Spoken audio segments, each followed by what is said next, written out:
Rich Dad, Poor Dad. What the rich teach their kids about money that the poor and middle class do not. By Robert T. Kiyosaki. To parents everywhere, a child's first and most important teachers, and to all those who educate, influence, and lead by example. Acknowledgements. How does a person say thank you when there are so many people to thank? Obviously, this book is a thank you to my two fathers, who were powerful role models, and to my mom, who taught me love and kindness. The person most responsible for this book becoming a reality is my wife, Kim, my partner in marriage, business, and in life. She makes my life complete. Introduction. Rich Dad, Poor Dad. Having two dads offered me the choice of contrasting points of view, one of a rich man and one of a poor man. I had two fathers, a rich one and a poor one. One was highly educated and intelligent. He had a PhD and completed 4 years of undergraduate work in less than 2 years. He then went on to Stanford University, the University of Chicago, and Northwestern University to do his advanced studies, all on full financial scholarships. The other father never finished the 8th grade. Both men were successful in their careers, working hard all their lives. Both earned substantial incomes, yet one always struggled financially. The other would become one of the richest men in Hawaii. One died, leaving tens of millions of dollars to his family, charities, and his church. The other left bills to be paid. Both men were strong, charismatic, and influential. Both men offered me advice, but they did not advise the same things. Both men believed strongly in education, but did not recommend the same course of study. If I had had only one dad, I would have had to accept or reject his advice. Having two dads offered me the choice of contrasting points of view, one of a rich man and one of a poor man. Instead of simply accepting or rejecting one or the other, I found myself thinking more, comparing, and then choosing for myself. The problem was that the rich man was not rich yet, and the poor man was not yet poor. Both were just starting out on their careers, and both were struggling with money and families. But they had very different points of view about money. For example, one dad would say, "The love of money is the root of all evil." The other said, "The lack of money is the root of all evil." As a young boy, having two strong fathers, both influencing me, was difficult. I wanted to be a good son and listen, but the two fathers did not say the same things. The contrast in their points of view, particularly about money, was so extreme that I grew curious and intrigued. I began to start thinking for long periods of time about what each was saying. Much of my private time was spent reflecting, asking myself questions such as, "Why does he say that?" and then asking the same question of the other dad's statement. It would have been much easier to simply say, "Yeah, he's right, I agree with that," or to simply reject the point of view by saying, "The old man doesn't know what he's talking about." Instead, having two dads whom I loved forced me to think and ultimately choose a way of thinking for myself. As a process, choosing for myself turned out to be much more valuable in the long run than simply accepting or rejecting a single point of view.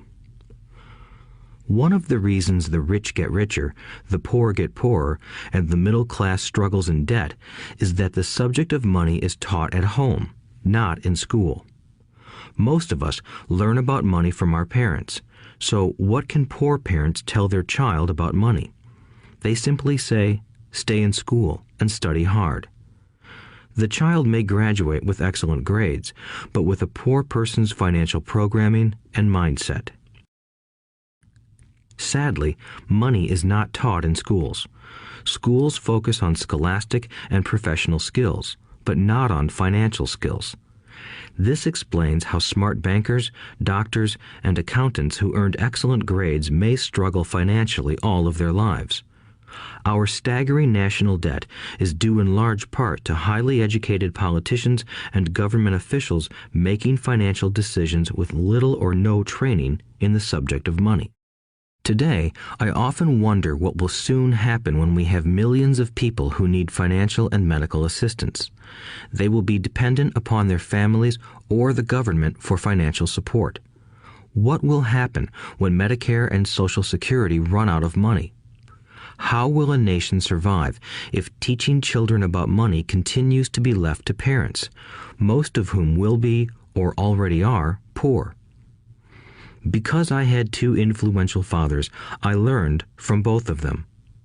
I had to think about each dad's advice, and in doing so, I gained valuable insight into the power and effect of one's thoughts on one's life. For example, one dad had a habit of saying, "I can't afford it." The other dad forbade those words to be used. He insisted I ask, "How can I afford it?" One is a statement, and the other is a question. One lets you off the hook, and the other forces you to think. My soon-to-be rich dad would explain that by automatically saying the words, "I can't afford it," your brain stops working. By asking the question, "How can I afford it?" your brain is put to work. He did not mean that you should buy everything you want. He was fanatical about exercising your mind, the most powerful computer in the world. He'd say, "My brain gets stronger every day because I exercise it. The stronger it gets, the more money I can make." He believed that automatically saying, "I can't afford it," was a sign of mental laziness. Although both dads worked hard, I noticed that one dad had a habit of putting his brain to sleep when it came to finances, and the other had a habit of exercising his brain. The long-term result was that one dad grew stronger financially, and the other grew weaker. It is not much different from a person who goes to the gym to exercise on a regular basis versus someone who sits on the couch watching television. Proper physical exercise increases your chances for health, and proper mental exercise increases your chances for wealth. My two dads had opposing attitudes, and that affected the way they thought. One dad thought that the rich should pay more in taxes to take care of those less fortunate. The other said, taxes punish those who produce and reward those who don't produce. One dad recommended, study hard so you can find a good company to work for. The other recommended, study hard so you can find a good company to buy. One dad said, the reason I'm not rich is because I have you kids. The other said, the reason I must be rich is because I have you kids. One encouraged talking about money and business at the dinner table, while the other forbade the subject of money to be discussed over a meal. One said, when it comes to money, play it safe. Don't take risks. The other said, learn to manage risk. One believed, our home is our largest investment and our greatest asset. The other believed, my house is a liability, and if your house is your largest investment, you're in trouble. Both dads paid their bills on time, yet one paid his bills first while the other paid his bills last. One dad believed in a company or the government taking care of you and your needs. He was always concerned about pay raises, retirement plans, medical benefits, sick leave, vacation days, and other perks. He was impressed with two of his uncles who joined the military and earned a retirement and entitlement package for life after 20 years of active service. He loved the idea of medical benefits and PX privileges the military provided its retirees. He also loved the tenure system available through the university. The idea of job protection for life and job benefits seemed more important at times than the job. He would often say, I've worked hard for the government and I'm entitled to these benefits. The other believed in total financial self-reliance. He spoke out against the entitlement mentality and how it created weak and financially needy people. He was emphatic about being financially competent. One dad struggled to save a few dollars. The other created investments. One dad taught me how to write an impressive resume so I could find a good job. The other taught me how to write strong business and financial plans so I could create jobs. Being a product of two strong dads allowed me the luxury of observing the effects different thoughts have on one's life. I noticed that people really do shape their lives through their thoughts. For example, my poor dad always said, "I'll never be rich," and that prophecy became reality. My rich dad, on the other hand, always referred to himself as rich. He would say things like, "I'm a rich man and rich people don't do this." Even when he was flat broke after a major financial setback, he continued to refer to himself as a rich man.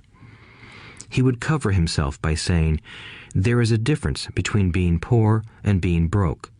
Broke is temporary. Poor is eternal." My poor dad would say, "I'm not interested in money," or "money doesn't matter." My rich dad always said, "Money is power." The power of our thoughts may never be measured or appreciated, but it became obvious to me as a young boy that it was important to be aware of my thoughts and how I expressed myself. I noticed that my poor dad was poor, not because of the amount of money he earned, which was significant, but because of his thoughts and actions. As a young boy having two fathers, I became acutely aware of being careful about which thoughts I chose to adopt as my own. Should I listen to my rich dad or to my poor dad? Although both men had tremendous respect for education and learning, they disagreed about what they thought was important to learn. One wanted me to study hard, earn a degree, and get a good job to earn money. He wanted me to study to become a professional, an attorney or an accountant, and to go to business school for my MBA. The other encouraged me to study to be rich, to understand how money works, and to learn how to have it work for me. "I don't work for money" were words he would repeat over and over. "Money works for me." At the age of 9, I decided to listen to and learn from my rich dad about money. In doing so, I chose not to listen to my poor dad, even though he was the one with all the college degrees. A lesson from Robert Frost. Robert Frost is my favorite poet. Although I love many of his poems, my favorite is "The Road Not Taken." I use its lesson almost daily. The road not taken. Two roads diverged in a yellow wood, and sorry I could not travel both. And be one traveler long I stood, and looked down one as far as I could, to where it bent in the undergrowth, then took the other as just as fair, and having perhaps the better claim, because it was grassy and wanted wear. Though as for that the passing there had worn them really about the same, and both that morning equally lay in leaves no step had trodden black. Oh, I kept the first for another day, yet knowing how way leads on to way, I doubted if I should ever come back. I shall be telling this with a sigh, somewhere ages and ages hence. Two roads diverged in a wood, and I took the one less traveled by, and that has made all the difference. And that has made all the difference. Over the years, I have often reflected upon Robert Frost's poem. Choosing not to listen to my highly educated dad's advice and attitude about money was a painful decision, but it was a decision that shaped the rest of my life. Once I made up my mind about whom to listen to, my education about money began. My rich dad taught me over a period of 30 years until I was 39 years old. He stopped once he realized that I knew and fully understood what he had been trying to drum into my often thick skull. Money is one form of power, but what is more powerful is financial education. Money comes and goes, but if you have the education about how money works, you gain power over it and can begin building wealth. The reason positive thinking alone does not work is because most people went to school and never learned how money works, so they spend their lives working for money. Because I was only 9 years old when I started, the lessons my rich dad taught me were simple. And when it was all said and done, there were only 6 main lessons, repeated over 30 years. This audiobook is about those 6 lessons, put as simply as possible, just as simply as my rich dad put forth those lessons to me. The lessons are meant not to be answers, but guideposts that will assist you and your children to grow wealthier no matter what happens in a world of increasing change and uncertainty. Chapter 1. Lesson 1. The rich don't work for money. The poor and the middle class work for money. The rich have money work for them. Dad, can you tell me how to get rich? My dad put down the evening paper. Why do you want to get rich, son? Because today Jimmy's mom drove up in their new Cadillac and they were going to their beach house for the weekend. He took 3 of his friends, but Mike and I weren't invited. They told us we weren't invited because we were poor kids. They did? My dad asked incredulously. Yeah, they did, I replied in a hurt tone. My dad silently shook his head, pushed his glasses up the bridge of his nose, and went back to reading the paper. I stood waiting for an answer. The year was 1956. I was 9 years old. By some twist of fate, I attended the same public school where the rich people sent their kids. We were primarily a sugar plantation town. The managers of the plantation and the other affluent people, such as doctors, business owners, and bankers, sent their children to this elementary school. After grade 6, their children were generally sent off to private schools. Because my family lived on one side of the street, I went to this school. Had I lived on the other side of the street, I would have gone to a different school with kids from families more like mine. After grade 6, these kids and I would go on to the public intermediate and high school. There was no private school for them or for me. My dad finally put down the paper. I could tell he was thinking.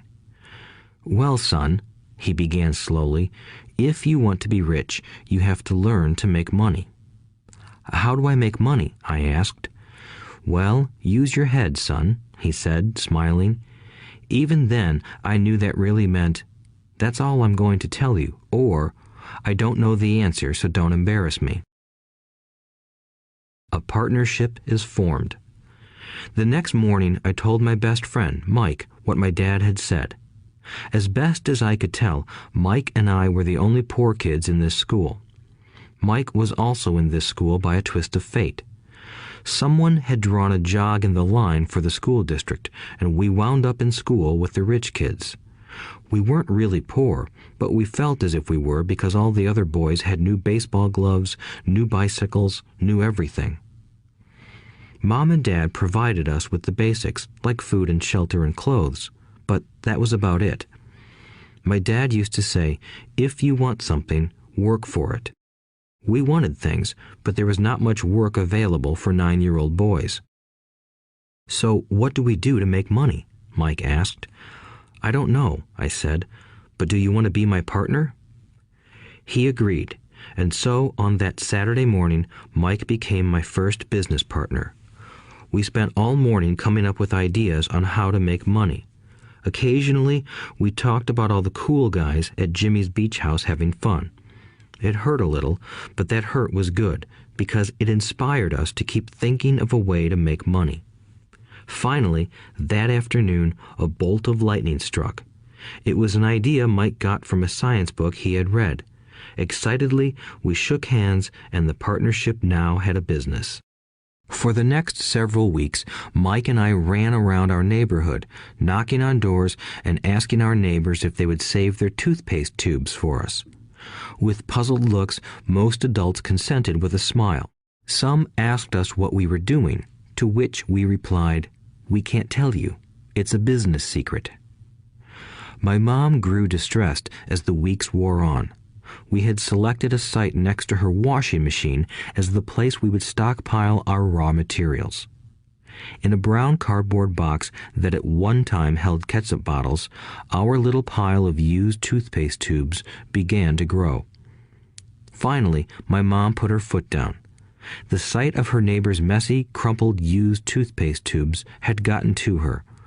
"What are you boys doing?" she asked, "and I don't want to hear again that it's a business secret. Do something with this mess or I'm going to throw it out." Mike and I pleaded and begged, explaining that we would soon have enough and then we would begin production. We informed her that we were waiting on a couple of neighbors to finish their toothpaste so we could have their tubes. Mom granted us a 1-week extension. The date to begin production was moved up, and the pressure was on. My first partnership was already being threatened with an eviction notice by my own mom. It became Mike's job to tell the neighbors to quickly use up their toothpaste, saying their dentist wanted them to brush more often anyway. I began to put together the production line. One day, my dad drove up with a friend to see 2 9-year-old boys in the driveway with a production line operating at full speed. There was fine white powder everywhere. On a long table were small milk cartons from school, and our family's hibachi grill was glowing with red-hot coals at maximum heat. Dad walked up cautiously, having to park the car at the base of the driveway since the production line blocked the carport.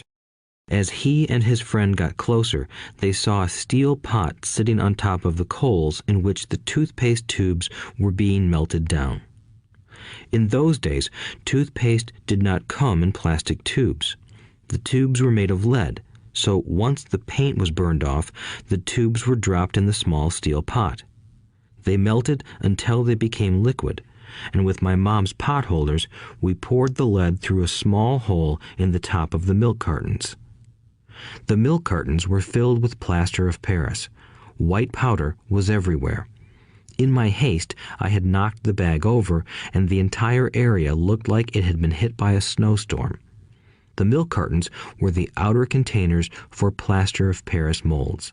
My dad and his friend watched as we carefully poured the molten lead through a small hole in the top of the plaster of Paris cube. "Careful," my dad said. I nodded without looking up. Finally, once the pouring was through, I put the steel pot down and smiled at my dad. "What are you boys doing?" he asked with a cautious smile. "We're doing what you told me to do. We're going to be rich," I said. "Yup," said Mike, grinning and nodding his head. "We're partners." "And what is in those plaster molds?" my dad asked. "Watch," I said. "This should be a good batch." With a small hammer, I tapped at the seal that divided the cube in half. Cautiously, I pulled up the top half of the plaster mold, and a lead nickel fell out. "Oh my God," my dad said, "you're casting nickels out of lead." "That's right," Mike said. "We're doing as you told us to do. We're making money." My dad's friend turned and burst into laughter. My dad smiled and shook his head. Along with a fire and a box of spent toothpaste tubes, in front of him were 2 little boys covered with white dust, smiling from ear to ear. He asked us to put everything down and sit with him on the front step of our house. With a smile, he gently explained what the word counterfeiting meant. Our dreams were dashed. "You mean this is illegal?" asked Mike in a quivering voice. "Let them go," my dad's friend said. "They might be developing a natural talent." My dad glared at him. "Yes, it is illegal," my dad said gently, "but you boys have shown great creativity and original thought. Keep going. I'm really proud of you." Disappointed, Mike and I sat in silence for about 20 minutes before we began cleaning up our mess. The business was over on opening day. Sweeping the powder up, I looked at Mike and said, "I guess Jimmy and his friends are right. We are poor." My father was just leaving as I said that. "Boys," he said, "you're only poor if you give up. The most important thing is that you did something. Most people only talk and dream of getting rich.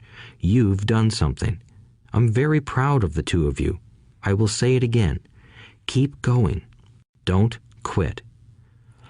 Mike and I stood there in silence. They were nice words, but we still did not know what to do. "So how come you're not rich, Dad?" I asked. "Because I chose to be a school teacher. School teachers really don't think about being rich. We just like to teach. I wish I could help you, but I really don't know how to make money."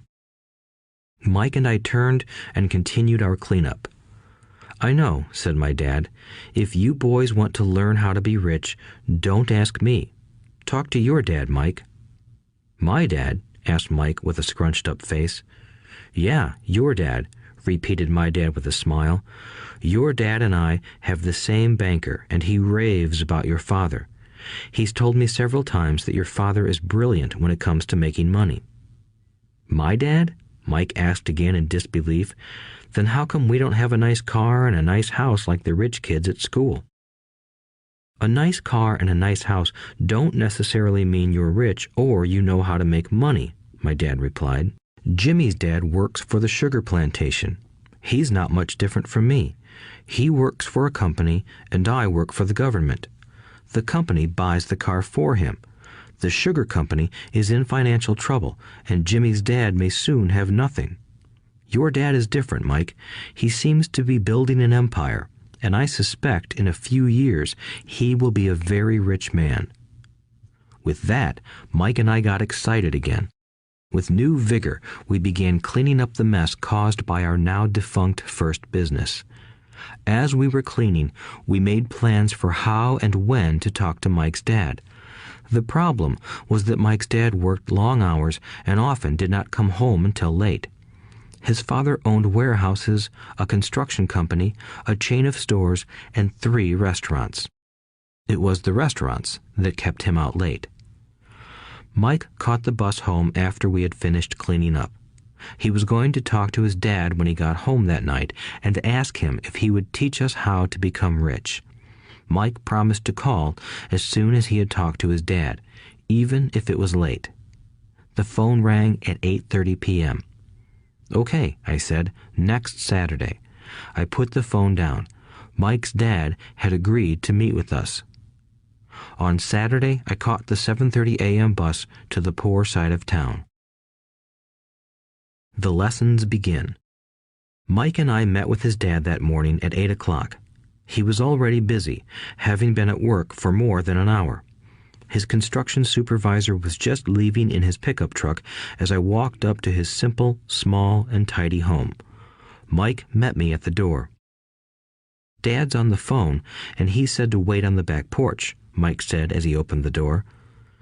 The old wooden floor creaked as I stepped across the threshold of the aging house. There was a cheap mat just inside the door.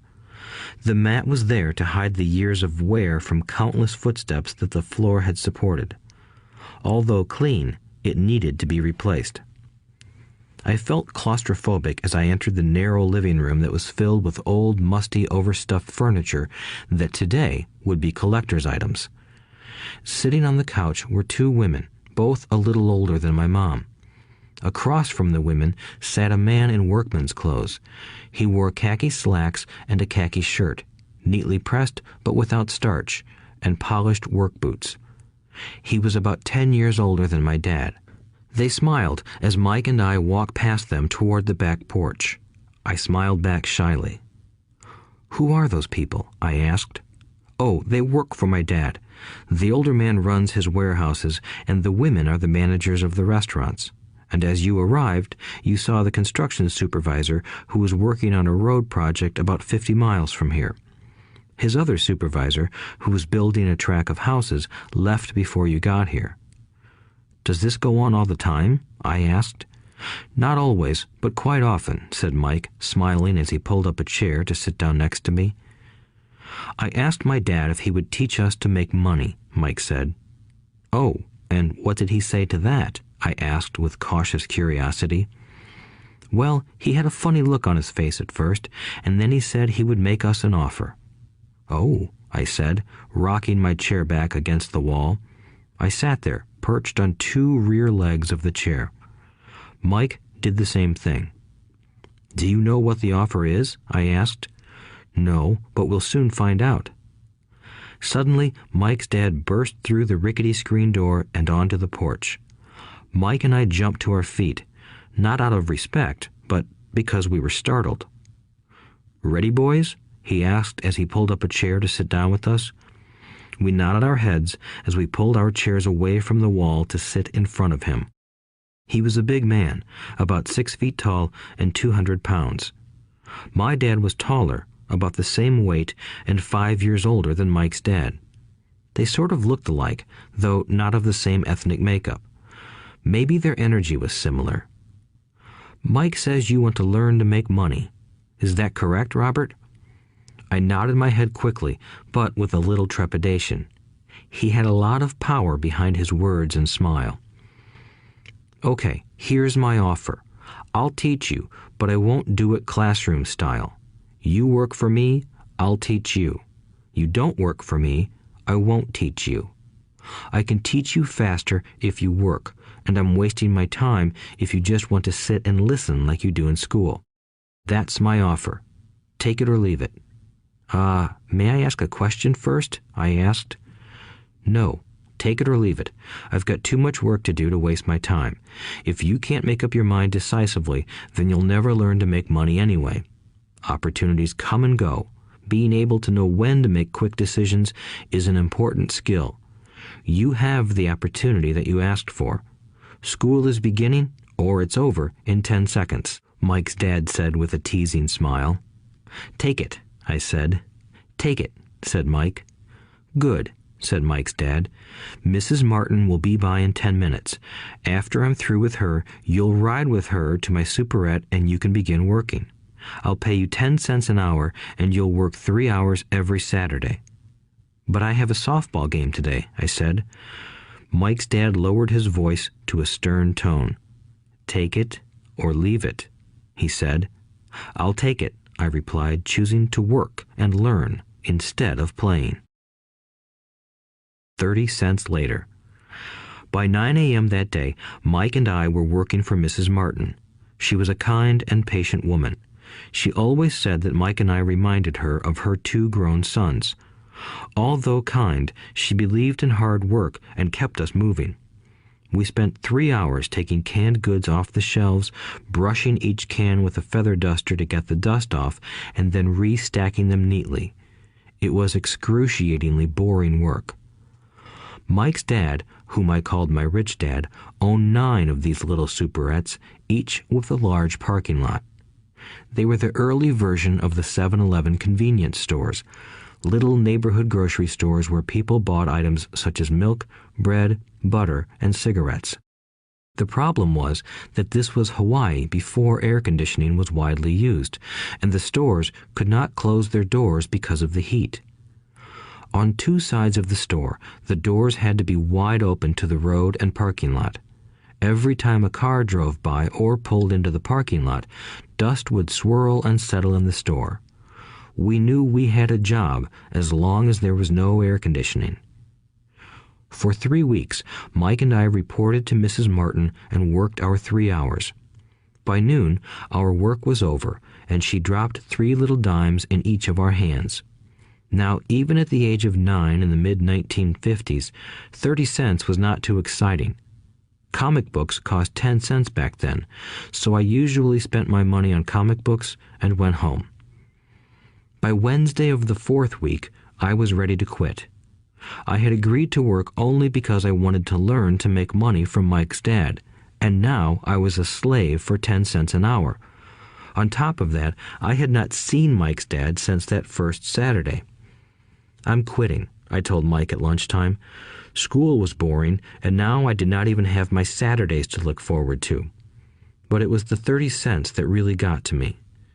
This time, Mike smiled. "What are you laughing at?" I asked with anger and frustration. "Dad said this would happen.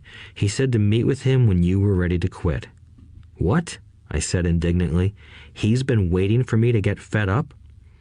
Sort of, Mike said. Dad's kind of different. He doesn't teach like your dad. Your mom and dad lecture a lot.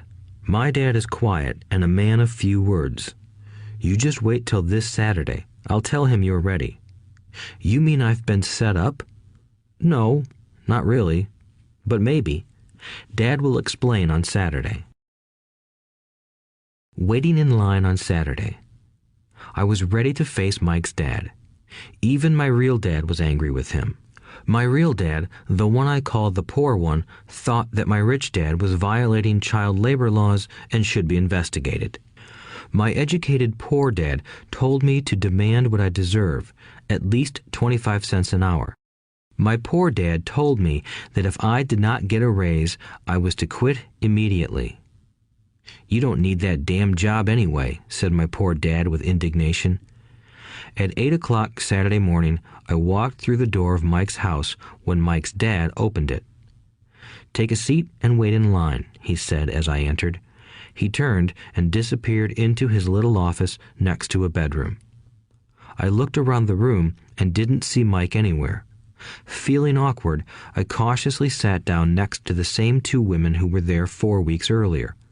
They smiled and slid down the couch to make room for me.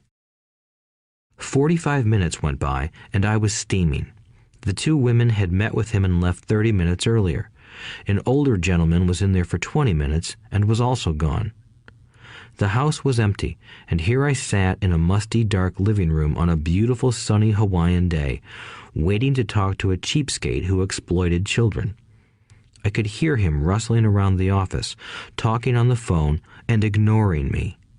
I was ready to walk out, but for some reason I stayed.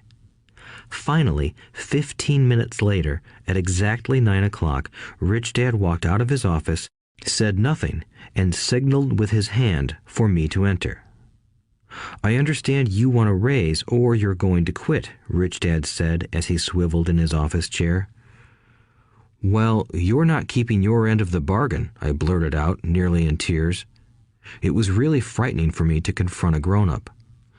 You said that you would teach me if I worked for you. Well, I've worked for you. I've worked hard. I've given up my baseball games to work for you, but you haven't kept your word, and you haven't taught me anything. You are a crook like everyone in town thinks you are.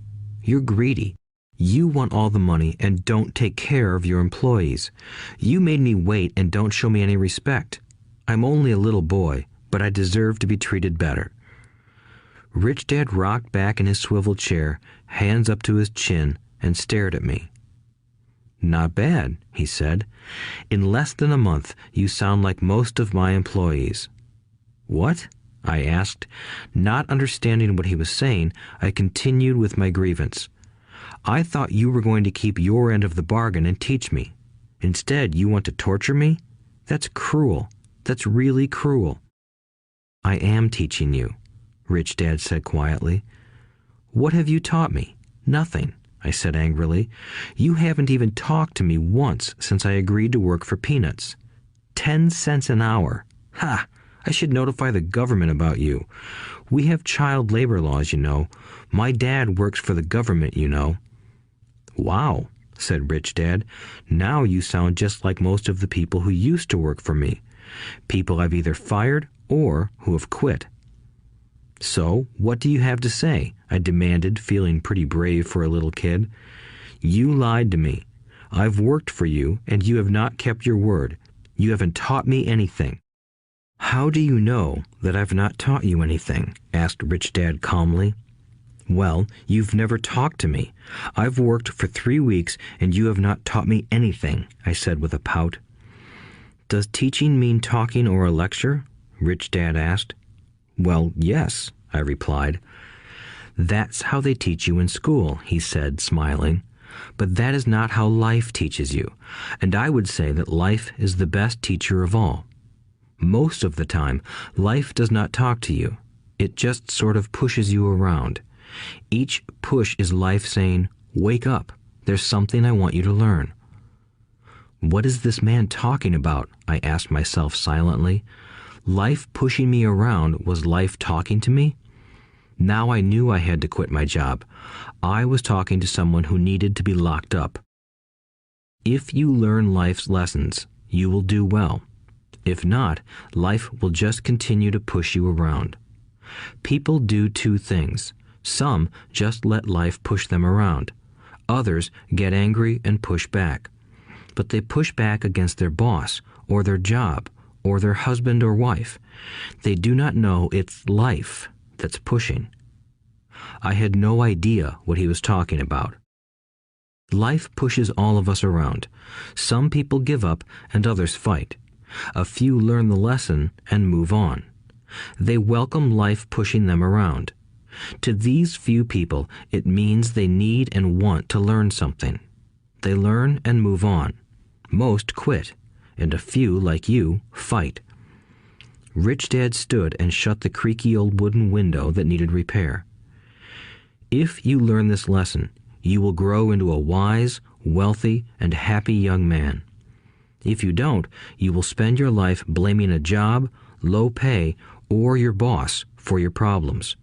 You'll live life always hoping for that big break that will solve all your money problems. Rich Dad looked over at me to see if I was still listening. His eyes met mine. We stared at each other, communicating through our eyes. Finally, I looked away once I had absorbed his message. I knew he was right.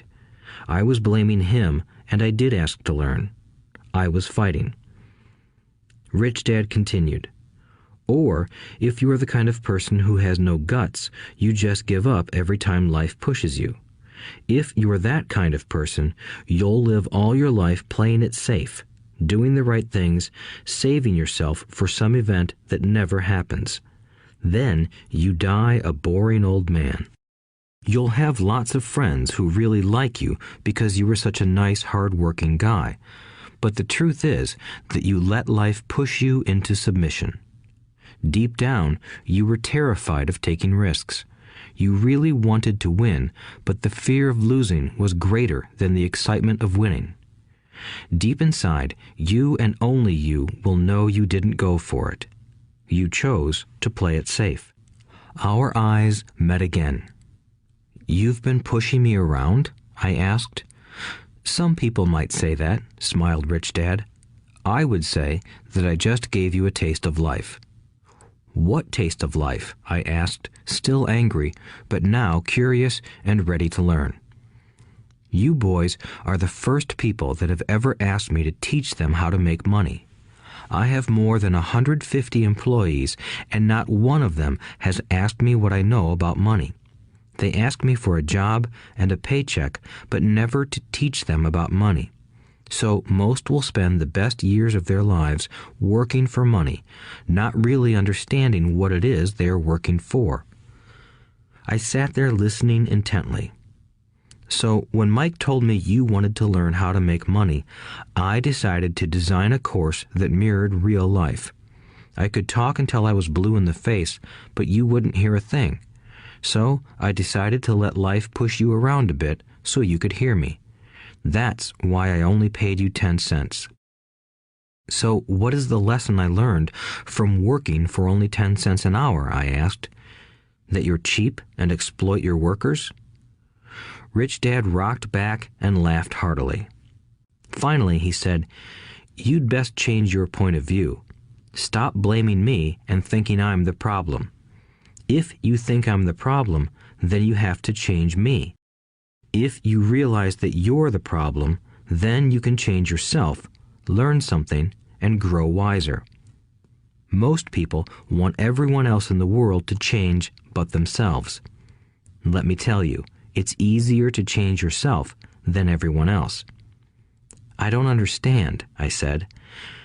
"Don't blame me for your problems," Rich Dad said, growing impatient. "But you only pay me 10 cents. "So what are you learning?" Rich Dad asked, smiling. "That you're cheap," I said with a sly grin. "See, you think I'm the problem," said Rich Dad. "But you are. Well, keep that attitude and you'll learn nothing. Keep the attitude that I'm the problem, and what choices do you have?" "Well, if you don't pay me more or show me more respect and teach me, I'll quit." "Well put," Rich Dad said, "and that's exactly what most people do. They quit and go looking for another job, a better opportunity and higher pay, actually thinking that this will solve the problem. In most cases, it won't. So what should I do? I asked. Just take this measly 10 cents an hour and smile? Rich Dad smiled. That's what the other people do. But that's all they do, waiting for a raise, thinking that more money will solve their problems. Most just accept it, and some take a second job working harder, but again, accepting a small paycheck. I sat staring at the floor, beginning to understand the lesson Rich Dad was presenting. I could sense it was a taste of life. Finally, I looked up and asked, "So what will solve the problem?" "This," he said, leaning forward in his chair and tapping me gently on the head. "This stuff between your ears." It was at that moment that Rich Dad shared the pivotal point of view that separated him from his employees and my poor dad, and led him to eventually become one of the richest men in Hawaii, while my highly educated but poor dad struggled financially all his life. It was a singular point of view that made all the difference over a lifetime. Rich Dad said this point of view over and over, which I call lesson number 1. The poor and the middle class work for money. The rich have money work for them. On that bright Saturday morning, I learned a completely different point of view from what I had been taught by my poor dad. At the age of 9, I understood that both dads wanted me to learn. Both dads encouraged me to study, but not the same things. My highly educated dad recommended that I do what he did. "Son, I want you to study hard, get good grades so you can find a safe, secure job with a big company, and make sure it has excellent benefits." My rich dad wanted me to learn how money works so I could make it work for me. These lessons I would learn through life with his guidance, not because of a classroom. My rich dad continued my first lesson. "I'm glad you got angry about working for 10 cents an hour. If you hadn't got angry and had simply accepted it, I would have to tell you that I could not teach you. You see, true learning takes energy, passion, and a burning desire. Anger is a big part of that formula, for passion is anger and love combined. When it comes to money, most people want to play it safe and feel secure, so passion does not direct them. Fear does." "So is that why they'll take jobs with low pay?" I asked. "Yes," said Rich Dad. "Some people say I exploit people because I don't pay as much as the sugar plantation or the government. I say the people exploit themselves. It's their fear, not mine." "But don't you feel you should pay them more?" I asked. "I don't have to. And besides, more money will not solve their problems. Just look at your dad. He makes a lot of money, and he still can't pay his bills. Most people, given more money, only get into more debt." "So that's why the 10 cents an hour," I said, smiling. "It's part of the lesson." "That's right," smiled Rich Dad. "You see, your dad went to school and got an excellent education so he could get a high-paying job. But he still has money problems because he never learned anything about money in school. On top of that, he believes in working for money." "And you don't?" I asked. "No, not really," said Rich Dad. "If you want to learn to work for money, then stay in school. That is a great place to learn to do that. But if you want to learn how to have money work for you, then I will teach you that. But only if you want to learn." "Wouldn't everyone want to learn that?" I asked. "No," said Rich Dad, "simply because it's easier to learn to work for money, especially if fear is your primary emotion when the subject of money is discussed." "I don't understand," I said with a frown. "Don't worry about that for now. Just know that it's fear that keeps most people working at a job. The fear of not paying their bills, the fear of being fired, the fear of not having enough money, and the fear of starting over. That's the price of studying to learn a profession or trade and then working for money. Most people become a slave to money and then get angry at their boss. Learning to have money work for you is a completely different course of study? I asked. Absolutely, Rich Dad answered. Absolutely. We sat in the silence on that beautiful Hawaiian Saturday morning. My friends had just started their Little League baseball game, but for some reason I was now thankful I had decided to work for 10 cents an hour. I sensed that I was about to learn something my friends wouldn't learn in school. Ready to learn? Asked Rich Dad. Absolutely, I said with a grin. I have kept my promise. I've been teaching you from afar, my Rich Dad said. At 9 years old, you've gotten a taste of what it feels like to work for money. Just multiply your last month by 50 years, and you will have an idea of what most people spend their life doing. I don't understand, I said. How did you feel waiting in line to see me, once to get hired and once to ask for more money? Terrible, I said. If you choose to work for money, that is what life will be like, said Rich Dad. And how did you feel when Mrs. Martin dropped 3 dimes in your hand for 3 hours of work? I felt like it wasn't enough. It seemed like nothing. I was disappointed, I said. And that is how most employees feel when they look at their paychecks, especially after all the tax and other deductions are taken out. At least you got 100%. You mean most workers don't get paid everything? I asked with amazement. Heavens no, said Rich Dad. The government always takes its share first. How do they do that? I asked. Taxes, said Rich Dad. You're taxed when you earn. You're taxed when you spend. You're taxed when you save. You're taxed when you die. Why do people let the government do that to them? The rich don't, said Rich Dad with a smile. The poor and the middle class do. I'll bet you that I earn more than your dad, yet he pays more in taxes. How can that be? I asked. At my age, that made no sense to me. Why would someone let the government do that to them? Rich Dad rocked slowly and silently in his chair, just looking at me. Ready to learn? He asked. I nodded my head slowly. As I said, there is a lot to learn. Learning how to have money work for you is a lifetime study. Most people go to college for 4 years and their education ends. I already know that my study of money will continue over my lifetime, simply because the more I find out I need to know. Most people never study the subject. They go to work, get their paycheck, balance their checkbooks, and that's it. Then they wonder why they have money problems. They think that more money will solve the problem, and don't realize that it's their lack of financial education that is the problem.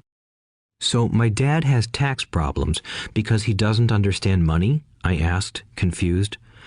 Look, said Rich Dad, taxes are just one small section on learning how to have money work for you. Today, I just wanted to find out if you still have the passion to learn about money. Most people don't.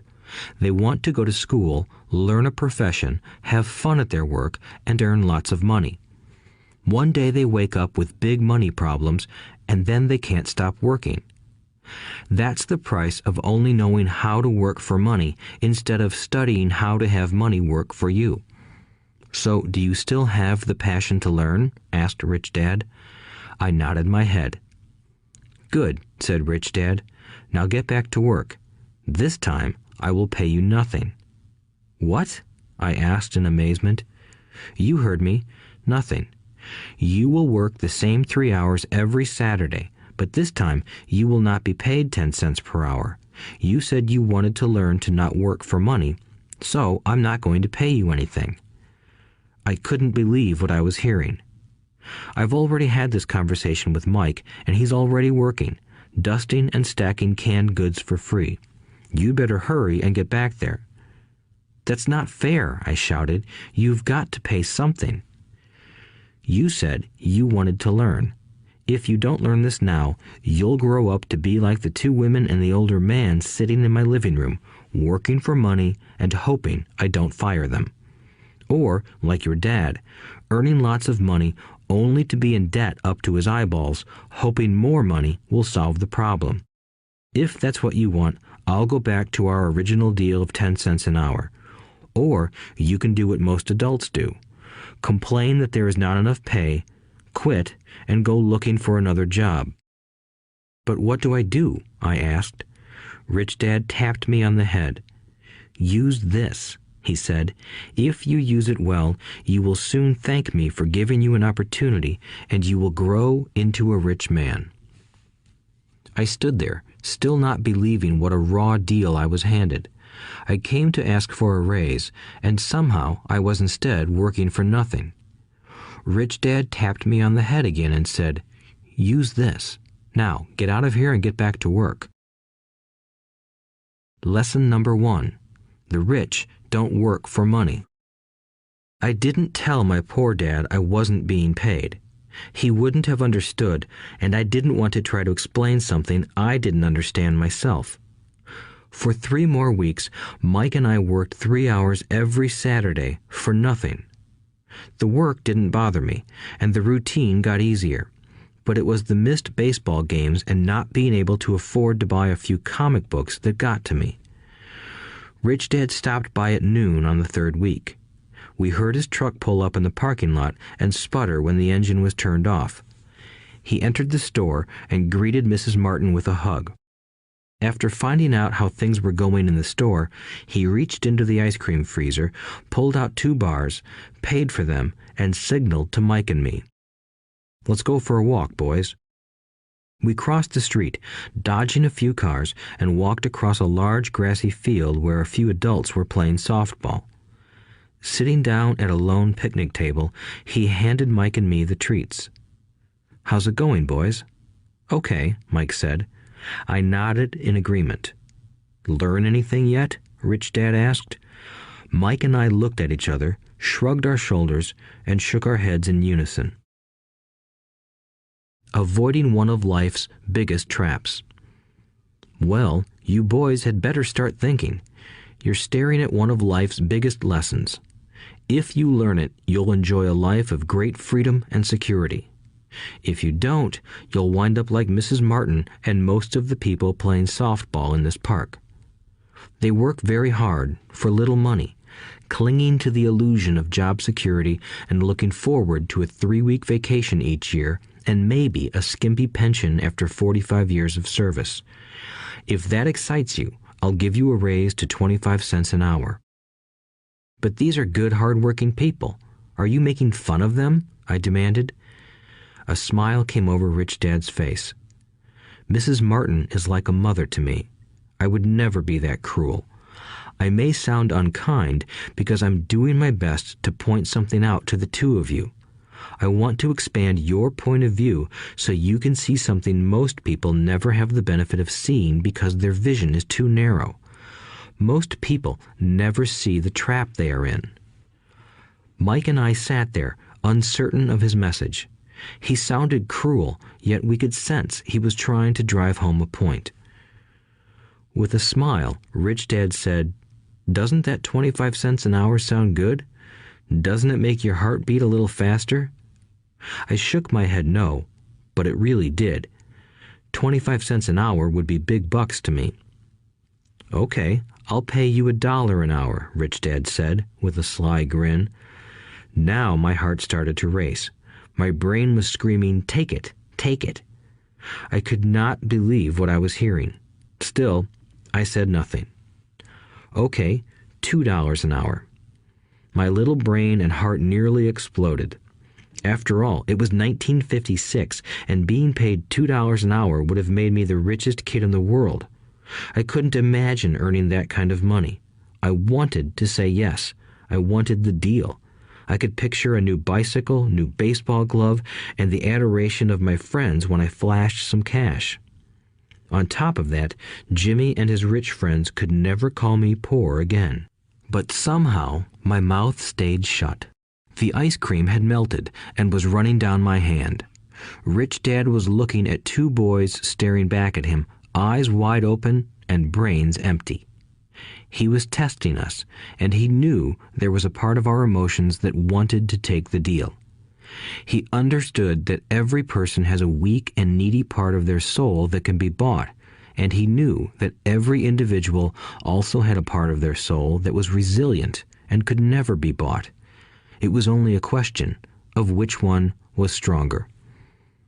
Okay, $5 an hour. Suddenly, I was silent. Something had changed. The offer was too big and ridiculous. Not many grown-ups in 1956 made more than that, but quickly my temptation disappeared and calm set in. Slowly, I turned to my left to look at Mike. He looked back at me. The part of my soul that was weak and needy was silenced. The part of me that had no price took over. I knew Mike had gotten to that point too. "Good," said Rich Dad softly. "Most people have a price, and they have a price because of human emotions named fear and greed. First, the fear of being without money motivates us to work hard, and then, once we get that paycheck, greed or desire starts us thinking about all the wonderful things money can buy. The pattern is then set." "What pattern?" I asked. "The pattern of get up, go to work, pay bills, get up, go to work, pay bills." People's lives are forever controlled by two emotions, fear and greed. Offer them more money, and they continue the cycle by increasing their spending. This is what I call the rat race. "There is another way?" Mike asked. "Yes," said Rich Dad slowly, "but only a few people find it." "And what is that way?" Mike asked. "That's what I hope you boys will learn as you work and study with me. That is why I took away all forms of pay." "Any hints?" Mike asked. "We're kind of tired of working hard, especially for nothing." "Well, the first step is telling the truth," said Rich Dad. "We haven't been lying," I said. "I did not say you were lying. I said to tell the truth," Rich Dad retorted. "The truth about what?" I asked. "How you're feeling," Rich Dad said. "You don't have to say it to anyone else. Just admit it to yourself." "You mean the people in this park, the people who work for you, Mrs. Martin, they don't do that?" I asked. "I doubt it," said Rich Dad. "Instead, they feel the fear of not having money. They don't confront it logically. They react emotionally instead of using their heads," Rich Dad said. "Then they get a few bucks in their hands, and again, the emotions of joy, desire, and greed take over. And again they react instead of think." "So their emotions control their brain," Mike said. "That's correct," said Rich Dad. "Instead of admitting the truth about how they feel, they react to their feelings and fail to think. They feel the fear, so they go to work, hoping that money will soothe the fear, but it doesn't. It continues to haunt them, and they return to work, hoping again that money will calm their fears, and again it doesn't. Fear keeps them in this trap of working, earning money, working, earning money, hoping the fear will go away.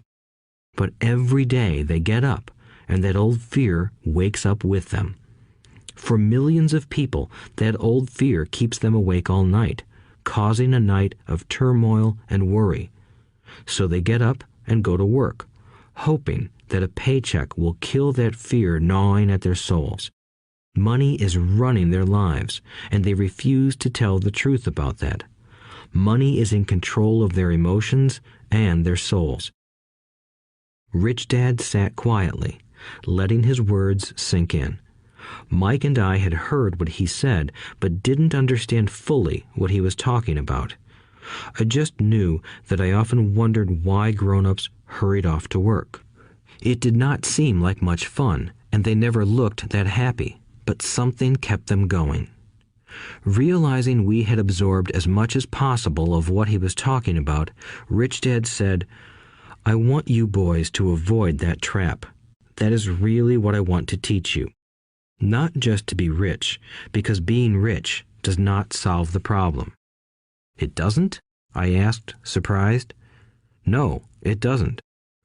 Let me explain the other emotion, desire. Some call it greed, but I prefer desire. It's perfectly normal to desire something better, prettier, more fun, or exciting. So people also work for money because of desire. They desire money for the joy they think it can buy. But the joy that money brings is often short-lived, and they soon need more money for more joy, more pleasure, more comfort, and more security. So they keep working, thinking money will soothe their souls that are troubled by fear and desire. But money can't do that. Even rich people do this? Mike asked. Rich people included, said Rich Dad. In fact, the reason many rich people are rich isn't because of desire, but because of fear. They believe that money can eliminate the fear of being poor, so they amass tons of it, only to find the fear gets worse. Now they fear losing the money. I have friends who keep working even though they have plenty. I know people who have millions who are more afraid now than when they were poor. They're terrified of losing it all. The fears that drove them to get rich got worse. That weak and needy part of their soul is actually screaming louder. They don't want to lose the big houses, the cars, and the high life money has bought them. They worry about what their friends would say if they lost all their money. Many are emotionally desperate and neurotic, although they look rich and have more money. So, is a poor man happier? I asked. No, I don't think so, replied Rich Dad. The avoidance of money is just as psychotic as being attached to money. As if on cue, the town derelict went past our table, stopping by the large rubbish can and rummaging around in it. The three of us watched him with great interest, when before we probably would have just ignored him. Rich Dad pulled $1 out of his wallet and gestured to the older man. Seeing the money, the derelict came over immediately, took the bill, thanked Rich Dad profusely, and hurried off, ecstatic with his good fortune. He's not much different from most of my employees, said Rich Dad. I've met so many people who say, "Oh, I'm not interested in money," yet they'll work at a job for 8 hours a day. That's a denial of truth. If they weren't interested in money, then why are they working? That kind of thinking is probably more psychotic than a person who hoards money. As I sat there listening to my Rich Dad, my mind flashed back to the countless times my own dad said, "I'm not interested in money." He said those words often. He also covered himself by always saying, "I work because I love my job." So, what do we do? I asked. Not work for money until all traces of fear and greed are gone? No, that would be a waste of time, said Rich Dad. Emotions are what make us human. The word emotion stands for energy in motion. Be truthful about your emotions and use your mind and emotions in your favor, not against yourself. Whoa, said Mike. Don't worry about what I just said. It will make more sense in years to come. Just be an observer, not a reactor to your emotions. Most people do not know that it's their emotions that are doing the thinking. Your emotions are your emotions, but you have got to learn to do your own thinking. Can you give me an example? I asked. Sure, replied Rich Dad. When a person says, "I need to find a job," it's most likely an emotion doing the thinking. Fear of not having money generates that thought. But people do need money if they have bills to pay, I said. Sure they do, smiled Rich Dad. All I'm saying is that it's fear that is all too often doing the thinking. I don't understand, said Mike. For example, said Rich Dad, if the fear of not having enough money arises, instead of immediately running out to get a job, they instead might ask themselves this question. Will a job be the best solution to this fear over the long run? In my opinion, the answer is no. A job is really a short-term solution to a long-term problem. But my dad is always saying, stay in school and get good grades so you can find a safe, secure job, I interjected, somewhat confused. Yes, I understand he says that, said Rich Dad, smiling. Most people recommend that, and it's a good path for most people. But people make that recommendation primarily out of fear. You mean my dad says that because he's afraid? Yes, said Rich Dad. He's terrified that you won't earn enough money and won't fit into society. Don't get me wrong. He loves you and wants the best for you. I, too, believe an education and a job are important, but it won't handle the fear. You see, that same fear that makes him get up in the morning to earn a few bucks is the fear that is causing him to be so fanatical about your going to school. So what do you recommend? I asked. I want to teach you to master the power of money instead of being afraid of it. They don't teach that in school, and if you don't learn it, you become a slave to money. It was finally making sense. He wanted us to widen our views and to see what the Mrs. Martins of this world couldn't see. He used examples that sounded cruel at the time, but I've never forgotten them. My vision widened that day, and I began to see the trap that lay ahead for most people. You see, we're all employees ultimately. We just work at different levels, said Rich Dad. I just want you boys to have a chance to avoid the trap caused by those two emotions, fear and desire. Use them in your favor, not against you. That's what I want to teach you. I'm not interested in just teaching you to make a pile of money. That won't handle the fear or desire. If you don't first handle fear and desire, and you get rich, you'll only be a highly paid slave. So how do we avoid the trap? I asked. The main cause of poverty or financial struggle is fear and ignorance, not the economy or the government or the rich. It's self-inflicted fear and ignorance that keep people trapped. So you boys go to school and get your college degrees, and I'll teach you how to stay out of the trap. The pieces of the puzzle were appearing.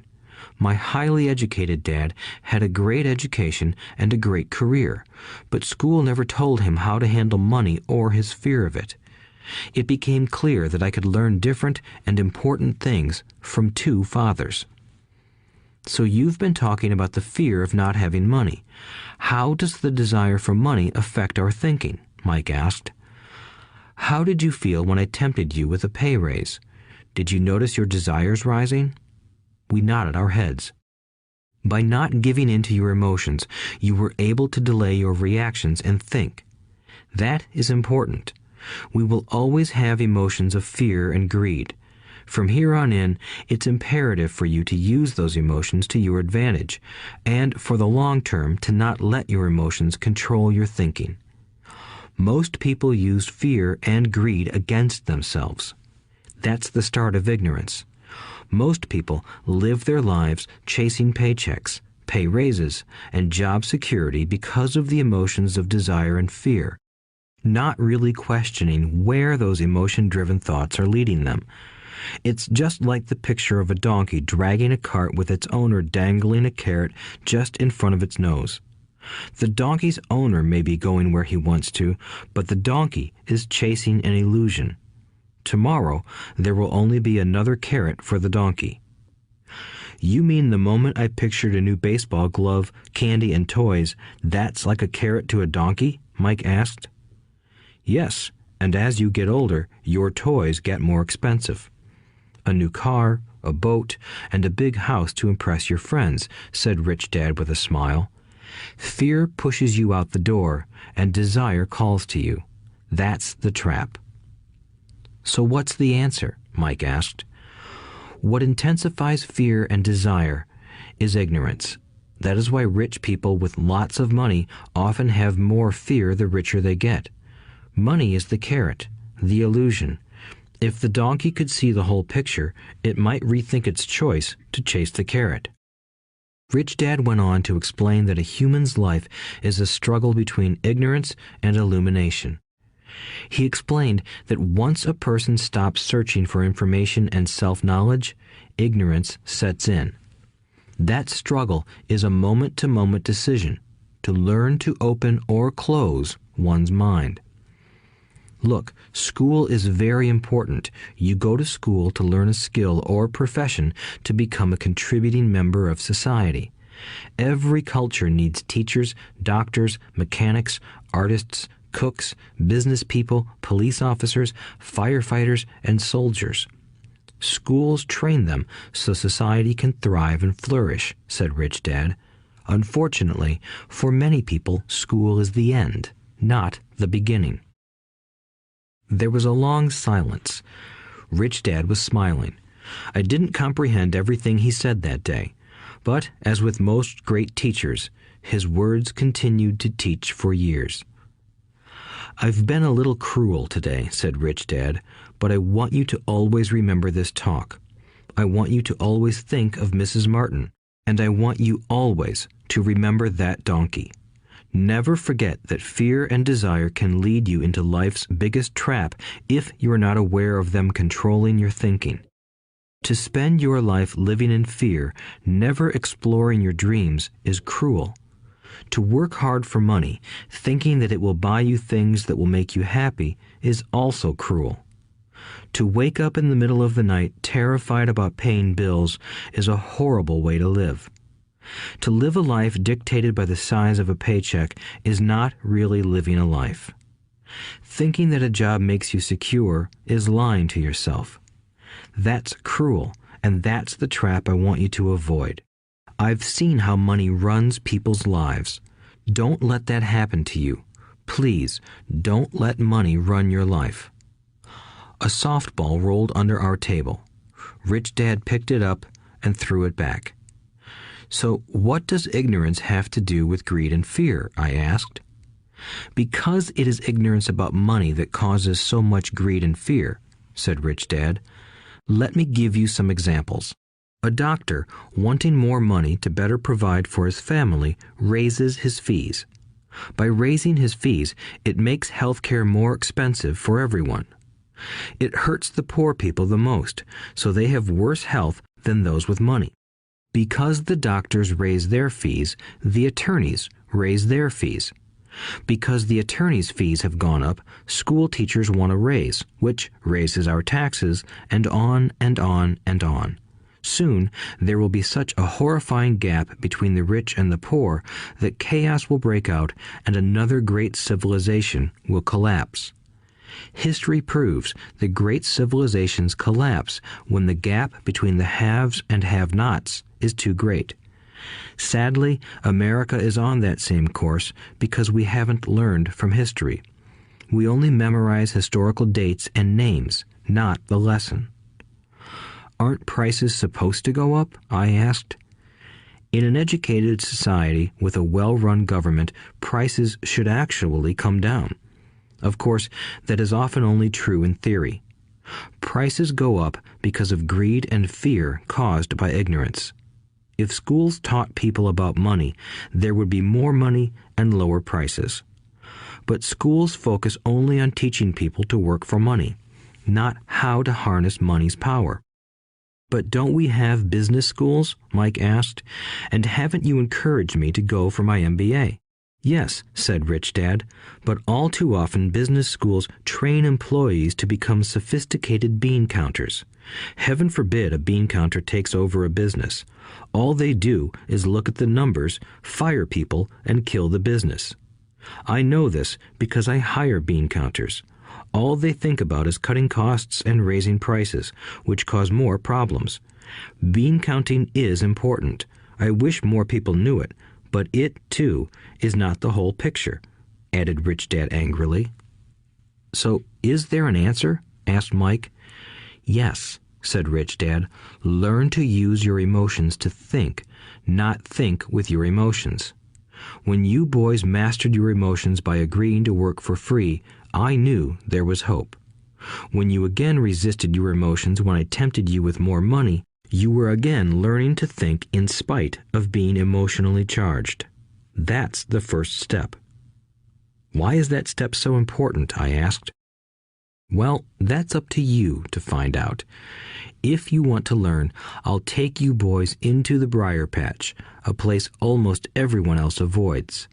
If you go with me, you'll let go of the idea of working for money and instead learn to have money work for you. And what will we get if we go with you? What if we agree to learn from you? What will we get? I asked. The same thing Brer Rabbit got, said Rich Dad, referring to the classic children's story. Is there a briar patch? I asked. Yes, said Rich Dad. The briar patch is our fear and greed. Confronting fear, weaknesses, and neediness by choosing our own thoughts is the way out.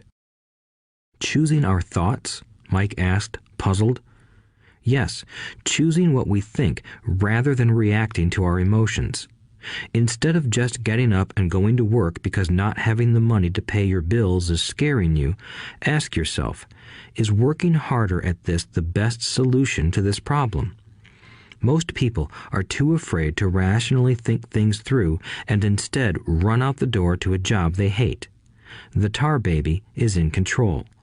That's what I mean by choosing your thoughts. And how do we do that? Mike asked.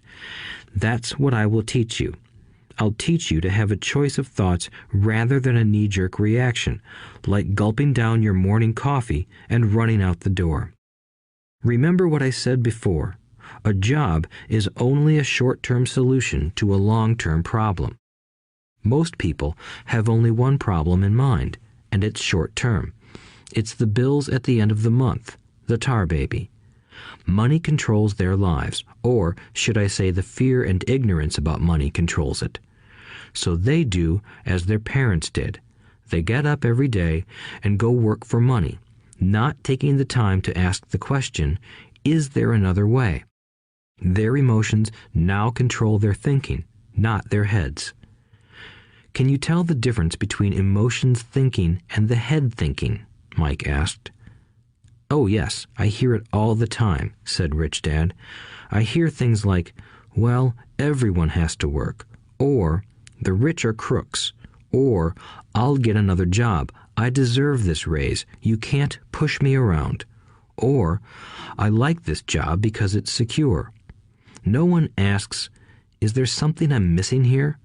Which would break through the emotional thought and give you time to think clearly. As we headed back to the store, Rich Dad explained that the rich really did make money. They did not work for it. He went on to explain that when Mike and I were casting 5-cent pieces out of lead, thinking we were making money, we were very close to thinking the way the rich think. The problem was that creating money is legal for the government and banks to do, but illegal for us to do. There are legal ways to create money from nothing, he told us. Rich Dad went on to explain that the rich know that money is an illusion, truly like the carrot for the donkey. It's only out of fear and greed that the illusion of money is held together by billions of people who believe that money is real. It's not. Money is really made up. It is only because of the illusion of confidence and the ignorance of the masses that this house of cards stands. He talked about the gold standard that America was on, and that each dollar bill was actually a silver certificate. What concerned him was the rumor that we would someday go off the gold standard and our dollars would no longer be backed by something tangible. If that happens, boys, all hell will break loose. The poor, the middle class, and the ignorant will have their lives ruined simply because they will continue to believe that money is real and that the company they work for or the government will look after them.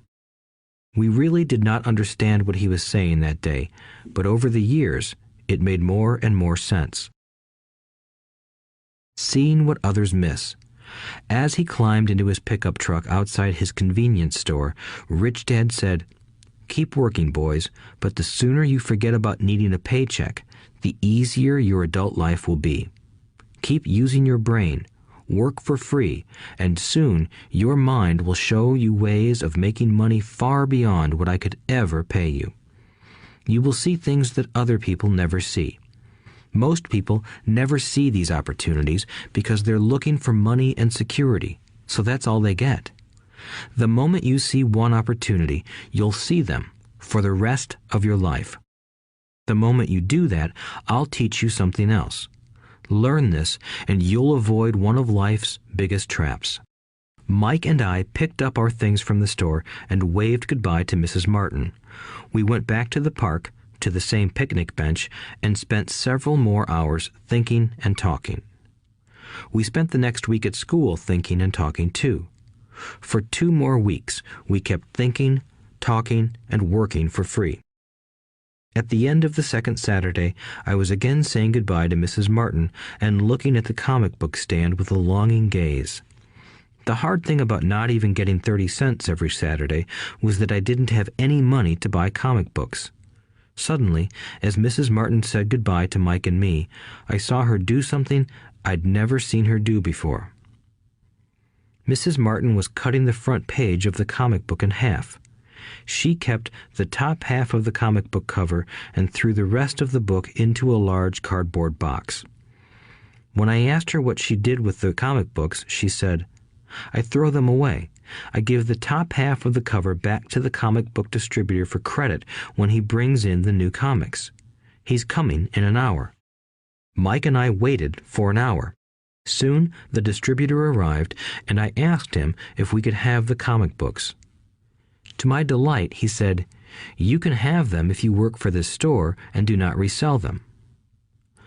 Remember our old business partnership? Well, Mike and I revived it. Using a spare room in Mike's basement, we began piling hundreds of comic books in that room. Soon, our comic book library was open to the public. We hired Mike's younger sister, who loved to study, to be head librarian.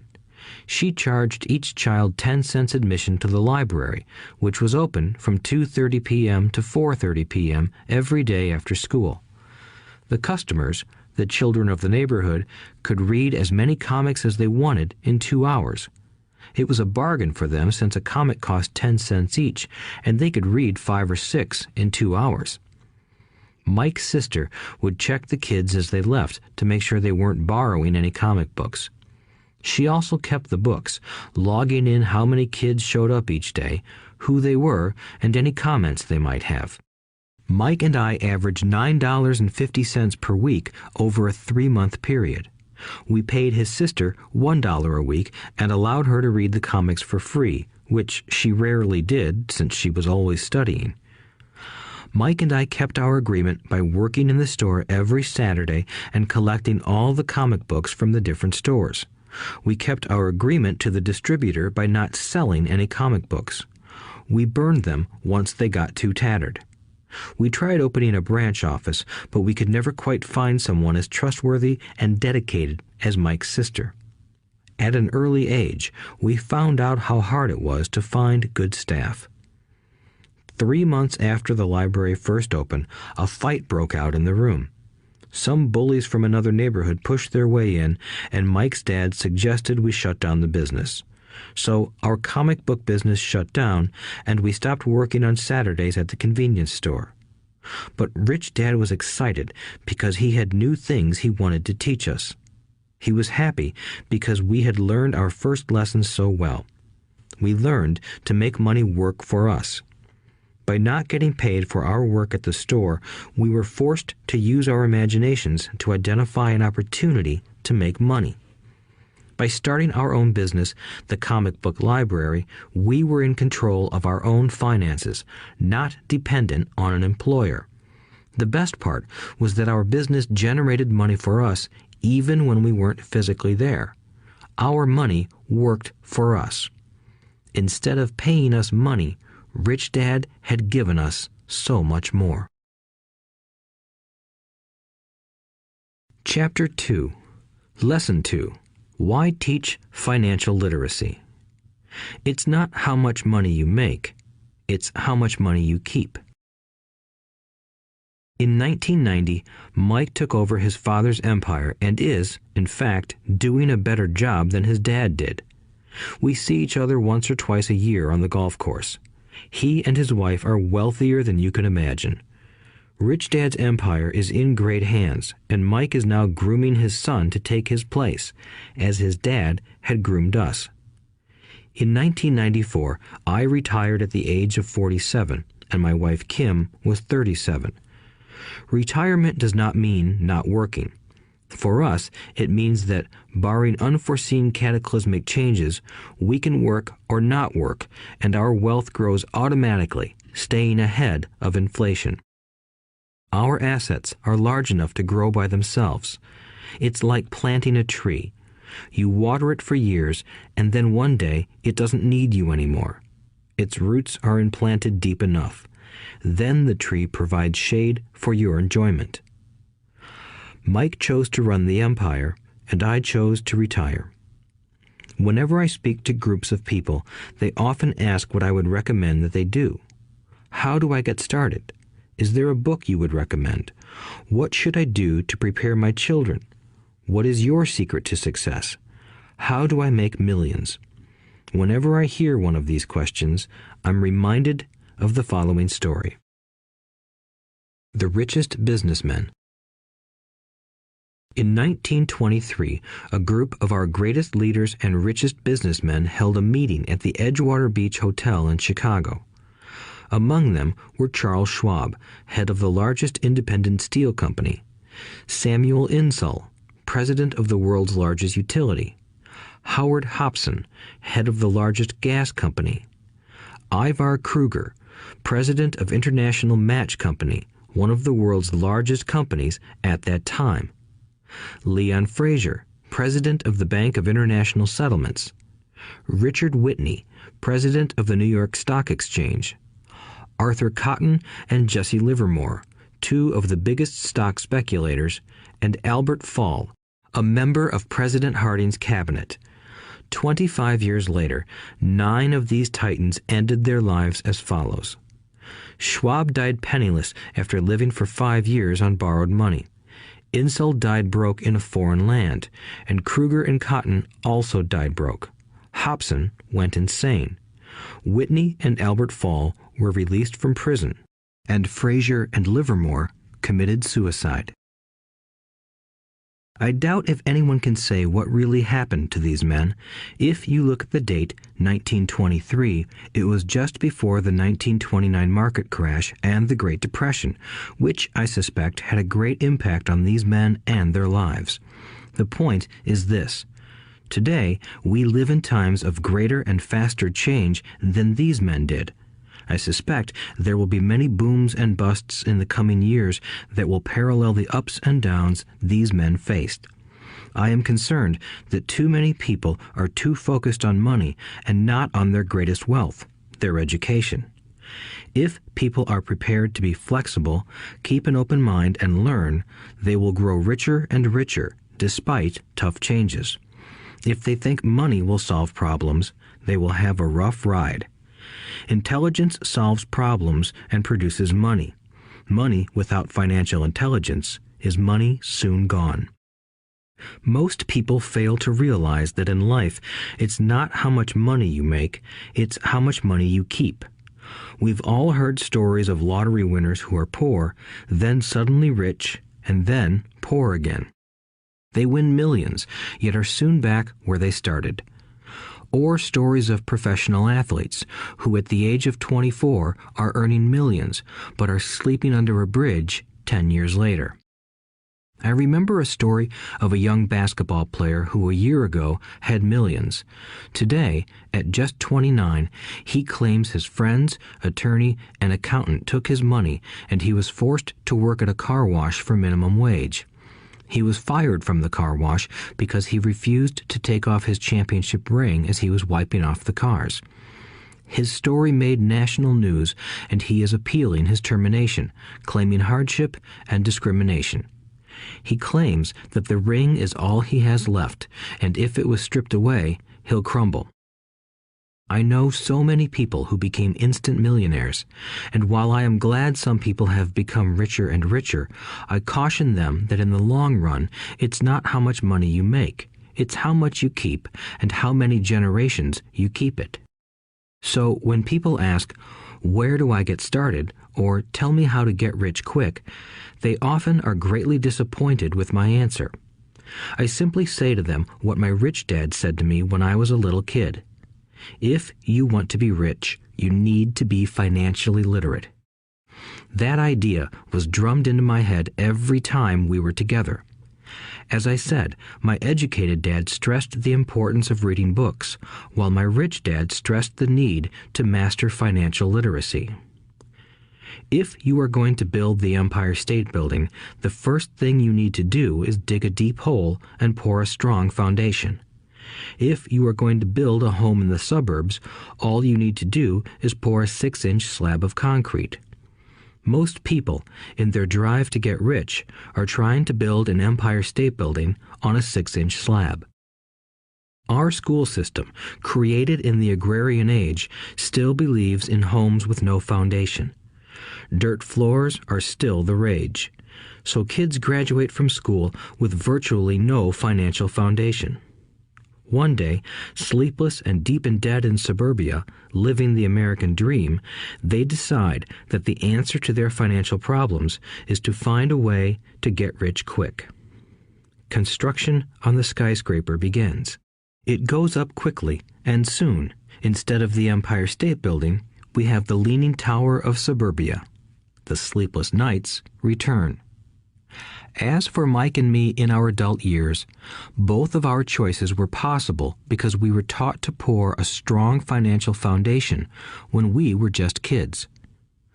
Accounting is possibly the most confusing, boring subject in the world, but if you want to be rich long term, it could be the most important subject. For Rich Dad, the question was how to take a boring and confusing subject and teach it to kids. The answer he found was to make it simple by teaching it in pictures.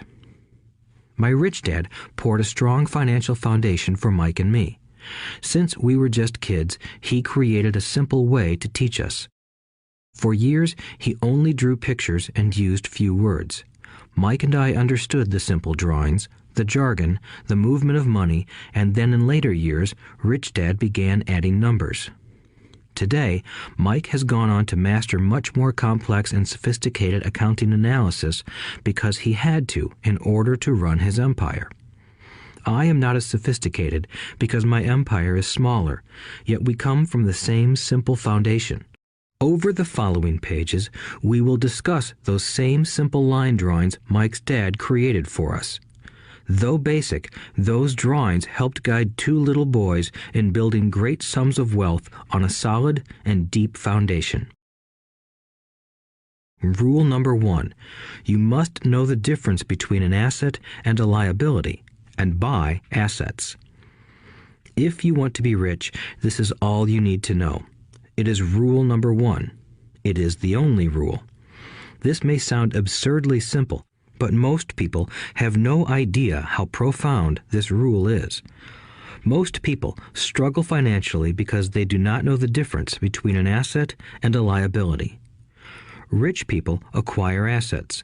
The poor and middle class acquire liabilities that they think are assets, said Rich Dad.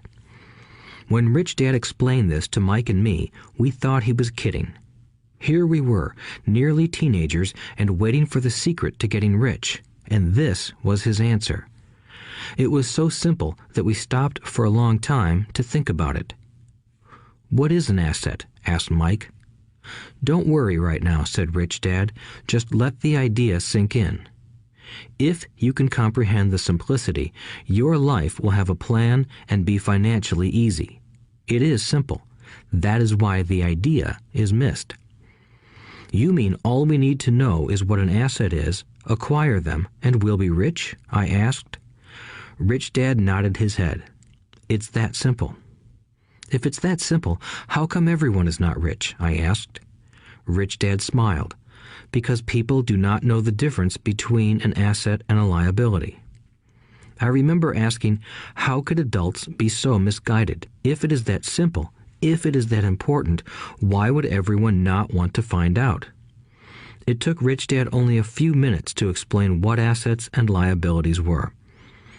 As an adult, I have difficulty explaining it to other adults. The simplicity of the idea escapes them because they have been educated differently. They were taught by other educated professionals, such as bankers, accountants, real estate agents, financial planners, and so forth. The difficulty comes in asking adults to unlearn or become children again. An intelligent adult often feels it is demeaning to pay attention to simplistic definitions. Rich Dad believed in the KISS principle: keep it simple, stupid, or keep it super simple. So he kept it simple for us, and that made our financial foundation strong. So what causes the confusion? How could something so simple be so screwed up? Why would someone buy an asset that was really a liability? The answer is found in basic education. We focus on the word literacy and not financial literacy. What defines something to be an asset or a liability are not words. In fact, if you really want to be confused, look up the words asset and liability in the dictionary. I know the definition may sound good to a trained accountant, but for the average person, it makes no sense. But we adults are often too proud to admit that something does not make sense. To us young boys, Rich Dad said, "What defines an asset are not words, but numbers. And if you can't read the numbers, you can't tell an asset from a hole in the ground." In accounting, Rich Dad would say, it's not the numbers, but what the numbers are telling you. It's just like words. It's not the words, but the story the words are telling you. If you want to be rich, you've got to read and understand numbers. If I heard that once, I heard it 1,000 times from my rich dad. And I also heard the rich acquire assets and the poor and middle class acquire liabilities. Here is how to tell the difference between an asset and a liability. Most accountants and financial professionals do not agree with the definitions, but these simple drawings were the start of strong financial foundations for two young boys. An asset is something that puts money in my pocket. A liability is something that takes money out of my pocket. This is really all you need to know. If you want to be rich, simply spend your life buying assets. If you want to be poor or middle class, spend your life buying liabilities. Illiteracy, both in words and numbers, is the foundation of financial struggle. If people are having difficulties financially, there is something that they don't understand, either in words or numbers. The rich are rich because they are more literate in different areas than people who struggle financially. So if you want to be rich and maintain your wealth, it's important to be financially literate in words as well as numbers. Numbers alone mean little, just as words out of context mean little. It's the story that counts. In financial reporting, reading numbers is looking for the plot, the story of where the cash is flowing. In 80% of most families, the financial story paints a picture of hard work to get ahead. However, this effort is for naught because they spend their lives buying liabilities instead of assets. Everyone has living expenses, the need for food, shelter, and clothing. It is the cash flow that tells the story of how a person handles their money. The reason I started with the story of the richest men in America is to illustrate the flaw in believing that money will solve all problems. That is why I cringe whenever I hear people ask me how to get rich quicker or where they should start. I often hear, "I'm in debt, so I need to make more money." But more money will often not solve the problem. In fact, it may compound the problem. Money often makes obvious our tragic human flaws, putting a spotlight on what we don't know. That is why, all too often, a person who comes into a sudden windfall of cash, let's say an inheritance, a pay raise, or lottery winnings, soon returns to the same financial mess, if not worse than the mess they were in before. Money only accentuates the cash flow pattern running in your head. If your pattern is to spend everything you get, most likely an increase in cash will just result in an increase in spending. Thus the saying, "A fool and his money is one big party." I have said many times that we go to school to gain scholastic and professional skills, both of which are important.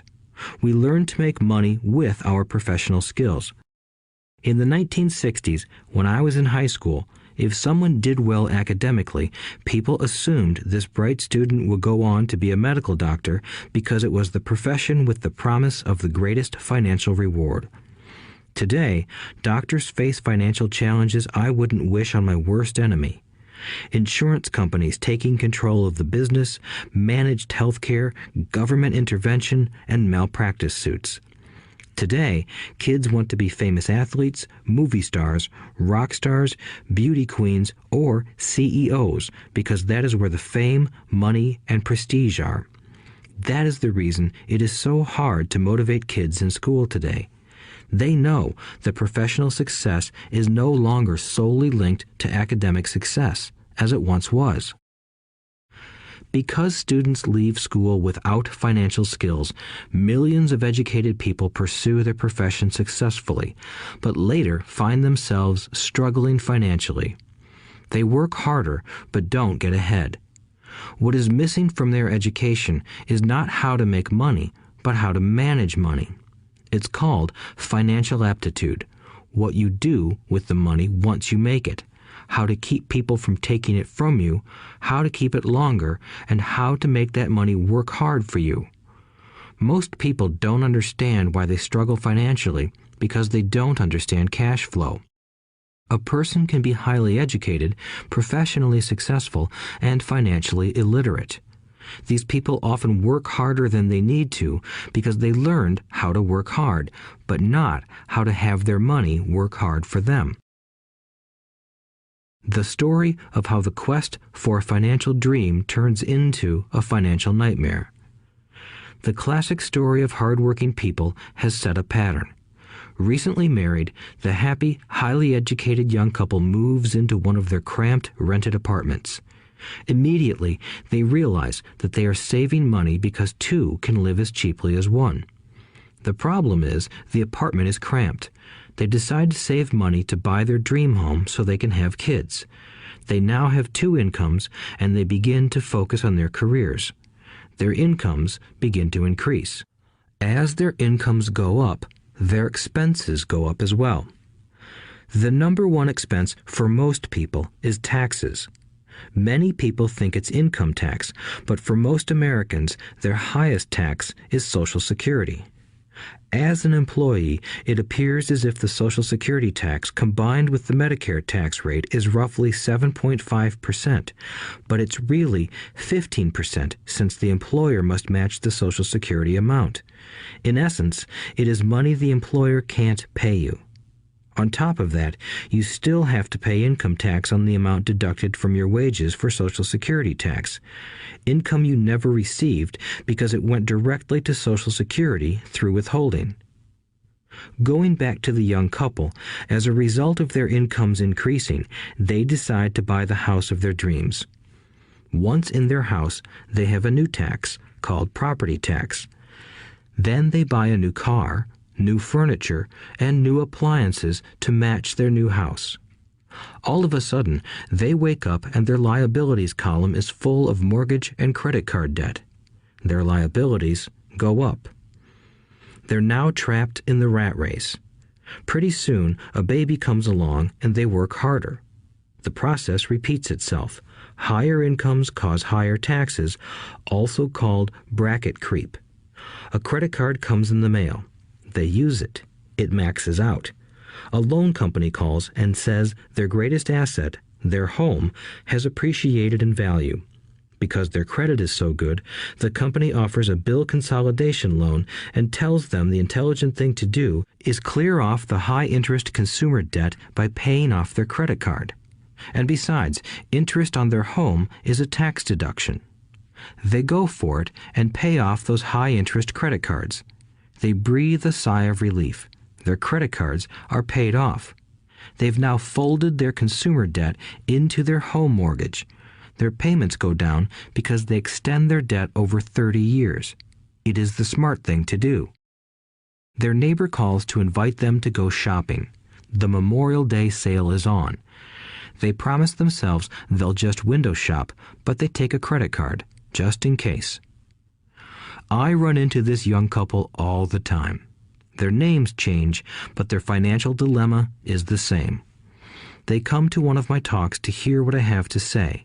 They ask me, "Can you tell us how to make more money?" They don't understand that their trouble is really how they choose to spend the money they do have.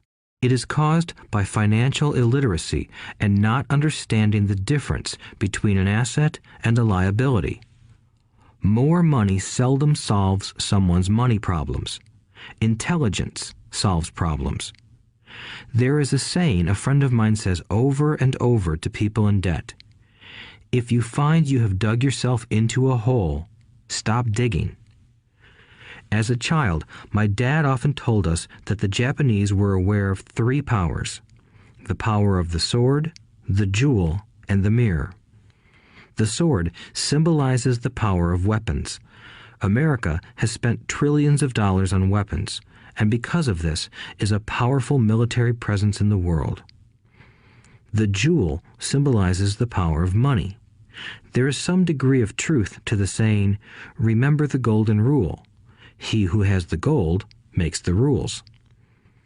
The mirror symbolizes the power of self-knowledge. This self-knowledge, according to Japanese legend, was the most treasured of the 3.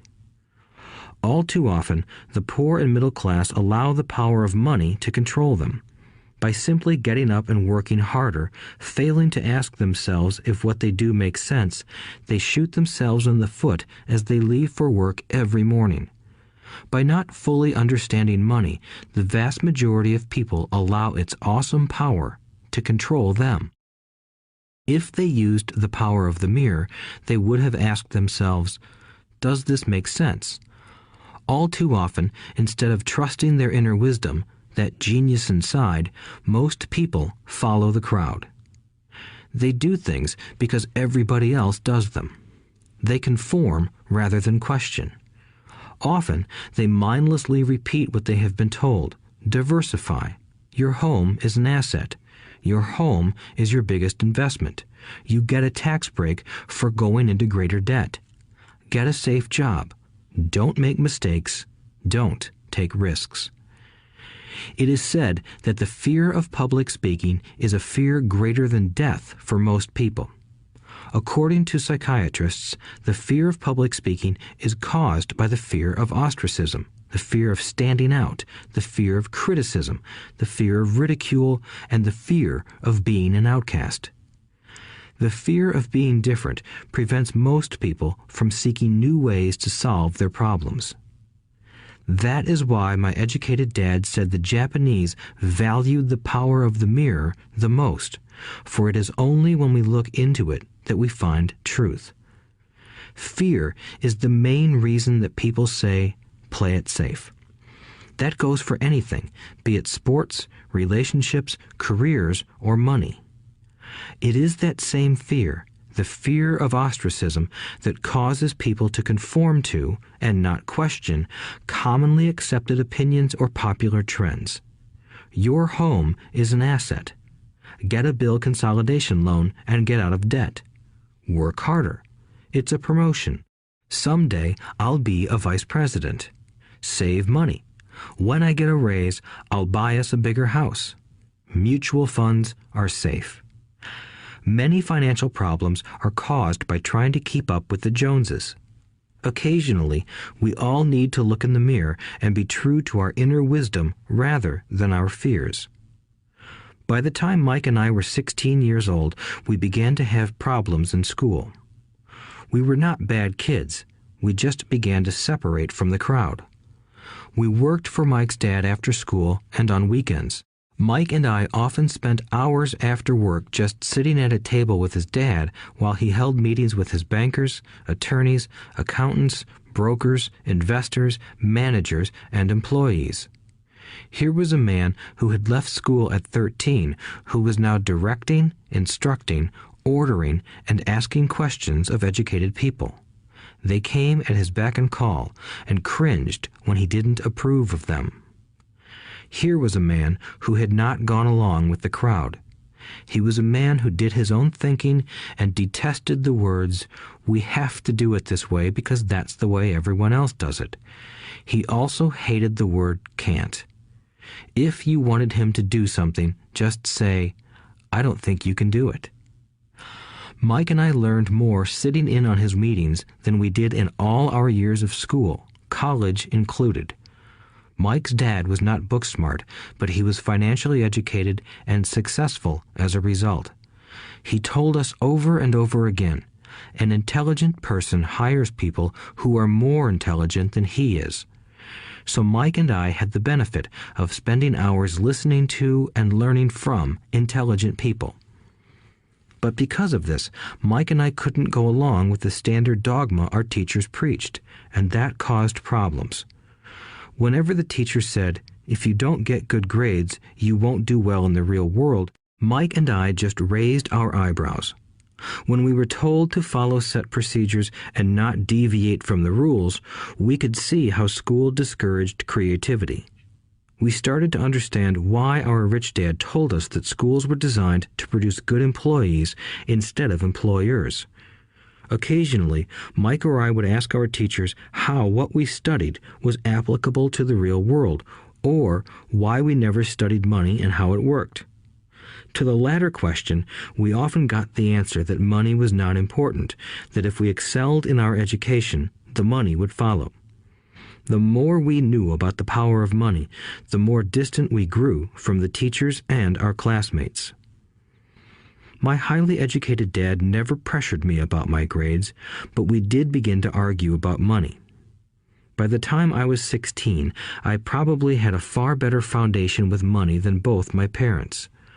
I could keep books, I listened to tax accountants, corporate attorneys, bankers, real estate brokers, investors, and so forth. By contrast, my dad talked to other teachers. One day, my dad told me that our home was his greatest investment. A not too pleasant argument took place when I showed him why I thought a house was not a good investment. I showed him the ancillary expenses that went along with owning the home. A bigger home meant bigger expenses, and the cash flow kept going out through the expense column. Today, people still challenge me on the idea of a house not being an asset. I know that for many people, it is their dream as well as their largest investment. And owning your own home is better than nothing. I simply offer an alternative way of looking at this popular dogma. If my wife and I were to buy a bigger, flashier house, we realize it wouldn't be an asset. It would be a liability since it would take money out of our pocket. So here is the argument I put forth. I really don't expect most people to agree with it because your home is an emotional thing, and when it comes to money, high emotions tend to lower financial intelligence. I know from personal experience that money has a way of making every decision emotional. 1. When it comes to houses, most people work all their lives paying for a home they never own. In other words, most people buy a new house every few years, each time incurring a new 30-year loan to pay off the previous one. 2. Even though people receive a tax deduction for interest on mortgage payments, they pay for all their other expenses with after-tax dollars, even after they pay off their mortgage. 3. My wife's parents were shocked when the property taxes on their home increased to $1,000 a month. This was after they had retired, so the increase put a strain on their retirement budget and they felt forced to move. 4. Houses do not always go up in value. I have friends who owe $1 million for a home that today would sell for far less. 5. The greatest losses of all are those from missed opportunities. If all your money is tied up in your house, you may be forced to work harder because your money continues blowing out of the expense column instead of adding to the asset column, the classic middle-class cash flow pattern. If a young couple would put more money into their asset column early on, their later years would be easier. Their assets would have grown and would be available to help cover expenses. All too often, a house only serves as a vehicle for incurring a home equity loan to pay for mounting expenses. In summary, the end result in making a decision to own a house that is too expensive in lieu of starting an investment portfolio impacts an individual in at least the following 3 ways. 1. Loss of time during which other assets could have grown in value. 2. Loss of additional capital which could have been invested instead of paying for high maintenance expenses related directly to the home. 3. Loss of education. Too often, people count their house and savings and retirement plans as all they have in their asset column. Because they have no money to invest, they simply don't invest. This costs them investment experience. Most never become what the investment world calls a sophisticated investor. And the best investments are usually first sold to sophisticated investors, who then turn around and sell them to the people playing it safe. I am not saying don't buy a house. What I'm saying is that you should understand the difference between an asset and a liability. When I want a bigger house, I first buy assets that will generate the cash flow to pay for the house. My educated dad's personal financial statement best demonstrates the life of someone caught in the rat race. His expenses match his income, never allowing him enough left over to invest in assets. As a result, his liabilities are larger than his assets. Why the rich get richer. A review of my rich dad's financial statement shows why the rich get richer. The asset column generates more than enough income to cover expenses, with the balance reinvested into the asset column. The asset column continues to grow, and therefore the income it produces grows with it. The result is that the rich get richer. Why the middle class struggle. The middle class finds itself in a constant state of financial struggle. Their primary income is through their salary. As their wages increase, so do their taxes. Their expenses tend to increase in proportion to their salary increase, hence the phrase, the rat race. They treat their home as their primary asset instead of investing in income-producing assets. This pattern of treating your home as an investment and the philosophy that a pay raise means you can buy a larger home or spend more is the foundation of today's debt-ridden society. Increased spending throws families into greater debt and into more financial uncertainty, even though they may be advancing in their jobs and receiving raises on a regular basis. This is high-risk living caused by weak financial education. The massive loss of jobs in recent times proves how shaky the middle class really is financially. Company pension plans are being replaced by 401k plans. Social Security is obviously in trouble and can't be relied upon as a source for retirement.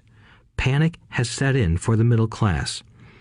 Today, mutual funds are popular because they supposedly represent safety. Average mutual fund buyers are too busy working to pay taxes and mortgages, save for their children's college, and pay off credit cards. They do not have time to study investing, so they rely on the expertise of the manager of a mutual fund. Also, because the mutual fund includes many different types of investments, they feel their money is safer because it is diversified. This educated middle class subscribes to the dogma put out by mutual fund brokers and financial planners. Play it safe, avoid risk. The real tragedy is that the lack of early financial education is what creates the risk faced by average middle class people. The reason they have to play it safe is because their financial positions are tenuous at best. Their balance sheets are not balanced. Instead, they are loaded with liabilities and have no real assets that generate income. Typically, their only source of income is their paycheck. Their livelihood becomes entirely dependent on their employer. So when genuine deals of a lifetime come along, these people can't take advantage of them because they are working so hard, are taxed to the max, and are loaded with debt. As I said at the start of this section, the most important rule is to know the difference between an asset and a liability. Once you understand the difference, concentrate your efforts on buying income-generating assets. That's the best way to get started on a path to becoming rich. Keep doing that and your asset column will grow. Keep liabilities and expenses down so more money is available to continue pouring into the asset column. Soon, the asset base will be so deep that you can afford to look at more speculative investments. Investments that may have returns of 100% to infinity. $5,000 investments that are soon turned into $1 million or more. Investments that the middle class calls too risky. The investment is not risky for the financially literate. As an employee who is also a homeowner, your working efforts are generally as follows. 1. You work for the company. Employees make their business owner or the shareholders rich, not themselves. Your efforts and success will help provide for the owner's success and retirement. 2. You work for the government. The government takes its share from your paycheck before you even see it. By working harder, you simply increase the amount of taxes taken by the government. Most people work from January to May just for the government. 3. You work for the bank. After taxes, your next largest expense is usually your mortgage and credit card debt. The problem with simply working harder is that each of these 3 levels takes a greater share of your increased efforts. You need to learn how to have your increased efforts benefit you and your family directly. Once you have decided to concentrate on minding your own business, focusing your efforts on acquiring assets instead of a bigger paycheck, how do you set your goals? Most people must keep their job and rely on their wages to fund their acquisition of assets. As their assets grow, how do they measure the extent of their success? When does someone know that they are rich, that they have wealth? As well as having my own definitions for assets and liabilities, I also have my own definition for wealth. Actually, I borrowed it from a man named R. Buckminster Fuller.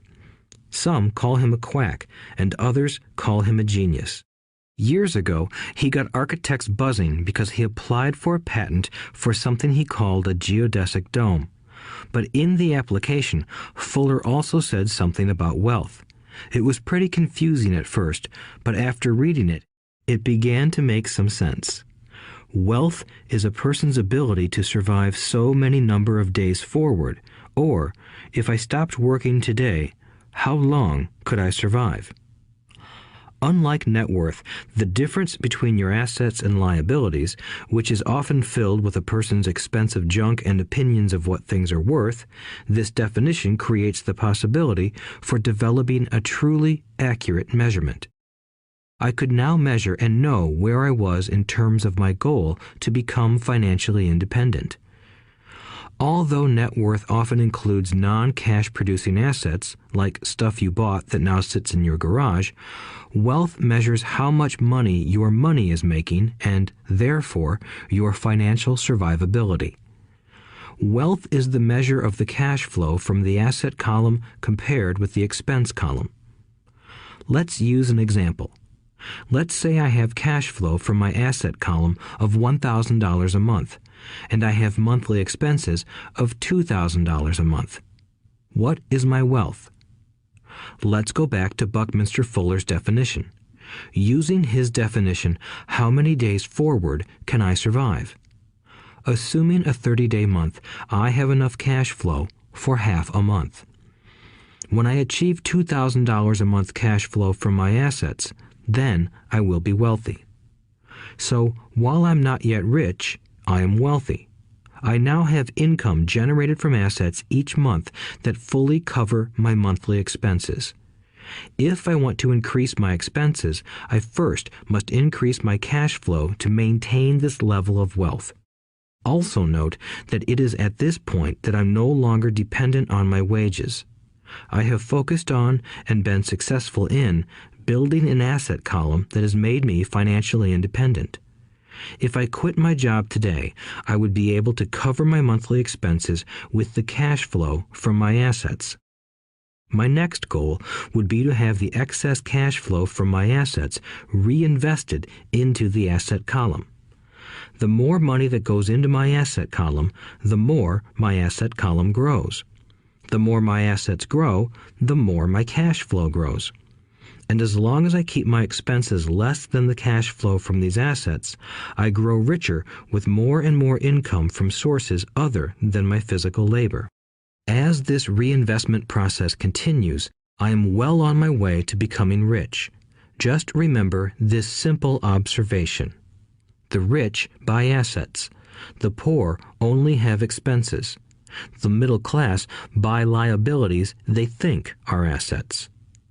So how do I start minding my own business? What is the answer? Listen to the founder of McDonald's in the next chapter. Chapter 3. Lesson 3. Mind your own business. The rich focus on their asset columns while everyone else focuses on their income statements. In 1974, Ray Kroc, the founder of McDonald's, was asked to speak to the MBA class at the University of Texas at Austin. A friend of mine was a student in that MBA class. After a powerful and inspiring talk, the class adjourned and the students asked Ray if he would join them at their favorite hangout to have a few beers. Ray graciously accepted. "What business am I in?" Ray asked once the group had all their beers in hand. Everyone laughed, my friend said. Most of the MBA students thought Ray was just fooling around. No one answered, so Ray asked again. "What business do you think I'm in?" The students laughed again, and finally one brave soul yelled out, "Ray, who in the world doesn't know that you're in the hamburger business?" Ray chuckled. "That's what I thought you would say." He paused and then quickly added, "Ladies and gentlemen, I'm not in the hamburger business. My business is real estate." As my friend tells the story, Ray spent a good amount of time explaining his viewpoint. In his business plan, Ray knew that the primary business focus was to sell hamburger franchises, but what he never lost sight of was the location of each franchise. He knew that the land and its location were the most significant factors in the success of each franchise.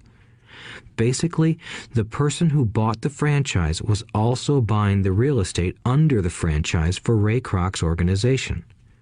Today, McDonald's is the largest single owner of real estate in the world, owning even more than the Catholic Church.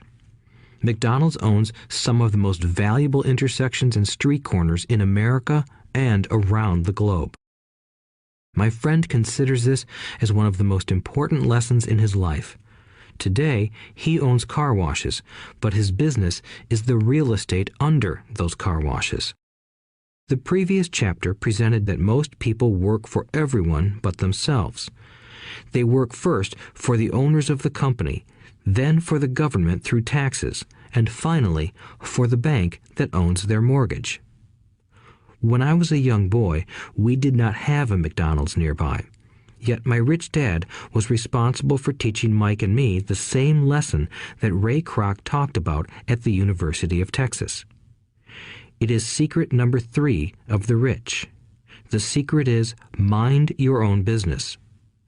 Financial struggle is often directly the result of people working all their lives for someone else.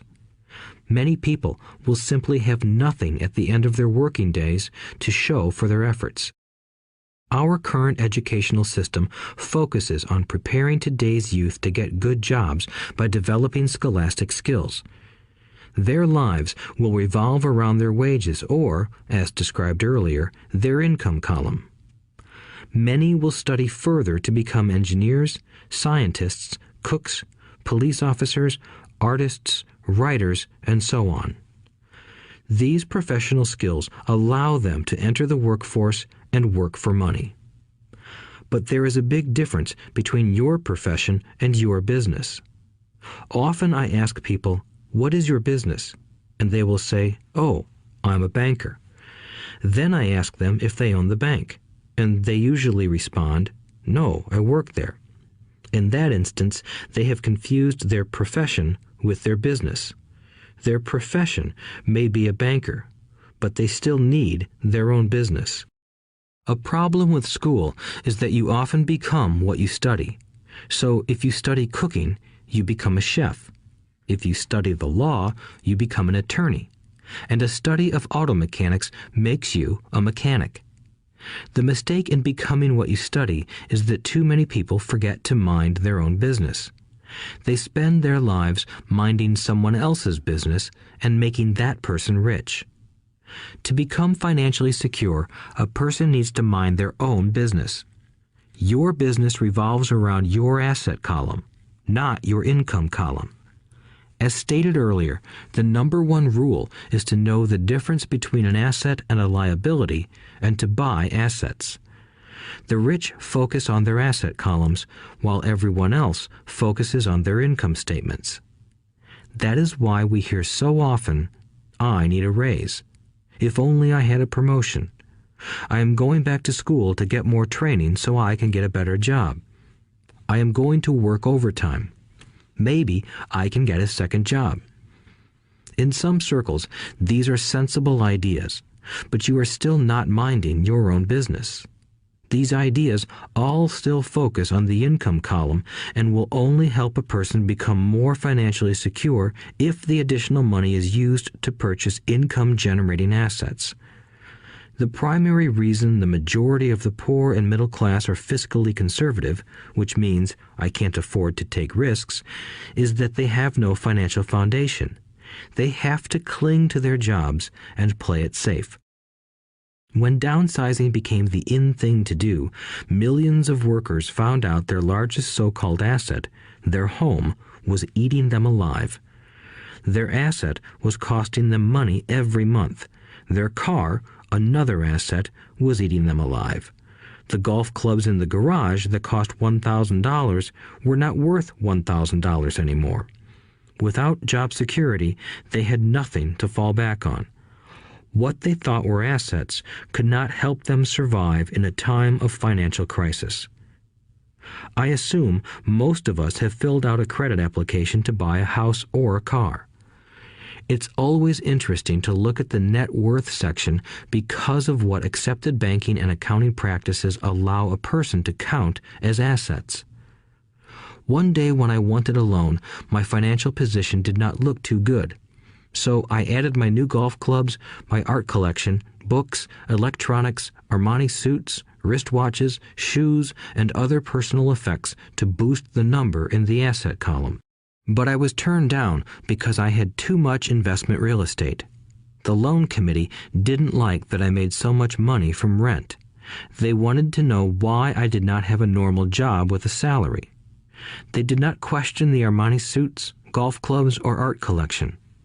Life is sometimes tough when you do not fit the standard profile. I cringe every time I hear someone say to me that their net worth is $1 million or $100,000 or whatever. One of the main reasons net worth is not accurate is simply because the moment you begin selling your assets, you are taxed for any gains. So many people have put themselves in deep financial trouble when they run short of income. To raise cash, they sell their assets.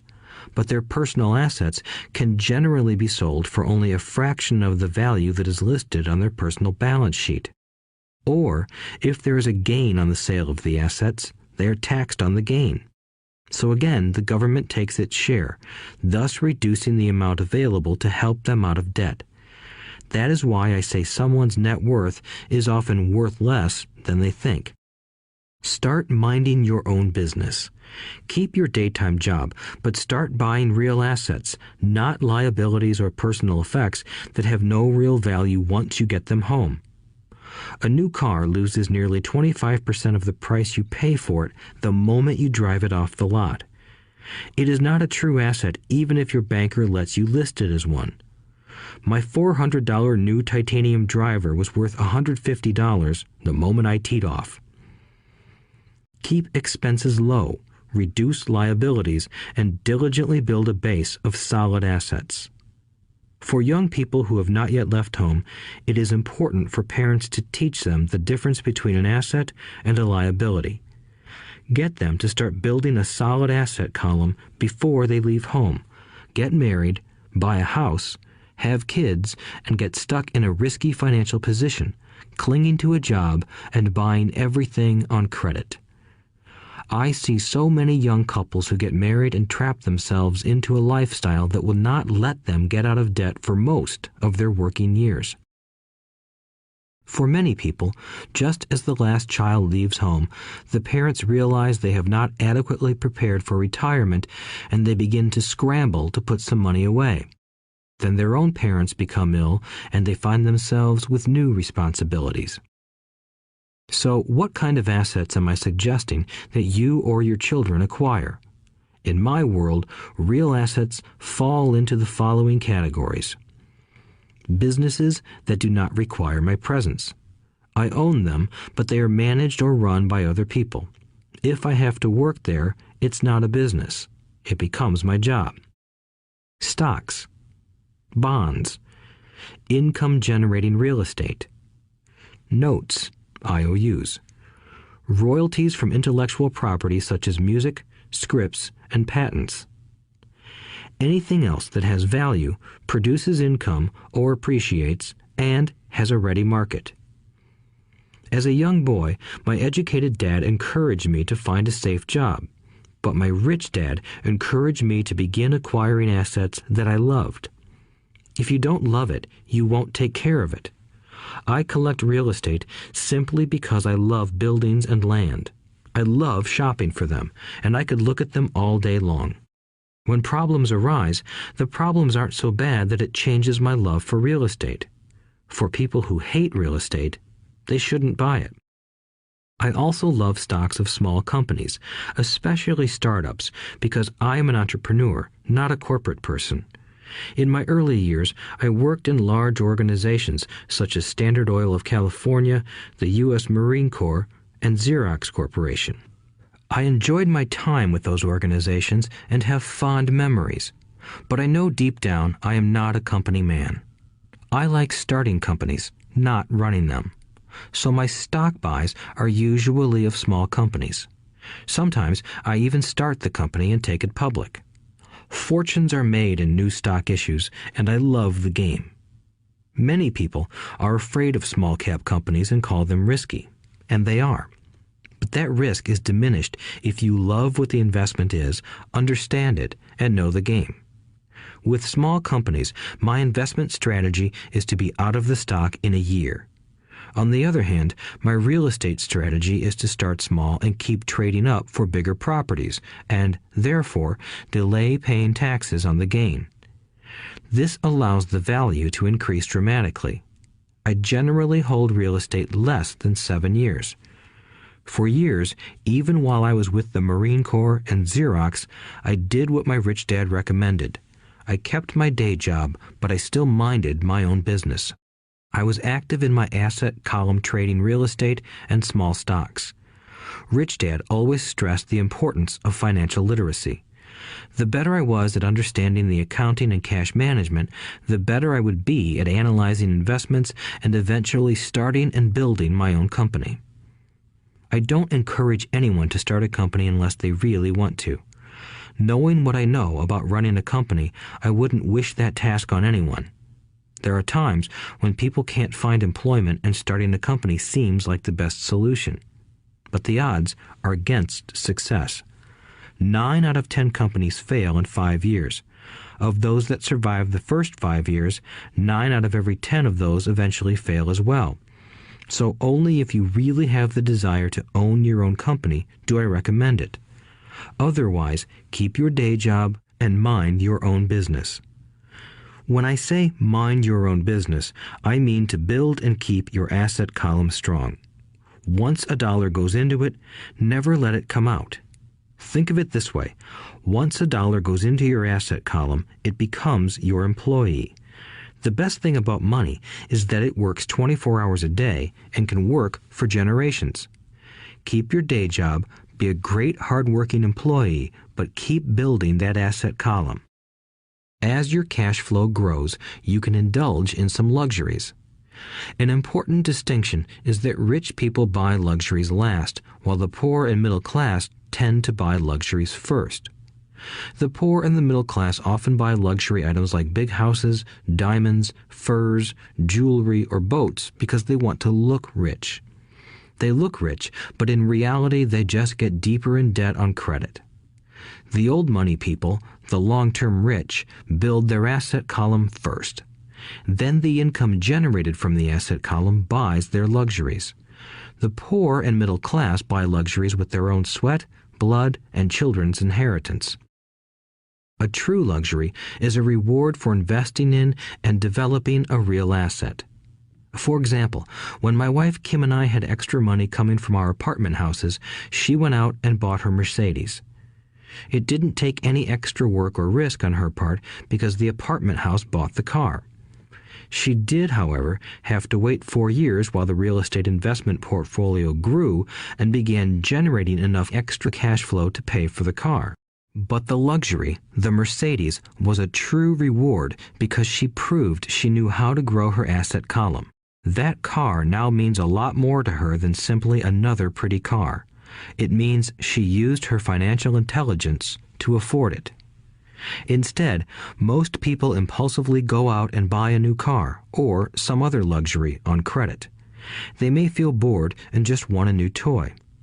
Buying a luxury on credit often causes a person to eventually resent that luxury because the debt becomes a financial burden. After you've taken the time and invested in and built your own business, you are now ready to learn the biggest secret of the rich, the secret that puts the rich way ahead of the pack. Chapter 4. Lesson 4. The History of Taxes and the Power of Corporations. My rich dad just played the game smart, and he did it through corporations, the biggest secret of the rich. I remember in school being told the story of Robin Hood and his merry men. My teacher thought it was a wonderful story of a romantic hero who robbed from the rich and gave to the poor. My rich dad did not see Robin Hood as a hero. He called Robin Hood a crook. Robin Hood may be long gone, but his followers live on. I often still hear people say, "Why don't the rich pay for it?" Or, "The rich should pay more in taxes and give it to the poor." It is this Robin Hood fantasy, or taking from the rich to give to the poor, that has caused the most pain for the poor and the middle class. The reason the middle class is so heavily taxed is because of the Robin Hood ideal.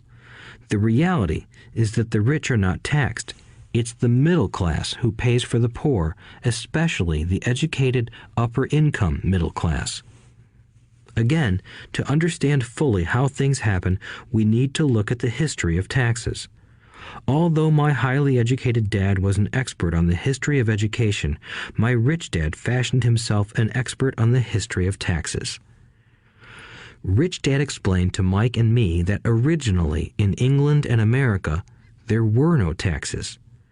Occasionally, there were temporary taxes levied in order to pay for wars.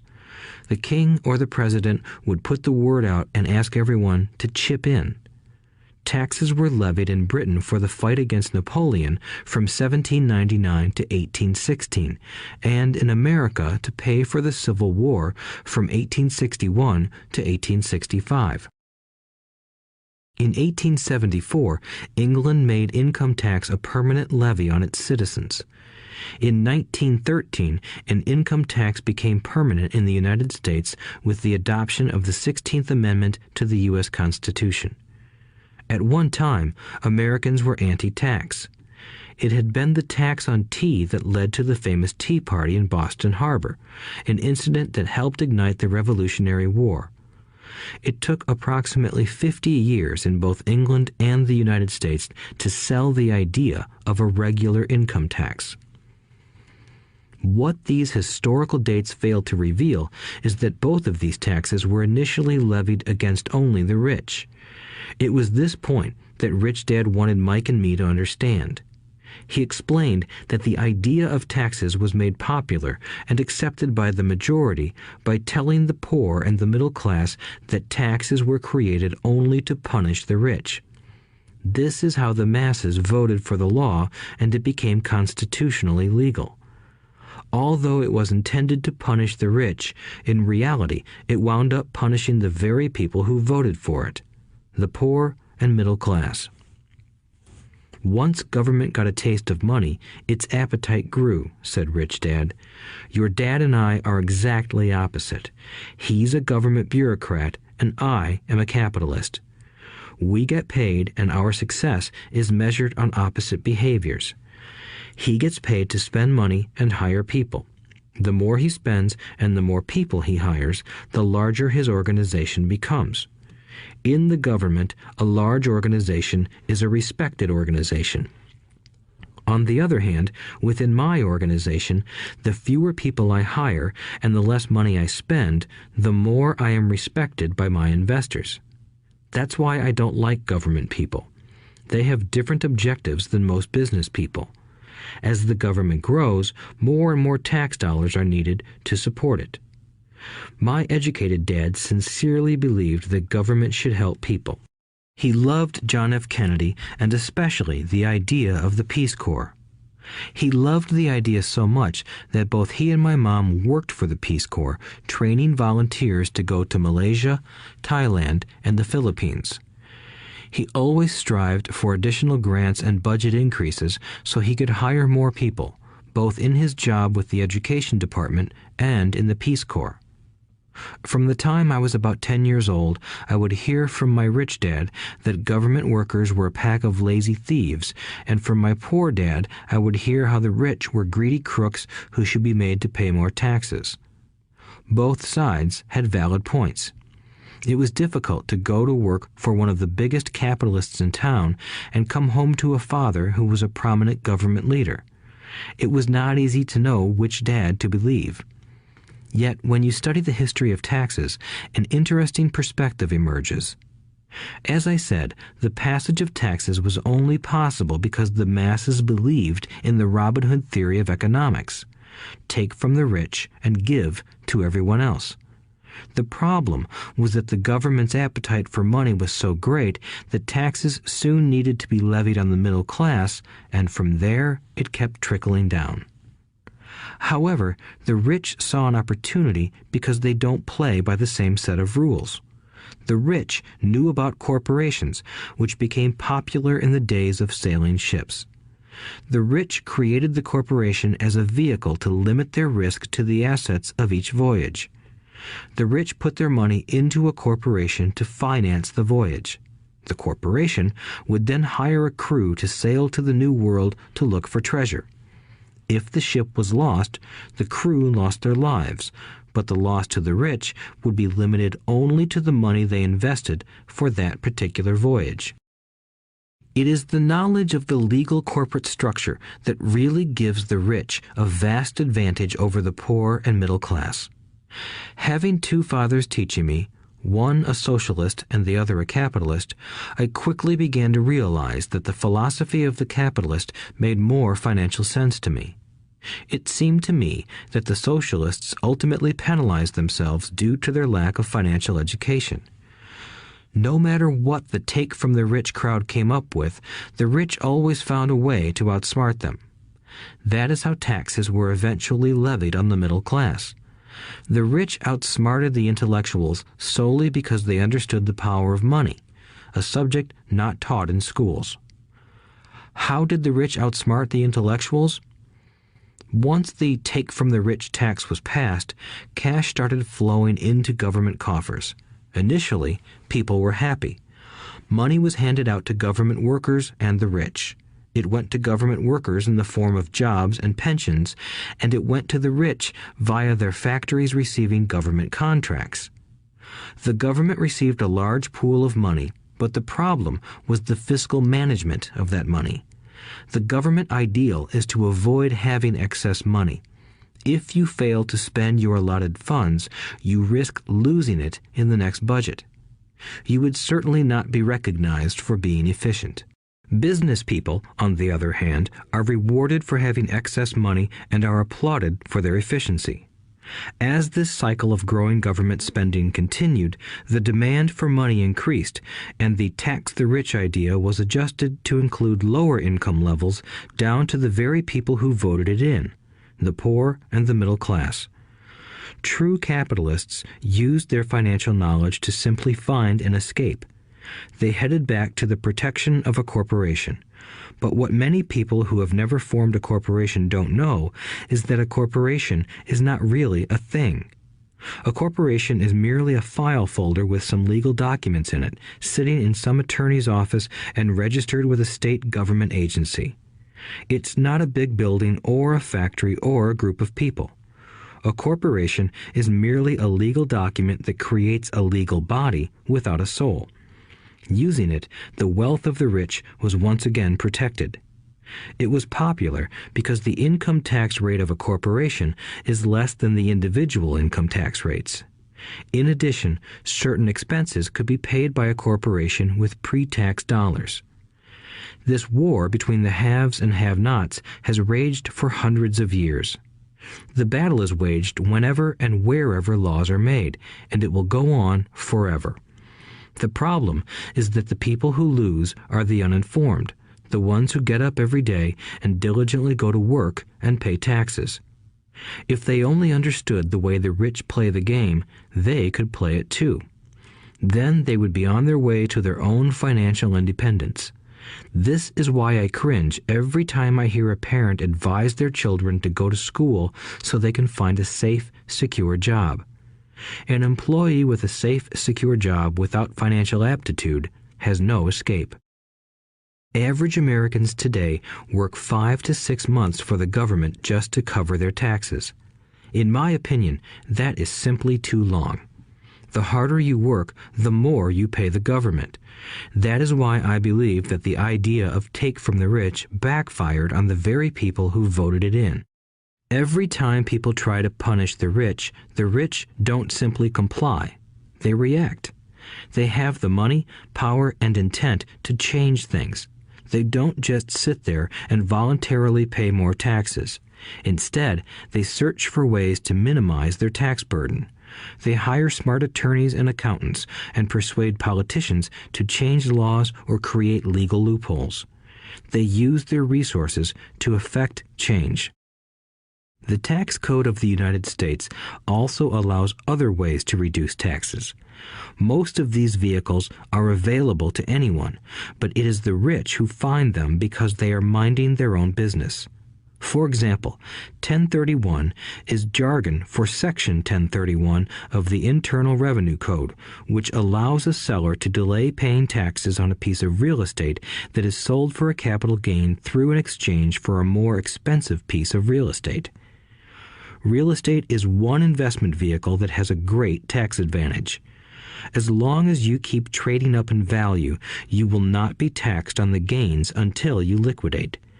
People who don't take advantage of these legal tax savings are missing a great opportunity to build their asset columns. The poor and middle class don't have the same resources. They sit there and let the government's needles enter their arm and allow the blood donation to begin.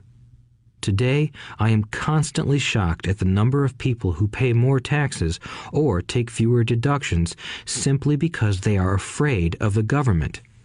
I have friends who have had their businesses shut down and destroyed, only to find out it was a mistake on the part of the government.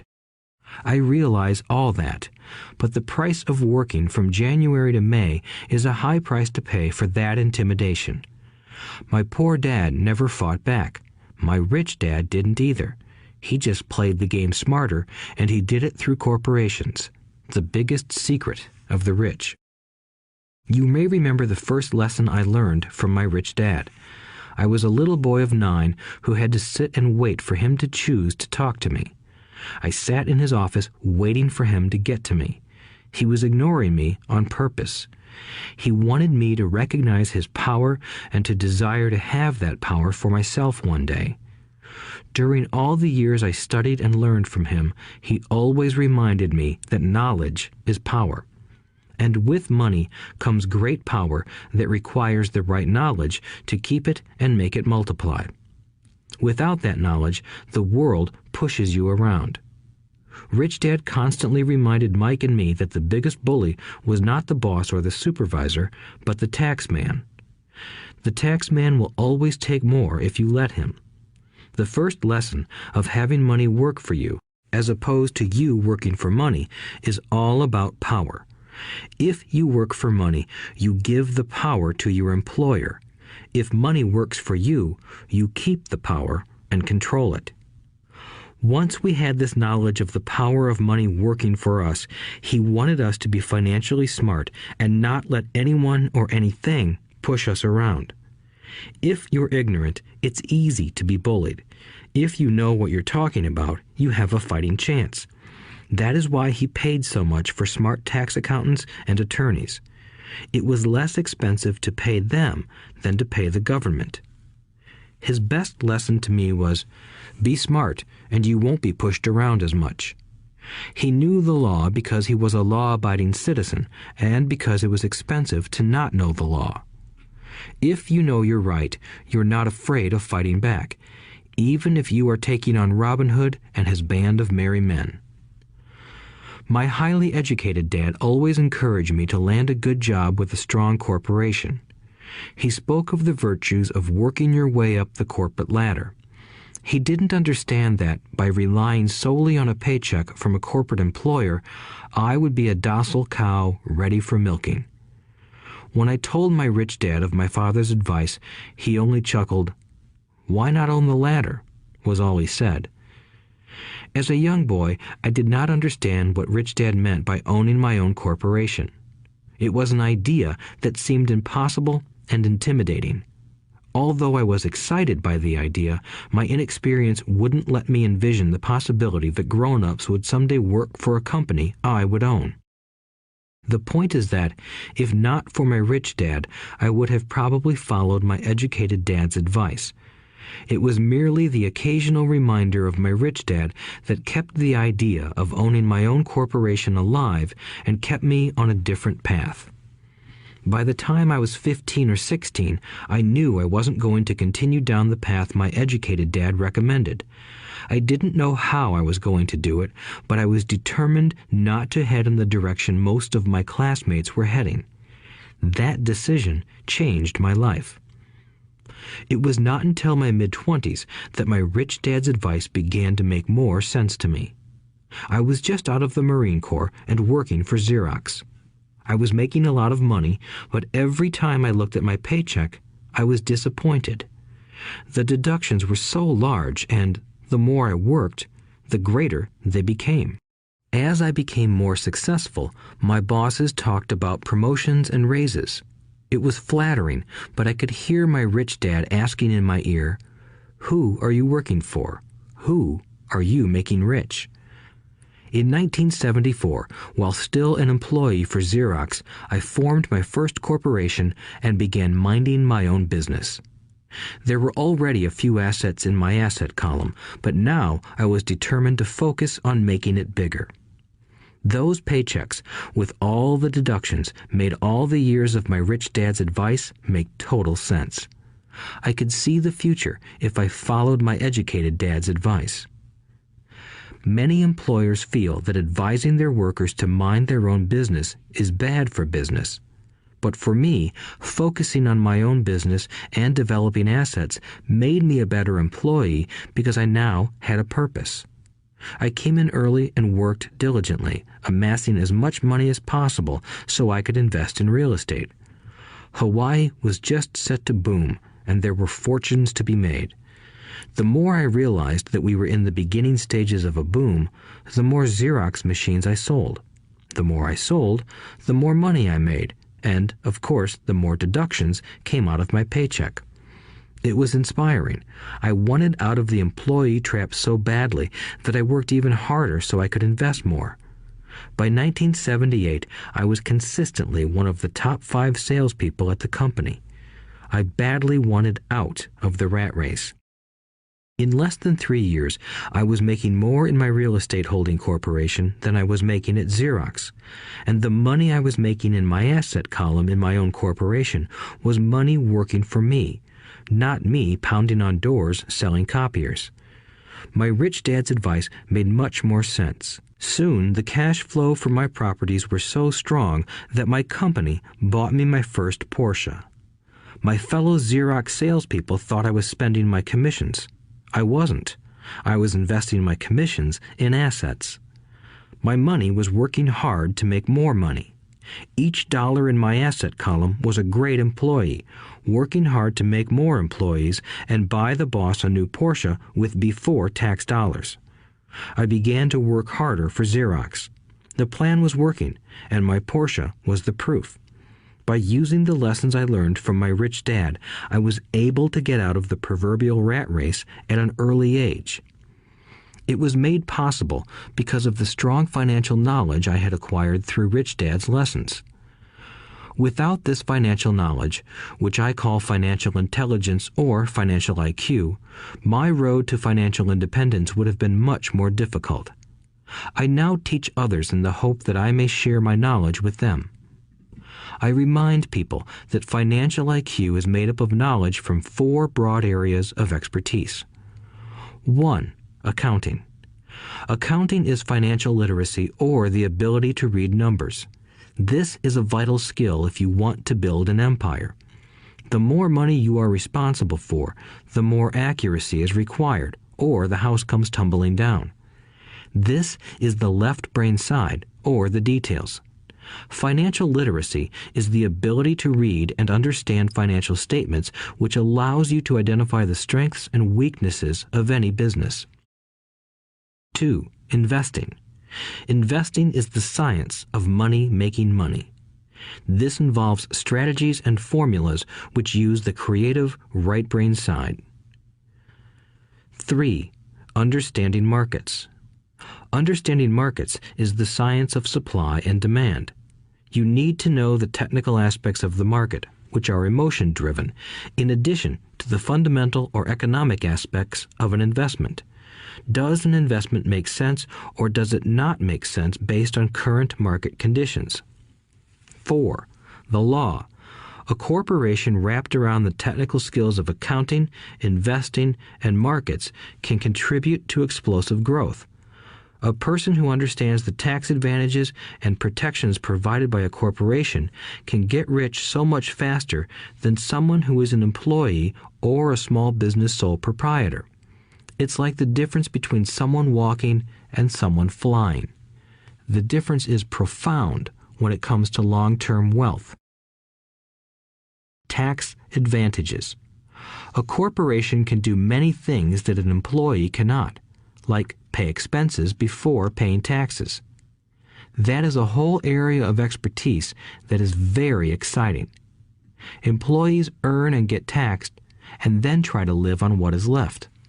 A corporation earns, spends everything it can, and is taxed on anything that is left. It's one of the biggest legal tax loopholes that the rich use. They're easy to set up and are not expensive if you own investments that are producing good cash flow. For example, by owning your own corporation, your vacations can be board meetings in Hawaii. Car payments, insurance, repairs, and health club memberships are company expenses. Most restaurant meals are partial expenses, and on.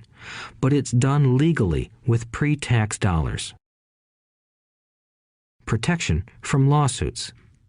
We live in a litigious society. Everybody wants a piece of your action. The rich hide much of their wealth using vehicles such as corporations and trusts to protect their assets from creditors.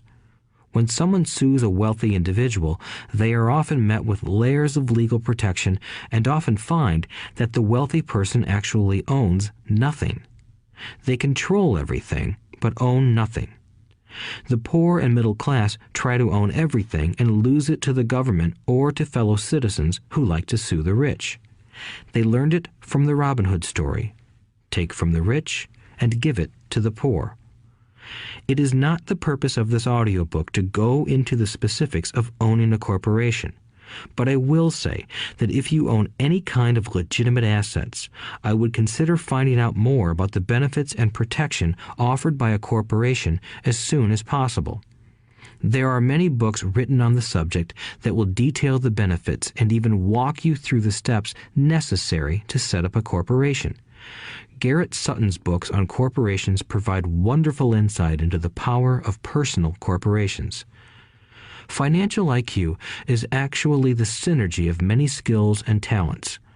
I would say it is the combination of the 4 technical skills listed above that make up basic financial intelligence. If you aspire to great wealth, it is the combination of these skills that will greatly amplify your financial intelligence. In summary, business owners with corporations 1. Earn, 2. Spend, 3. Pay taxes. Employees who work for corporations 1. Earn, 2. Pay taxes, 3. Spend. As part of your overall financial strategy, I recommend that you learn about the protection that legal entities can provide for businesses and assets. Chapter 5. Lesson 5. The rich invent money. Often in the real world, it's not the smart who get ahead, but the bold. Last night, I took a break from writing and watched a TV program on the history of a young man named Alexander Graham Bell. Bell had just patented his telephone and was having growing pains because the demand for his new invention was so strong. Needing a bigger company, he then went to the giant at that time, Western Union, and asked them if they would buy his patent and his tiny company. He wanted $100,000 for the whole package. The president of Western Union scoffed at him and turned him down, saying the price was ridiculous. The rest is history. A multi-billion-dollar industry emerged, and AT&T was born. The evening news came on right after the story of Alexander Graham Bell. On the news was a story of another downsizing at a local company. The workers were angry and complained that the company ownership was unfair. A terminated manager of about 45 years of age had his wife and 2 babies at the plant and was begging the guards to let him talk to the owners to ask if they would reconsider his termination. He had just bought a house and was afraid of losing it. The camera focused in on his pleading for all the world to see. Needless to say, it held my attention. I have been teaching professionally since 1984. It has been a great experience and a rewarding one. It is also a disturbing profession, for I have taught thousands of individuals, and I see one thing in common in all of us, myself included. We all have tremendous potential, and we all are blessed with gifts. Yet the one thing that holds all of us back is some degree of self-doubt. It is not so much the lack of technical information that holds us back, but more the lack of self-confidence. Some are more affected than others. Once we leave school, most of us know that it is not so much a matter of college degrees or good grades that count. In the real world, outside of academics, something more than just grades is required. I have heard it called many things: guts, chutzpah, balls, audacity, bravado, cunning, daring, tenacity, and brilliance. This factor, whatever it is labeled, ultimately decides one's future much more than school grades do. Inside each of us is one of these brave, brilliant, and daring characters. There is also the flip side of that character, people who could get down on their knees and beg if necessary. After a year in Vietnam as a Marine Corps pilot, I got to know both of those characters inside of me intimately. One is not better than the other. Yet, as a teacher, I recognized that it was excessive fear and self-doubt that were the greatest detractors of personal genius. It broke my heart to see students know the answers, yet lack the courage to act on the answer. Often in the real world, it's not the smart who get ahead, but the bold. In my personal experience, your financial genius requires both technical knowledge as well as courage. If fear is too strong, the genius is suppressed. In my classes, I strongly urge students to learn to take risks, to be bold, and to let their genius convert that fear into power and brilliance. It works for some and just terrifies others. I have come to realize that for most people, when it comes to the subject of money, they would rather play it safe. I have had to field questions such as, why take risks? Why should I bother developing my financial IQ? Why should I become financially literate? And I answer, just to have more options. There are huge changes up ahead. In the coming years, there will be more people just like the young inventor Alexander Graham Bell. There will be 100 people like Bill Gates and hugely successful companies like Microsoft created every year all over the world. And there will also be many more bankruptcies, layoffs, and downsizings. So why bother developing your financial IQ? No one can answer that but you. Yet I can tell you why I myself do it. I do it because it is the most exciting time to be alive. I'd rather be welcoming change than dreading change. I'd rather be excited about making millions than worrying about not getting a raise. This period we are in now is a most exciting time, unprecedented in our world's history. Generations from now, people will look back at this period of time and remark at what an exciting era it must have been. It was the death of the old and birth of the new. It was full of turmoil, and it was exciting. So why bother developing your financial IQ? Because if you do, you will prosper greatly. And if you don't, this period of time will be a frightening one. It will be a time of watching some people move boldly forward while others cling to worn-out life preservers. Land was wealth 300 years ago, so the person who owned the land owned the wealth. Later, wealth was in factories and production, and America rose to dominance. The industrialist owned the wealth. Today, wealth is in information, and the person who has the most timely information owns the wealth. The problem is that information flies around the world at the speed of light.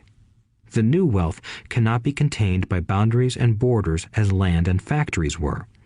The changes will be faster and more dramatic. There will be a dramatic increase in the number of new multimillionaires. There also will be those who are left behind. I find so many people struggling today, often working harder, simply because they cling to old ideas. They want things to be the way they were, and they resist change. I know people who are losing their jobs or their houses, and they blame technology or the economy or their boss. Sadly, they fail to realize that they might be the problem. Old ideas are their biggest liability.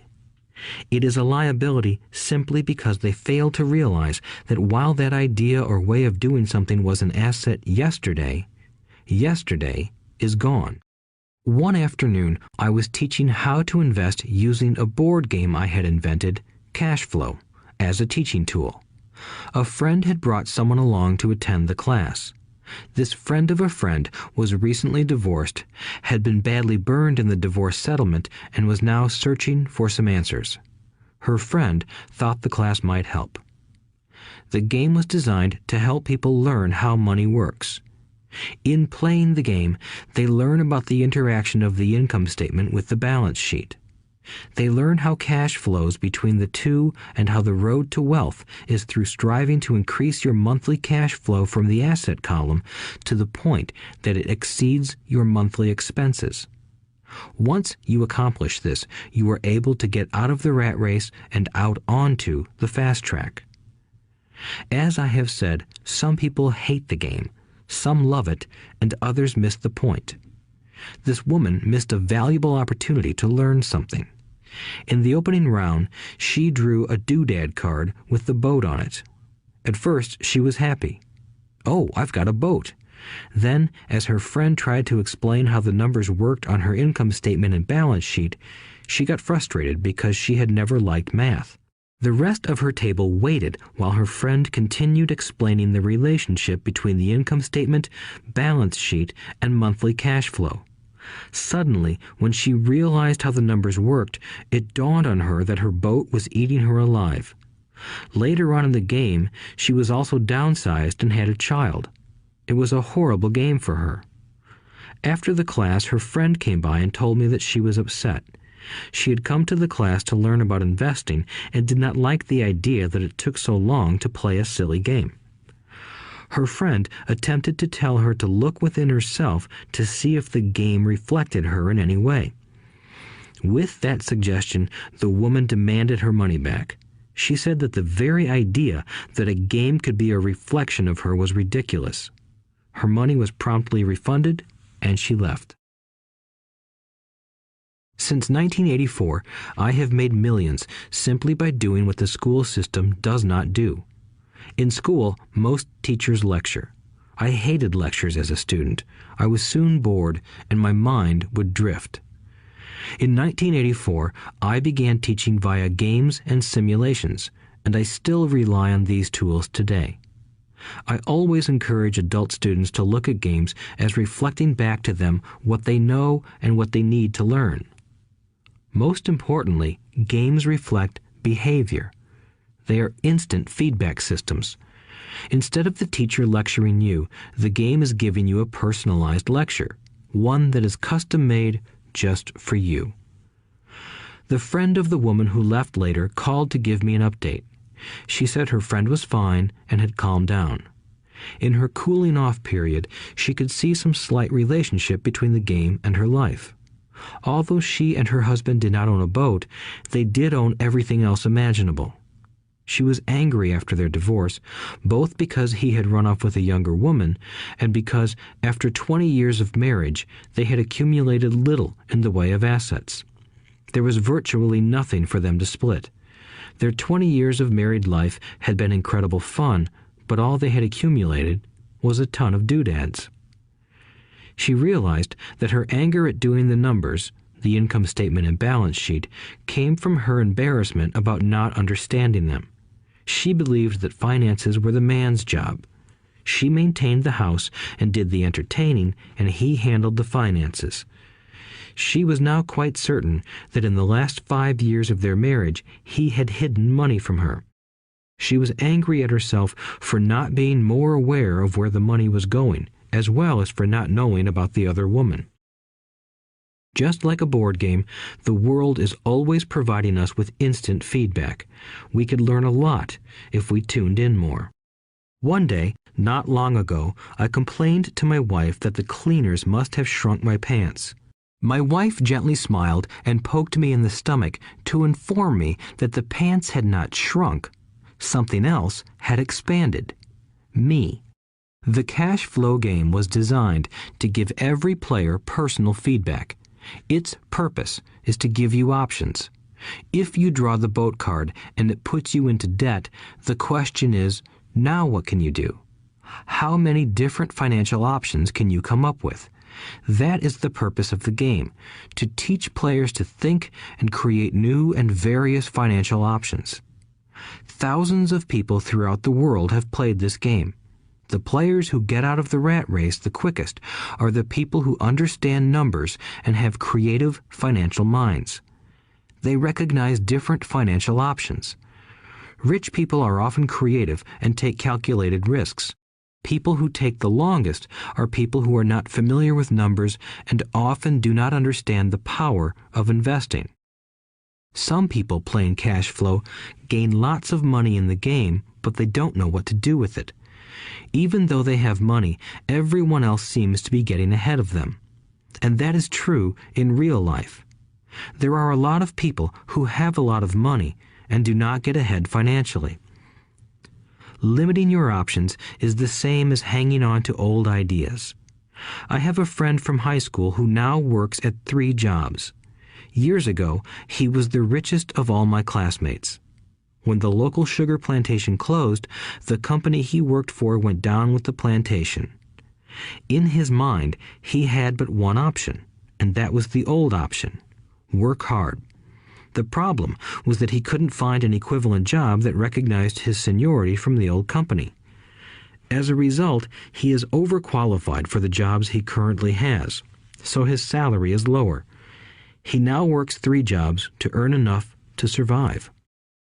I have watched people playing cash flow complain that the right opportunity cards are not coming their way, so they sit there. I know people who do that in real life. They wait for the right opportunity. I have watched people get the right opportunity card and then not have enough money. Then they complain that they would have gotten out of the rat race if they had had more money. So they sit there. I know people in real life who do that also. They see all the great deals, but they have no money. And I have seen people pull a great opportunity card, read it out loud, and have no idea that it is a great opportunity. They have the money, the time is right, they have the card, but they can't see the opportunity staring them in the face. They fail to see how it fits into their financial plan for escaping the rat race. And I know more people like that than all the others combined. Most people have an opportunity of a lifetime flash right in front of them, and they fail to see it. A year later, they find out about it, after everyone else got rich. Financial intelligence is simply having more options. If the opportunities aren't coming your way, what else can you do to improve your financial position? If an opportunity lands in your lap and you have no money and the bank won't talk to you, what else can you do to get the opportunity to work in your favor? If your hunch is wrong and what you've been counting on doesn't happen, how can you turn a lemon into millions? That is financial intelligence. It is not so much what happens, but how many different financial solutions you can think of to turn a lemon into millions. It is how creative you are in solving financial problems. Most people only know one solution: work hard, save, and borrow. So why would you want to increase your financial intelligence? Because you want to be the kind of person who creates your own luck. You take whatever happens and make it better. Few people realize that luck is created, just as money is. And if you want to be luckier and create money instead of working hard, then your financial intelligence is important. If you are the kind of person who is waiting for the right thing to happen, you might wait for a long time. It's like waiting for all the traffic lights to be green for 5 miles before you'll start your trip. As young boys, Mike and I were constantly told by my rich dad that money is not real. Rich Dad occasionally reminded us of how close we came to the secret of money on that first day we got together and began making money out of plaster of Paris. The poor and middle class work for money, he would say. The rich make money. The more real you think money is, the harder you will work for it. If you can grasp the idea that money is not real, you will grow richer faster. What is it? Was a question Mike and I often came back with. What is money if it is not real? What we agree it is, was all Rich Dad would say. The single most powerful asset we all have is our mind. If it is trained well, it can create enormous wealth seemingly instantaneously. An untrained mind can also create extreme poverty that can crush a family for generations. In the information age, money is increasing exponentially. A few individuals are getting ridiculously rich from nothing, just ideas and agreements. If you ask many people who trade stocks or other investments for a living, they see it done all the time. Often, millions can be made instantaneously from nothing. And by nothing, I mean no money was exchanged. It is done via agreement, a hand signal in a trading pit, a blip on a trader's screen in Lisbon from a trader's screen in Toronto and back to Lisbon, a call to my broker to buy and a moment later to sell. Money did not change hands. Agreements did. So why develop your financial genius? Only you can answer that. I can tell you why I have been developing this area of my intelligence. I do it because I want to make money fast. Not because I need to, but because I want to. It is a fascinating learning process. I develop my financial IQ because I want to participate in the fastest game and biggest game in the world. And, in my own small way, I would like to be part of this unprecedented evolution of humanity, the era where humans work purely with their minds and not with their bodies. Besides, it is where the action is. It is what is happening. It's hip, it's scary, and it's fun. That is why I invest in my financial intelligence, developing the most powerful asset I have. I want to be with people moving boldly forward. I do not want to be with those left behind. I will give you a simple example of creating money. In the early 1990s, the economy of Phoenix, Arizona was horrible. I was watching a TV show when a financial planner came on and began forecasting doom and gloom. His advice was to save money. Put $100 away every month, he said. In 40 years, you will be a multimillionaire. Well, putting money away every month is a sound idea. It is one option, the option most people subscribe to. The problem is this. It blinds the person to what is really going on. It causes them to miss major opportunities for much more significant growth of their money. The world is passing them by. As I said, the economy was terrible at that time. For investors, this is the perfect market condition. A chunk of my money was in the stock market and in apartment houses. I was short of cash. Because people were giving properties away, I was buying. I was not saving money. I was investing. Kim and I had more than $1 million in cash working in a market that was rising fast. It was the best opportunity to invest. The economy was terrible.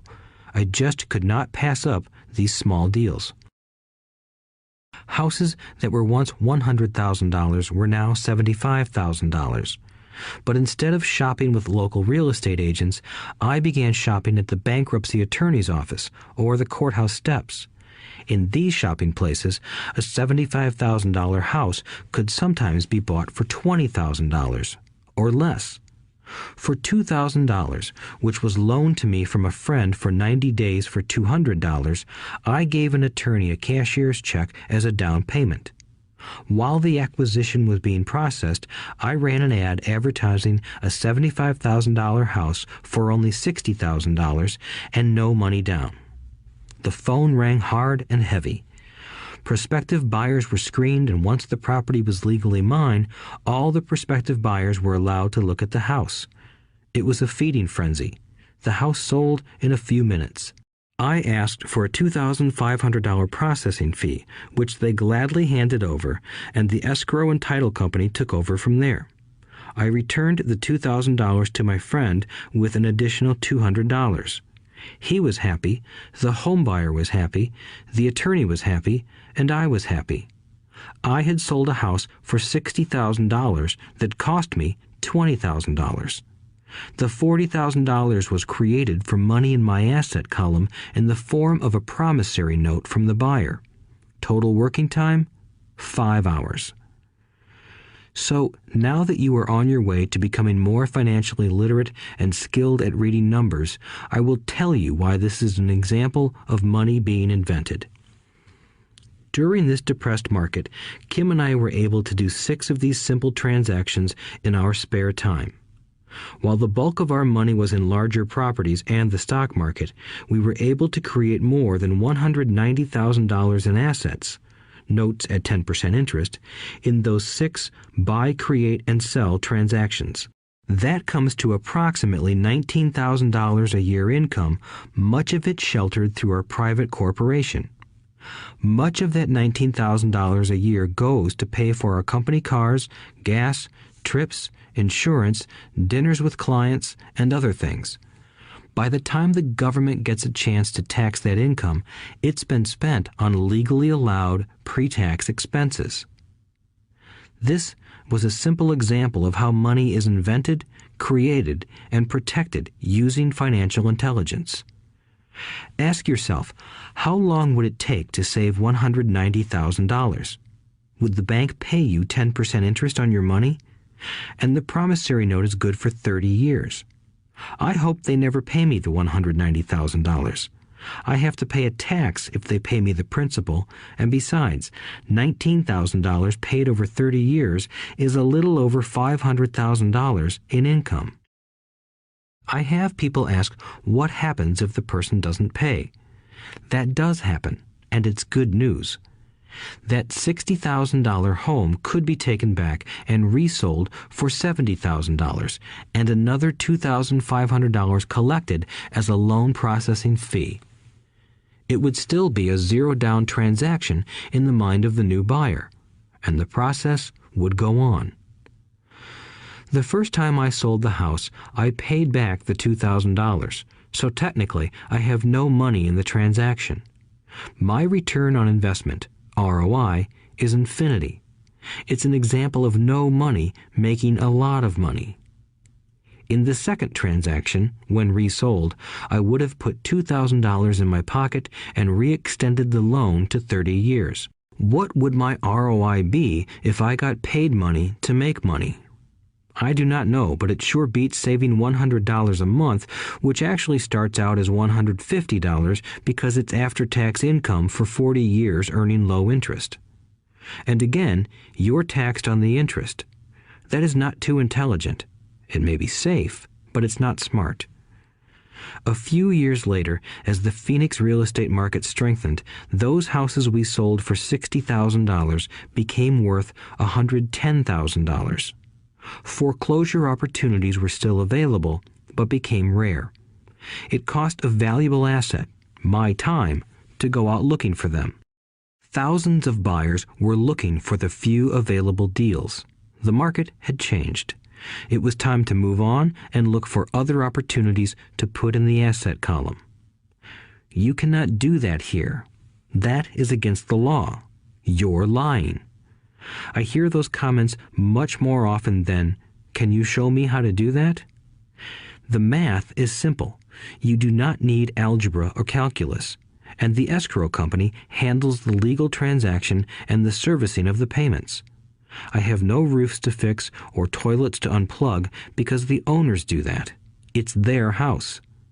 Occasionally, someone does not pay, and that is wonderful because there are late fees, or they move out and the property is sold again. The court system handles that.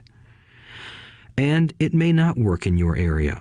The market conditions may be different, but the example illustrates how a simple financial process can create hundreds of thousands of dollars with little money and low risk. It is an example of money being only an agreement. Anyone with a high school education can do it. Yet most people won't. Most people listen to the standard advice of work hard and save money. For about 30 hours of work, approximately $190,000 was created in the asset column, and no taxes were paid. Which one sounds harder to you? 1. Work hard, pay 50% in taxes, save what is left, your savings, then earn 5%, which is also taxed. Or 2. Take the time to develop your financial intelligence, harness the power of your brain and the asset column. If you use option number 1, be sure to factor in how much time it takes you to save $190,000. Time is one of your greatest assets. Now, you may understand why I silently shake my head when I hear parents say, "My child is doing well in school and receiving a good education." It may be good, but is it adequate?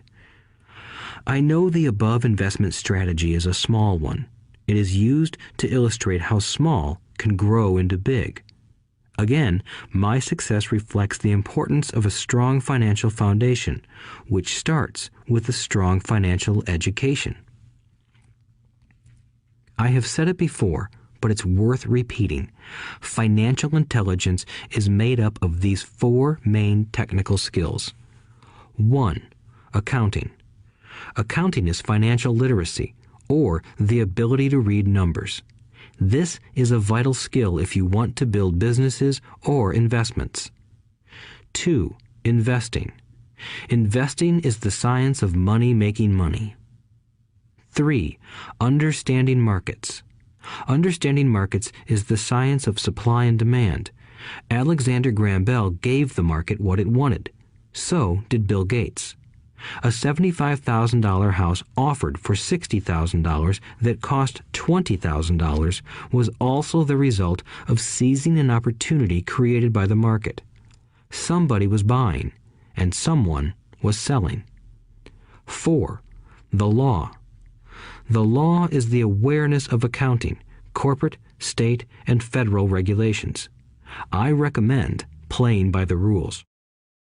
It is this basic foundation, or the combination of these skills, that is needed to be successful in the pursuit of wealth, whether it be through the buying of small homes, apartment buildings, companies, stocks, bonds, precious metals, baseball cards, or the like. A few years later, the real estate market rebounded and everyone else was getting in. The stock market was booming and everyone was getting in. The U.S. economy was getting back on its feet. I began selling and was now traveling to Peru, Norway, Malaysia, and the Philippines. The investment landscape had changed. We were no longer buying real estate. Now I just watch the values climb inside the asset column and will probably begin selling. I suspect that some of those 6 little house deals will sell and the $40,000 note will be converted to cash. I need to call my accountant to be prepared for cash and seek ways to shelter it. The point I would like to make is that investments come and go. The market goes up and comes down. Economies improve and crash. The world is always handing you opportunities of a lifetime, every day of your life, but all too often we fail to see them. But they are there. And the more the world changes and the more technology changes, the more opportunities there will be to allow you and your family to be financially secure for generations to come. So why bother developing your financial intelligence? Again, only you can answer that. I know why I continue to learn and develop. I do it because I know there are changes coming. I'd rather welcome change than cling to the past. I know there will be market booms and market crashes. I want to continually develop my financial intelligence because at each market change, some people will be on their knees begging for their jobs. Others, meanwhile, will take the lemons that life hands them, and we are all handed lemons occasionally, and turn them into millions. That's financial intelligence. I am often asked about the lemons I have turned into millions. I hesitate using many more examples of personal investments because I am afraid it comes across as bragging or tooting my own horn. That is not my intention. I use the examples only as numerical and chronological illustrations of actual and simple cases. I use the examples because I want you to know that it is easy. And the more familiar you become with the 4 pillars of financial intelligence, the easier it becomes. Personally, I use 2 main vehicles to achieve financial growth: real estate and small cap stocks. I use real estate as my foundation. Day in and day out, my properties provide cash flow and occasional spurts of growth and value. The small cap stocks are used for fast growth. I do not recommend anything that I do. The examples are just that, examples. If the opportunity is too complex and I do not understand the investment, I don't do it. Simple math and common sense are all you need to do well financially. There are 5 reasons for using examples. 1. To inspire people to learn more. 2. To let people know it is easy if the foundation is strong. 3. To show that anyone can achieve great wealth. 4. To show that there are millions of ways to achieve your goals. 5. To show that it's not rocket science. In 1989, I used to jog through a lovely neighborhood in Portland, Oregon. It was a suburb that had little gingerbread houses. They were small and cute. I almost expected to see Little Red Riding Hood skipping down the sidewalk on her way to Granny's. There were for sale signs everywhere. The timber market was terrible. The stock market had just crashed, and the economy was depressed. On one street, I noticed a for sale sign that was up longer than most. It looked old. Jogging past it one day, I ran into the owner, who looked troubled. "What are you asking for your house?" I asked. The owner turned and smiled weakly. "Make me an offer," he said. "It's been for sale for over a year. Nobody even comes by anymore to look at it." "I'll look," I said, and I bought the house a half hour later for $20,000 less than his asking price. It was a cute little 2-bedroom home with gingerbread trim on all the windows. It was light blue with gray accents and had been built in 1930. Inside, there was a beautiful rock fireplace, as well as 2 tiny bedrooms. It was a perfect rental house. I gave the owner $5,000 down for a $45,000 house that was really worth $65,000, except that no one wanted to buy it. The owner moved out in a week, happy to be free, and my first tenant moved in, a local college professor. After the mortgage, expenses, and management fees were paid, I put a little less than $40 in my pocket at the end of each month. Hardly exciting. A year later, the depressed Oregon real estate market had begun to pick up. California investors, flush with money from their still booming real estate market, were moving north and buying up Oregon and Washington. I sold that little house for $95,000 to a young couple from California who thought it was a bargain. My capital gains of approximately $40,000 were placed into a 1031 tax-deferred exchange, and I went shopping for a place to put my money. In about a month, I found a 12-unit apartment house right next to the Intel plant in Beaverton, Oregon. The owners lived in Germany, had no idea what the place was worth, and again, just wanted to get out of it. I offered $275,000 for a $450,000 building. They agreed to $300,000. I bought it and held it for 2 years.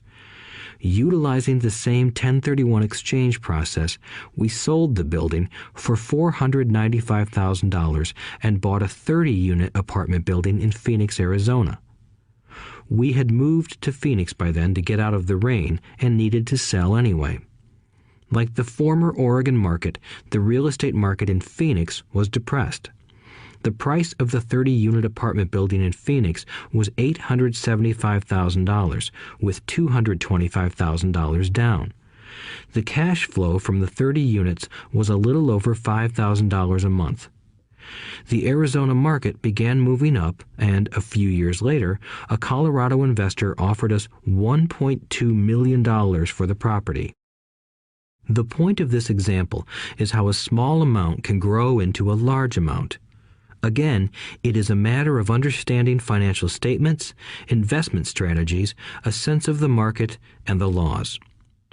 If people are not versed in these subjects, then obviously they must follow standard dogma, which is to play it safe, diversify, and only invest in secure investments.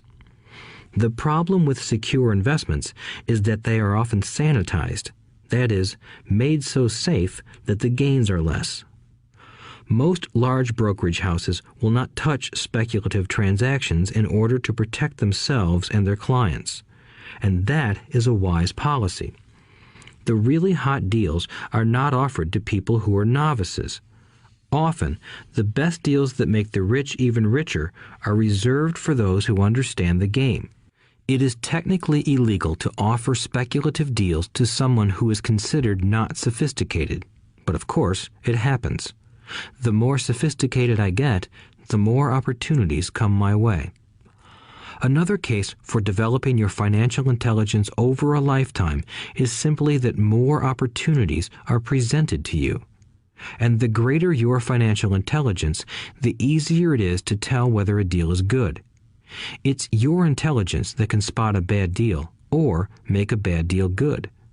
The more I learn, and there is a lot to learn, the more money I make simply because I gain experience and wisdom as the years go on. I have friends who are playing it safe, working hard at their profession and failing to gain financial wisdom, which does take time to develop. My overall philosophy is to plant seeds inside my asset column. That is my formula. I start small and plant seeds. Some grow, some don't. Inside our real estate corporation, we have property worth several $million. It is our own right, or real estate investment trust. The point I'm making is that most of those millions started out as little $5,000 to $10,000 investments. All of those down payments were fortunate to catch a fast-rising market and increase tax-free. We traded in and out several times over a number of years. We also own a stock portfolio, surrounded by a corporation that Kim and I call our personal mutual fund. We have friends who deal specifically with investors like us who have extra money each month to invest. We buy high-risk, speculative private companies that are just about to go public on a stock exchange in the United States or Canada. An example of how fast gains can be made are 100,000 shares purchased for 25 cents each before the company goes public. 6 months later, the company is listed, and the 100,000 shares now are worth $2 each. If the company is well managed, the price keeps going up, and the stock may go to $20 or more per share. There are years when our $25,000 has gone to $1 million in less than a year. It is not gambling if you know what you're doing. It is gambling if you're just throwing money into a deal and praying. The idea in anything is to use your technical knowledge, wisdom, and love of the game to cut the odds down, to lower the risk. Of course, there is always risk. It is financial intelligence that improves the odds. Thus, what is risky for one person is less risky to someone else. That is the primary reason I constantly encourage people to invest more in their financial education than in stocks, real estate, or other markets. The smarter you are, the better chance you have of beating the odds. The stock plays I personally invested in were extremely high risk for most people and absolutely not recommended. I have been playing that game since 1979 and have paid more than my share in dues. But if you will review why investments such as these are high risk for most people, you may be able to set your life up differently, so that the ability to take $25,000 and turn it into $1 million in a year is low risk for you. As stated earlier, nothing I have written is a recommendation. It is only used as an example of what is simple and possible. What I do is small potatoes in the grand scheme of things. Yet, for the average individual, a passive income of more than $100,000 a year is nice and not hard to achieve. Depending on the market and how smart you are, it could be done in 5 to 10 years. If you keep your living expenses modest, $100,000 coming in as additional income is pleasant, regardless of whether you work. You can work if you like, or take time off if you choose, and use the government tax system in your favor rather than against you. My personal basis is real estate. I love real estate because it's stable and slow-moving. I keep the base solid. The cash flow is fairly steady and, if properly managed, has a good chance of increasing in value. The beauty of a solid base of real estate is that it allows me to take greater risks, as I do with speculative stocks. If I make great profits in the stock market, I pay my capital gains tax on the gain and then reinvest what's left in real estate, again further securing my asset foundation. A last word on real estate. I have traveled all over the world and taught investing. In every city, I hear people say you cannot buy real estate cheap. That is not my experience. Even in New York or Tokyo, or just on the outskirts of the city, prime bargains are overlooked by most people. In Singapore, with their high real estate prices, there are still bargains to be found within a short driving distance. So whenever I hear someone say, "You can't do that here," pointing at me, I remind them that maybe the real statement is, "I don't know how to do that here. Yet." Great opportunities are not seen with your eyes. They are seen with your mind. Most people never get wealthy simply because they are not trained financially to recognize opportunities right in front of them. I am often asked, how do I start? In the final chapter of this audiobook, I offer 10 steps that I followed on the road to my financial freedom. But always remember to have fun. When you learn the rules and the vocabulary of investing and begin to build your asset column, I think you'll find that it's as fun a game as you've ever played. Sometimes you win, and sometimes you learn. But have fun. Most people never win because they're more afraid of losing. That is why I found school so silly. In school, we learn that mistakes are bad, and we are punished for making them. Yet if you look at the way humans are designed to learn, we learn by making mistakes. We learn to walk by falling down. If we never fell down, we would never walk. The same is true for learning to ride a bike.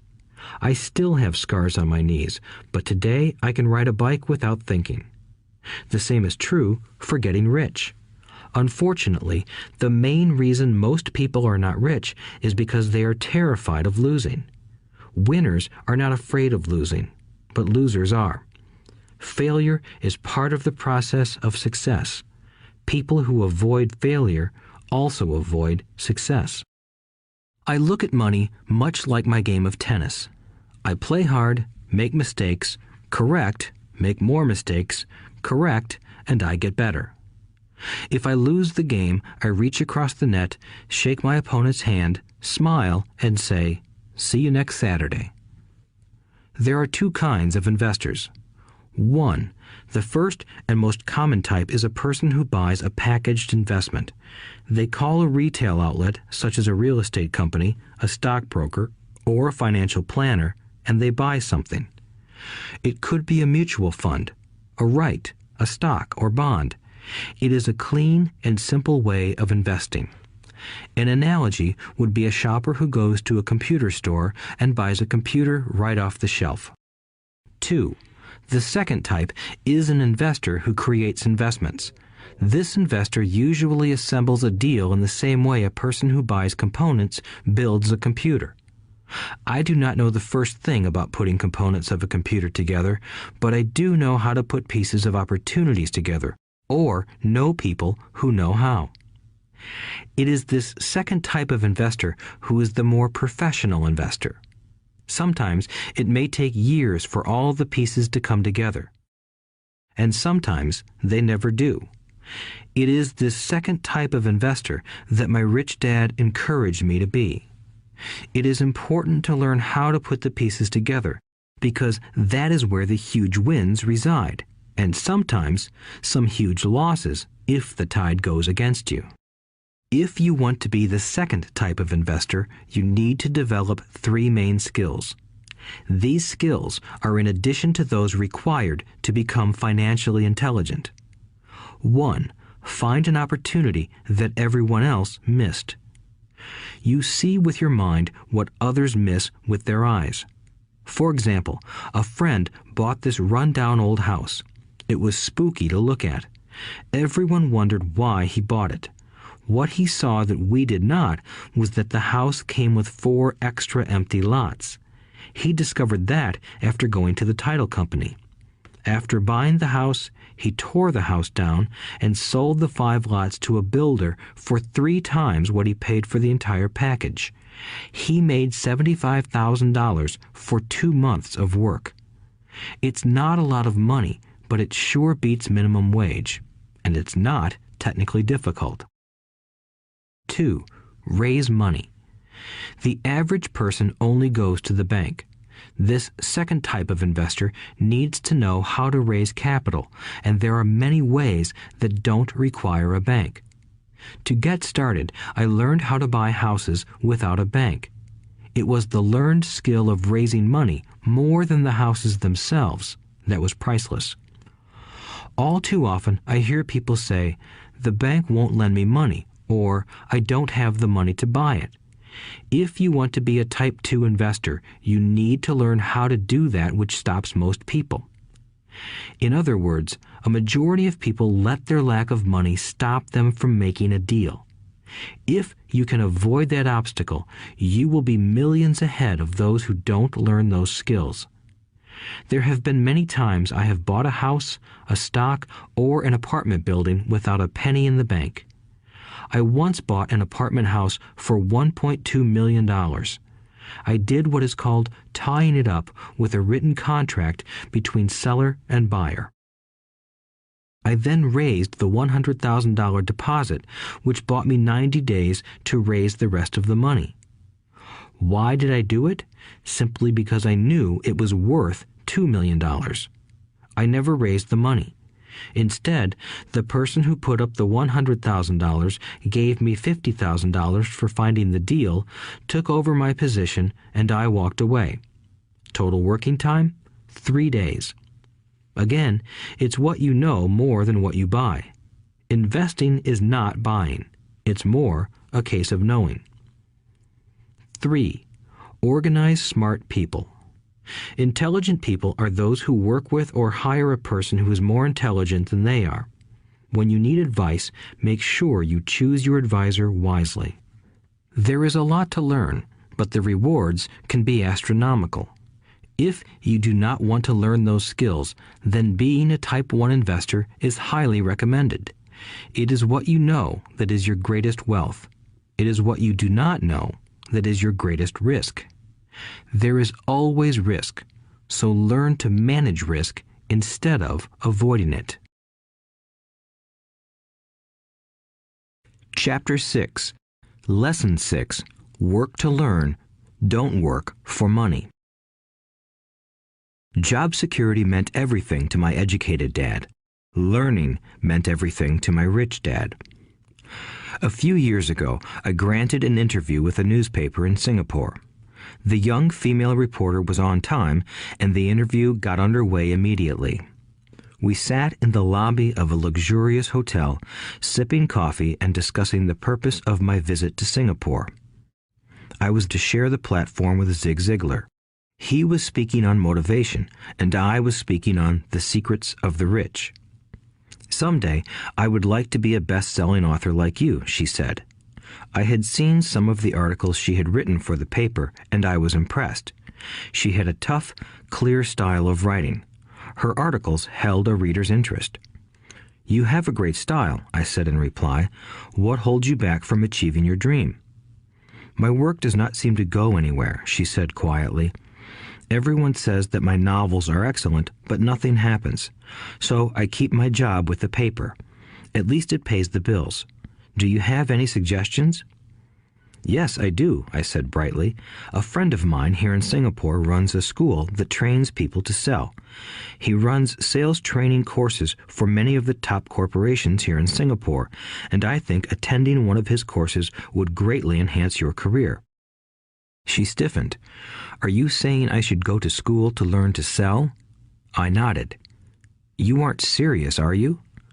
Again, I nodded. What is wrong with that? I was now backpedaling. She was offended by something, and now I was wishing I had not said anything. In my attempt to be helpful, I found myself defending my suggestion. I have a master's degree in English literature. Why would I go to school to learn to be a salesperson? I am a professional. I went to school to be trained in a profession so I would not have to be a salesperson. I hate salespeople. All they want is money. So tell me why I should study sales. She was packing her briefcase. The interview was over. On the coffee table sat a copy of an earlier best-selling book I wrote. I picked it up as well as the notes she had jotted down on her legal pad. Do you see this? I said, pointing to her notes. She looked down at her notes. What? She said, confused. Again, I pointed deliberately to her notes. On her pad she had written, Robert Kiyosaki, best-selling author. It says best-selling author, not best writing author, I said quietly. Her eyes widened. I am a terrible writer, I said. You are a great writer. I went to sales school. You have a master's degree. Put them together, and you get a best-selling author and a best-writing author. Anger flared from her eyes. I'll never stoop so low as to learn how to sell. People like you have no business writing. I'm a professionally trained writer, and you are a salesman. It is not fair, she fumed. She put the rest of her notes away and hurried out through the large glass doors into the humid Singapore morning. At least she gave me a fair and favorable write-up the next morning. The world is filled with smart, talented, educated, and gifted people. We meet them every day. They are all around us. A few days ago, my car was not running well. I pulled into a garage, and the young mechanic had it fixed in just a few minutes. He knew what was wrong by simply listening to the engine.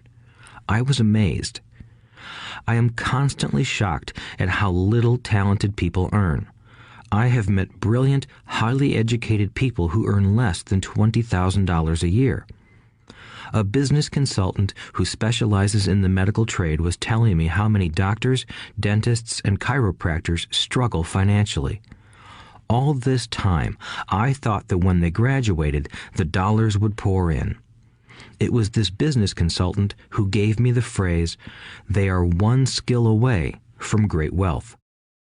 What this phrase means is that most people need only to learn and master one more skill, and their income would jump exponentially. I have mentioned before that financial intelligence is a synergy of accounting, investing, marketing, and law. Combine those 4 technical skills, and making money with money is easier than most people would believe. When it comes to money, the only skill most people know is to work hard. The classic example of a synergy of skills was that young writer for the newspaper. If she diligently learned the skills of sales and marketing, her income would jump dramatically. If I were her, I would take some courses in advertising copywriting as well as sales. Then, instead of working at the newspaper, I would seek a job at an advertising agency. Even if it were a cut in pay, she would learn how to communicate in shortcuts that are used in successful advertising. She also would spend time learning public relations, an important skill. She would learn how to get millions in free publicity. Then, at night and on weekends, she could be writing her great novel. When it was finished, she would be better able to sell her book. Then, in a short while, she could be a best-selling author. When I came out with my first book, If You Want to Be Rich and Happy, Don't Go to School, a publisher suggested I change the title to The Economics of Education. I told the publisher that, with a title like that, I would sell 2 books, one to my family and one to my best friend. The problem is that they would expect it for free. The obnoxious title, If You Want to Be Rich and Happy, Don't Go to School, was chosen because we knew it would get tons of publicity. I am pro-education and believe in education reform. If I were not pro-education, why would I continue to press for changing our antiquated educational system? So I chose a title that would get me on more TV and radio shows simply because I was willing to be controversial. Many people thought I was a fruitcake, but the book sold and sold. When I graduated from the U.S. Merchant Marine Academy in 1969, my educated dad was happy. Standard Oil of California had hired me for its oil tanker fleet as a third mate. The pay was low compared with my classmates, but it was okay for a first real job after college. My starting pay was about $42,000 a year, including overtime, and I only had to work for 7 months. I had 5 months of vacation. If I had wanted to, I could have taken the run to Vietnam with a subsidiary shipping company and easily doubled my pay instead of taking 5 months of vacation. I had a great career ahead of me, yet I resigned after 6 months with the company and joined the Marine Corps to learn how to fly. My educated dad was devastated. Rich Dad congratulated me. In school and in the workplace, the popular opinion is the idea of specialization. That is, in order to make more money or get promoted, you need to specialize. That is why medical doctors immediately begin to seek a specialty such as orthopedics or pediatrics. The same is true for accountants, architects, lawyers, pilots, and others. My educated dad believed in the same dogma. That is why he was thrilled when he eventually achieved his doctorate. He often admitted that schools reward people who study more and more about less and less. Rich Dad encouraged me to do exactly the opposite.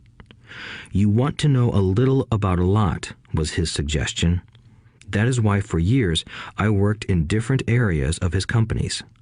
For a while, I worked in his accounting department. Although I would probably never have been an accountant, he wanted me to learn via osmosis. Rich Dad knew I would pick up jargon and a sense of what is important and what is not. I also worked as a busboy and construction worker as well as in sales, reservations, and marketing. He was grooming Mike and me. That is why he insisted we sit in on the meetings with his bankers, lawyers, accountants, and brokers. He wanted us to know a little about every aspect of his empire. When I quit my high-paying job with Standard Oil, my educated dad had a heart-to-heart talk with me. He was bewildered. He could not understand my decision to resign from a career that offered high pay, great benefits, lots of time off, and opportunity for promotion. When he asked me one evening, "Why did you quit?" I could not explain it to him, though I tried hard to. My logic did not fit his logic. The big problem was that my logic was my rich dad's logic. Job security meant everything to my educated dad. Learning meant everything to my rich dad. Educated dad thought I went to school to learn to be a ship's officer. Rich dad knew that I went to school to study international trade. So as a student, I made cargo runs, navigating large freighters, oil tankers, and passenger ships to the Far East and the South Pacific. Rich Dad emphasized that I should stay in the Pacific instead of taking ships to Europe because he knew that the emerging nations were in Asia, not Europe. While most of my classmates, including Mike, were partying at their fraternity houses, I was studying trade, people, business styles, and cultures in Japan, Taiwan, Thailand, Singapore, Hong Kong, Vietnam, Korea, Tahiti, Samoa, and the Philippines. I was partying also, but it was not in any frat house. I grew up rapidly. Educated Dad just could not understand why I decided to quit and join the Marine Corps. I told him I wanted to learn to fly, but really I wanted to learn to lead troops. Rich Dad explained to me that the hardest part of running a company is managing people. He had spent 3 years in the Army. My educated dad was draft exempt. Rich Dad valued learning to lead men into dangerous situations. Leadership is what you need to learn next, he said. If you are not a good leader, you'll get shot in the back, just like they do in business. Returning from Vietnam in 1973, I resigned my commission, even though I loved flying. I found a job with Xerox Corporation. I joined it for one reason, and it was not for the benefits. I was a shy person, and the thought of selling was the most frightening subject in the world. Xerox has one of the best sales trainings programs in America. Rich Dad was proud of me. My educated dad was ashamed. Being an intellectual, he thought that salespeople were below him. I worked with Xerox for 4 years until I overcame my fear of knocking on doors and being rejected.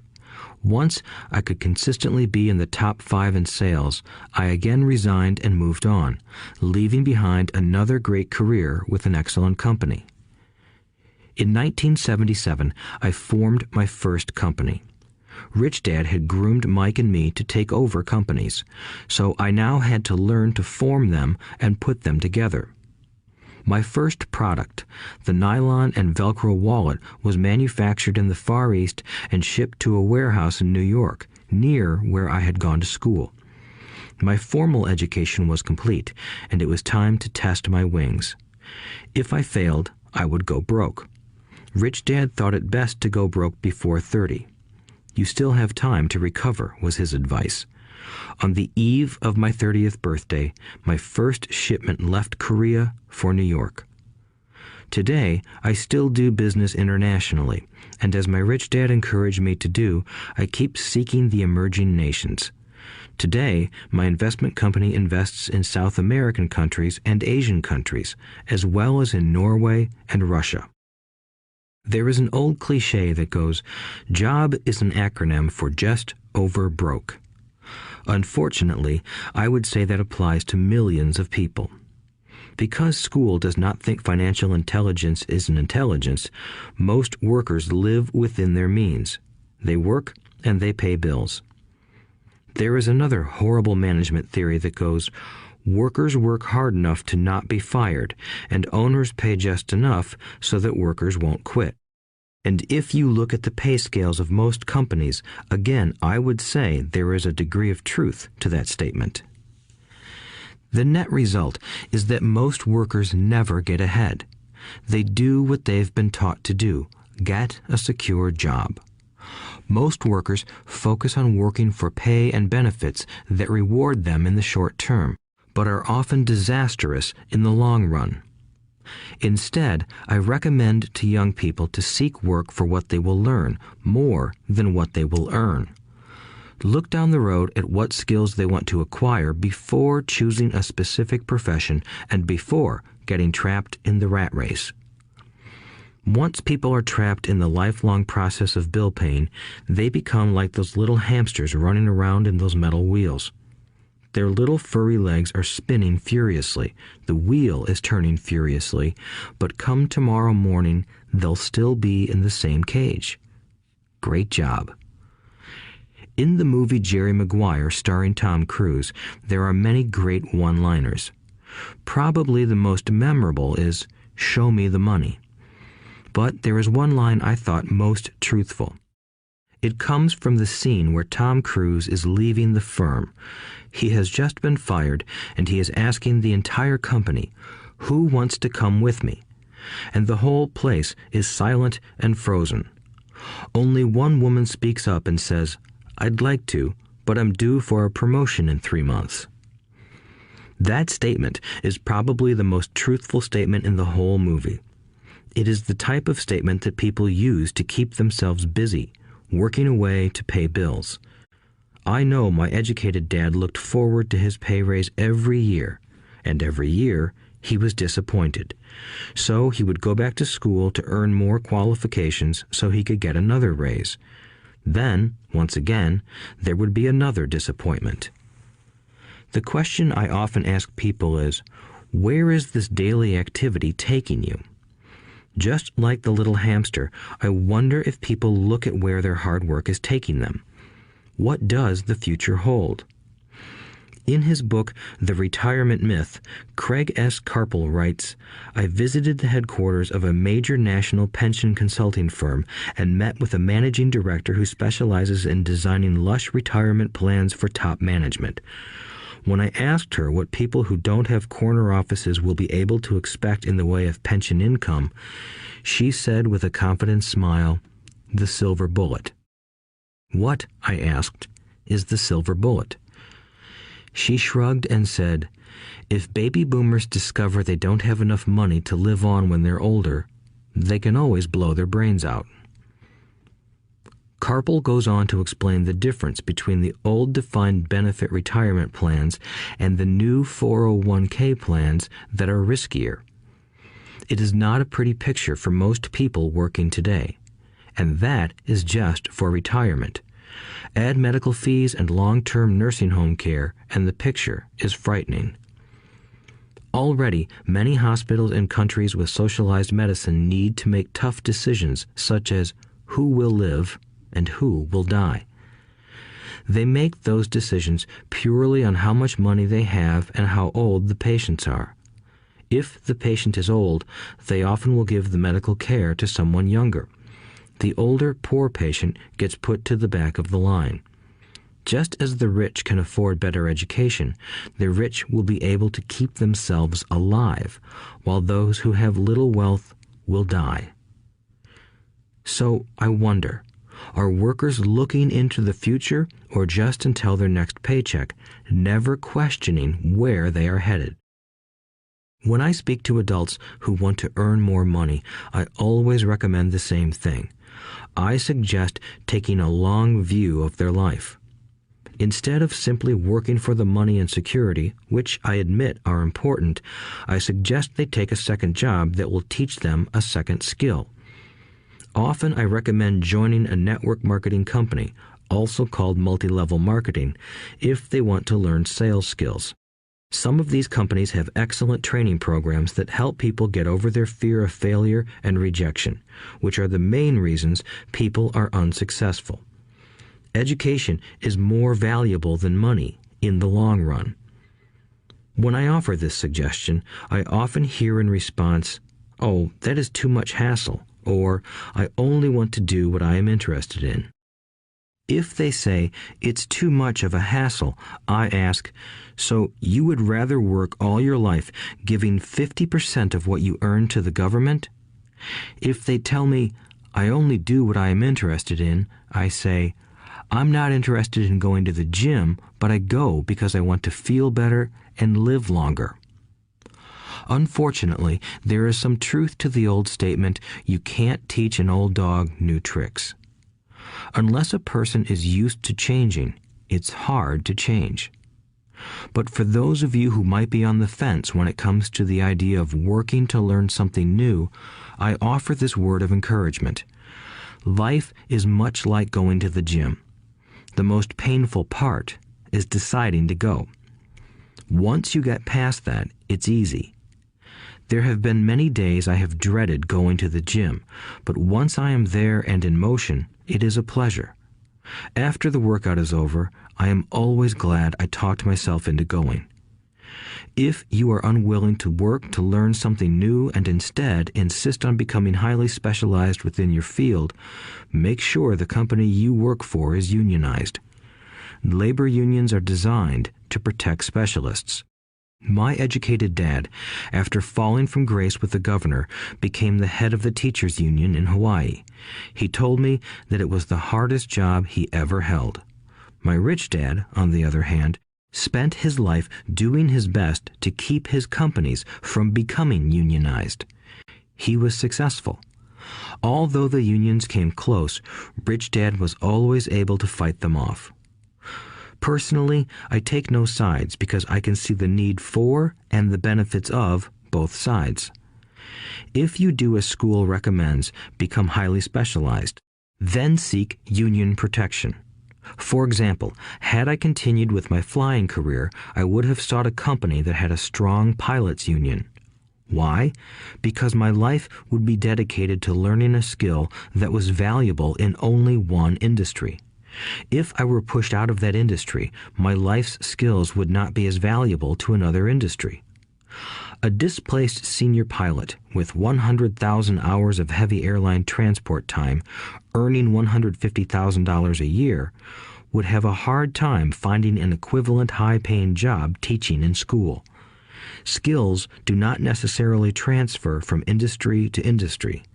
Skills the pilots are paid for in the airline industry are not as important in, say, the school system. The same is true even for doctors today. With all the changes in medicine, many medical specialists are needing to conform to medical organizations such as HMOs. School teachers definitely need to be union members. Today in America, the teachers' union is the largest and the richest labor union of all. The NEA, the National Education Association, has tremendous political clout. Teachers need the protection of their union because their skills are also of limited value to an industry outside of education. So the rule of thumb is highly specialized, then unionize. It's the smart thing to do. When I ask the classes I teach, how many of you can cook a better hamburger than McDonald's, almost all the students raise their hands. I then ask, so if most of you can cook a better hamburger, how come McDonald's makes more money than you? The answer is obvious. McDonald's is excellent at business systems.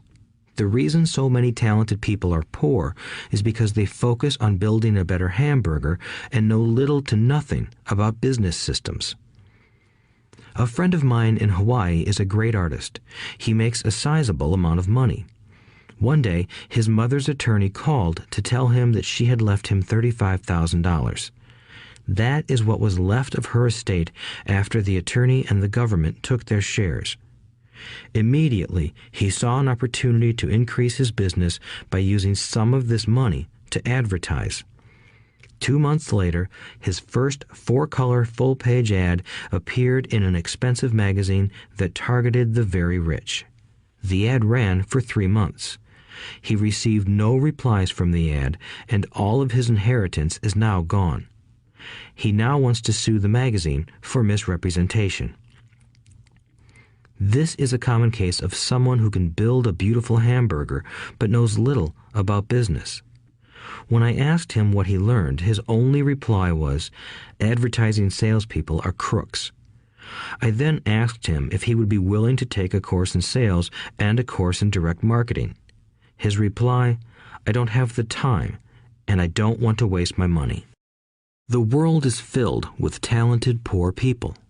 All too often, they're poor or struggle financially or earn less than they are capable of, not because of what they know, but because of what they do not know. They focus on perfecting their skills at building a better hamburger rather than the skills of selling and delivering the hamburger. Maybe McDonald's does not make the best hamburger, but they are the best at selling and delivering a basic average burger. Poor Dad wanted me to specialize. That was his view on how to be paid more. Even after being told by the governor of Hawaii that he could no longer work in state government, my educated dad continued to encourage me to get specialized.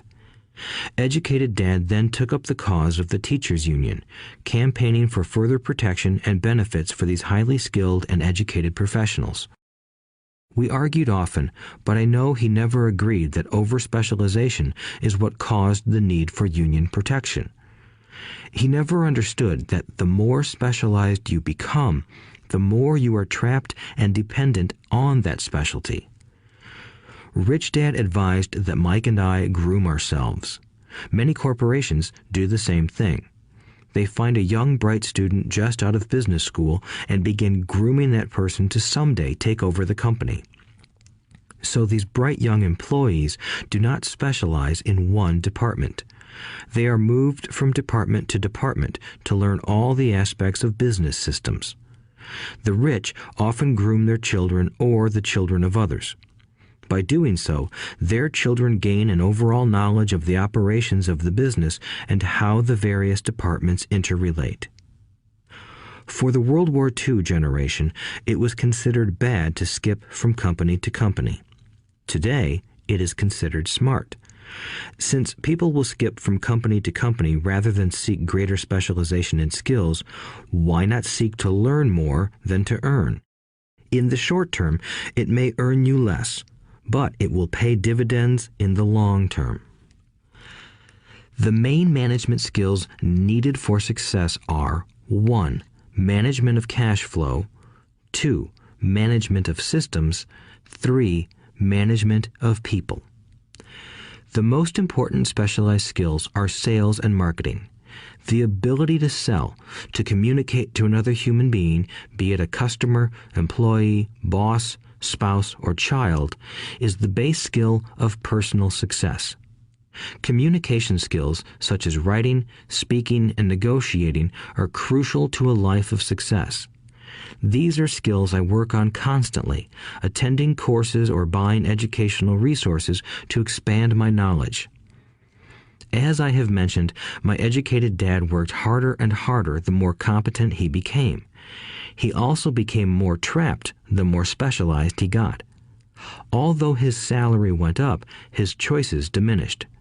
Soon after he was locked out of government work, he found out how vulnerable he really was professionally. It is like professional athletes who suddenly are injured or are too old to play. Their once high-paying position is gone, and they have limited skills to fall back on. I think that is why my educated dad sided so much with the unions after that. He realized how much a union would have benefited him. Rich Dad encouraged Mike and me to know a little about a lot. He encouraged us to work with people smarter than we were and to bring smart people together to work as a team. Today, it would be called a synergy of professional specialties. Today, I meet ex-school teachers earning hundreds of thousands of dollars a year. They earn that much because they have specialized skills in their field as well as other skills.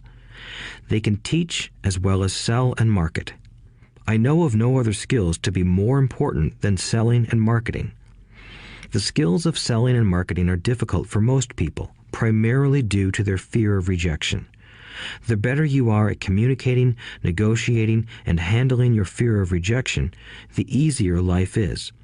Just as I advise that newspaper writer who wanted to become a best-selling author, I advise anyone else today. Being technically specialized has its strengths as well as its weaknesses. I have friends who are geniuses, but they cannot communicate effectively with other human beings, and, as a result, their earnings are pitiful. I advise them to just spend a year learning to sell. Even if they earn nothing, their communication skills will improve, and that is priceless. In addition to being good learners, sellers, and marketers, we need to be good teachers as well as good students. To be truly rich, we need to be able to give as well as to receive. In cases of financial or professional struggle, there is often a lack of giving and receiving. I know many people who are poor because they are neither good students nor good teachers. Both of my dads were generous men. Both made it a practice to give first. Teaching was one of their ways of giving. The more they gave, the more they received. One glaring difference was in the giving of money. My rich dad gave lots of money away. He gave to his church, to charities, and to his foundation. He knew that to receive money, you had to give money. Giving money is the secret to most great wealthy families. That is why there are organizations like the Rockefeller Foundation and the Ford Foundation. These are organizations designed to take their wealth and increase it, as well as give it away in perpetuity. My educated dad always said, "When I have some extra money, I'll give it." The problem was that there was never any extra. So he worked harder to draw more money in rather than focus on the most important law of money. Give and you shall receive. Instead, he believed in receive and then you give. In conclusion, I became both dads. One part of me is a hardcore capitalist who loves the game of money making money. The other part is a socially responsible teacher who is deeply concerned with this ever-widening gap between the haves and have-nots. I personally hold the archaic educational system primarily responsible for this growing gap. Chapter 7. Overcoming Obstacles. The primary difference between a rich person and a poor person is how they manage fear. Once people have studied and become financially literate, they may still face roadblocks to becoming financially independent. There are 5 main reasons why financially literate people may still not develop abundant asset columns that could produce a large cash flow. The 5 reasons are: 1. Fear. 2. Cynicism. 3. Laziness. 4. Bad habits. 5. Arrogance. Overcoming fear. I have never met anyone who really likes losing money. And in all my years, I have never met a rich person who has never lost money. But I have met a lot of poor people who have never lost a dime. Investing, that is. The fear of losing money is real. Everyone has it, even the rich. But it's not having fear that is the problem. It's how you handle fear. It's how you handle losing. It's how you handle failure that makes the difference in one's life. The primary difference between a rich person and a poor person is how they manage that fear. It's okay to be fearful. It's okay to be a coward when it comes to money. You can still be rich. We're all heroes at something and cowards at something else. My friend's wife is an emergency room nurse. When she sees blood, she flies into action. When I mention investing, she runs away. When I see blood, I don't run. I pass out. My rich dad understood phobias about money. Some people are terrified of snakes. Some people are terrified about losing money. Both are phobias, he would say. So his solution to the phobia of losing money was this little rhyme. If you hate risk and worry, start early. If you start young, it's easier to be rich.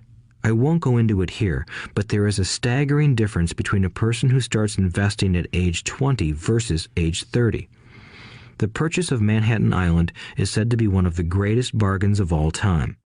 New York was purchased for $24 in trinkets and beads. Yet if that $24 had been invested at 8% annually, that $24 would have been worth more than $28 trillion by 1995.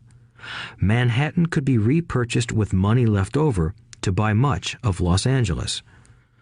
But what if you don't have much time left or would like to retire early? How do you handle the fear of losing money? My poor dad did nothing. He simply avoided the issue, refusing to discuss the subject. My rich dad, on the other hand, recommended that I think like a Texan. I like Texas and Texans, he used to say. In Texas, everything is bigger. When Texans win, they win big. And when they lose, it's spectacular. They like losing? I asked. That's not what I'm saying. Nobody likes losing. Show me a happy loser, and I'll show you a loser, said Rich Dad. It's a Texan's attitude toward risk, reward, and failure I'm talking about. It's how they handle life. They live it big. Not like most of the people around here, living like roaches when it comes to money, terrified that someone will shine a light on them and whimpering when the grocery clerk shortchanges them a quarter. Rich Dad went on, "What I like best is the Texas attitude. They're proud when they win, and they brag when they lose. Texans have a saying, if you're going to go broke, go big. You don't want to admit you went broke over a duplex." He constantly told Mike and me that the greatest reason for lack of financial success was because most people played it too safe. People are so afraid of losing that they lose, were his words. Fran Tarkenton, a one-time great NFL quarterback, says it still another way. Winning means being unafraid to lose. In my own life, I've noticed that winning usually follows losing. Before I finally learned to ride a bike, I first fell down many times. I've never met a golfer who has never lost a golf ball. I've never met people who have fallen in love who have never had their heart broken. And I've never met someone rich who has never lost money.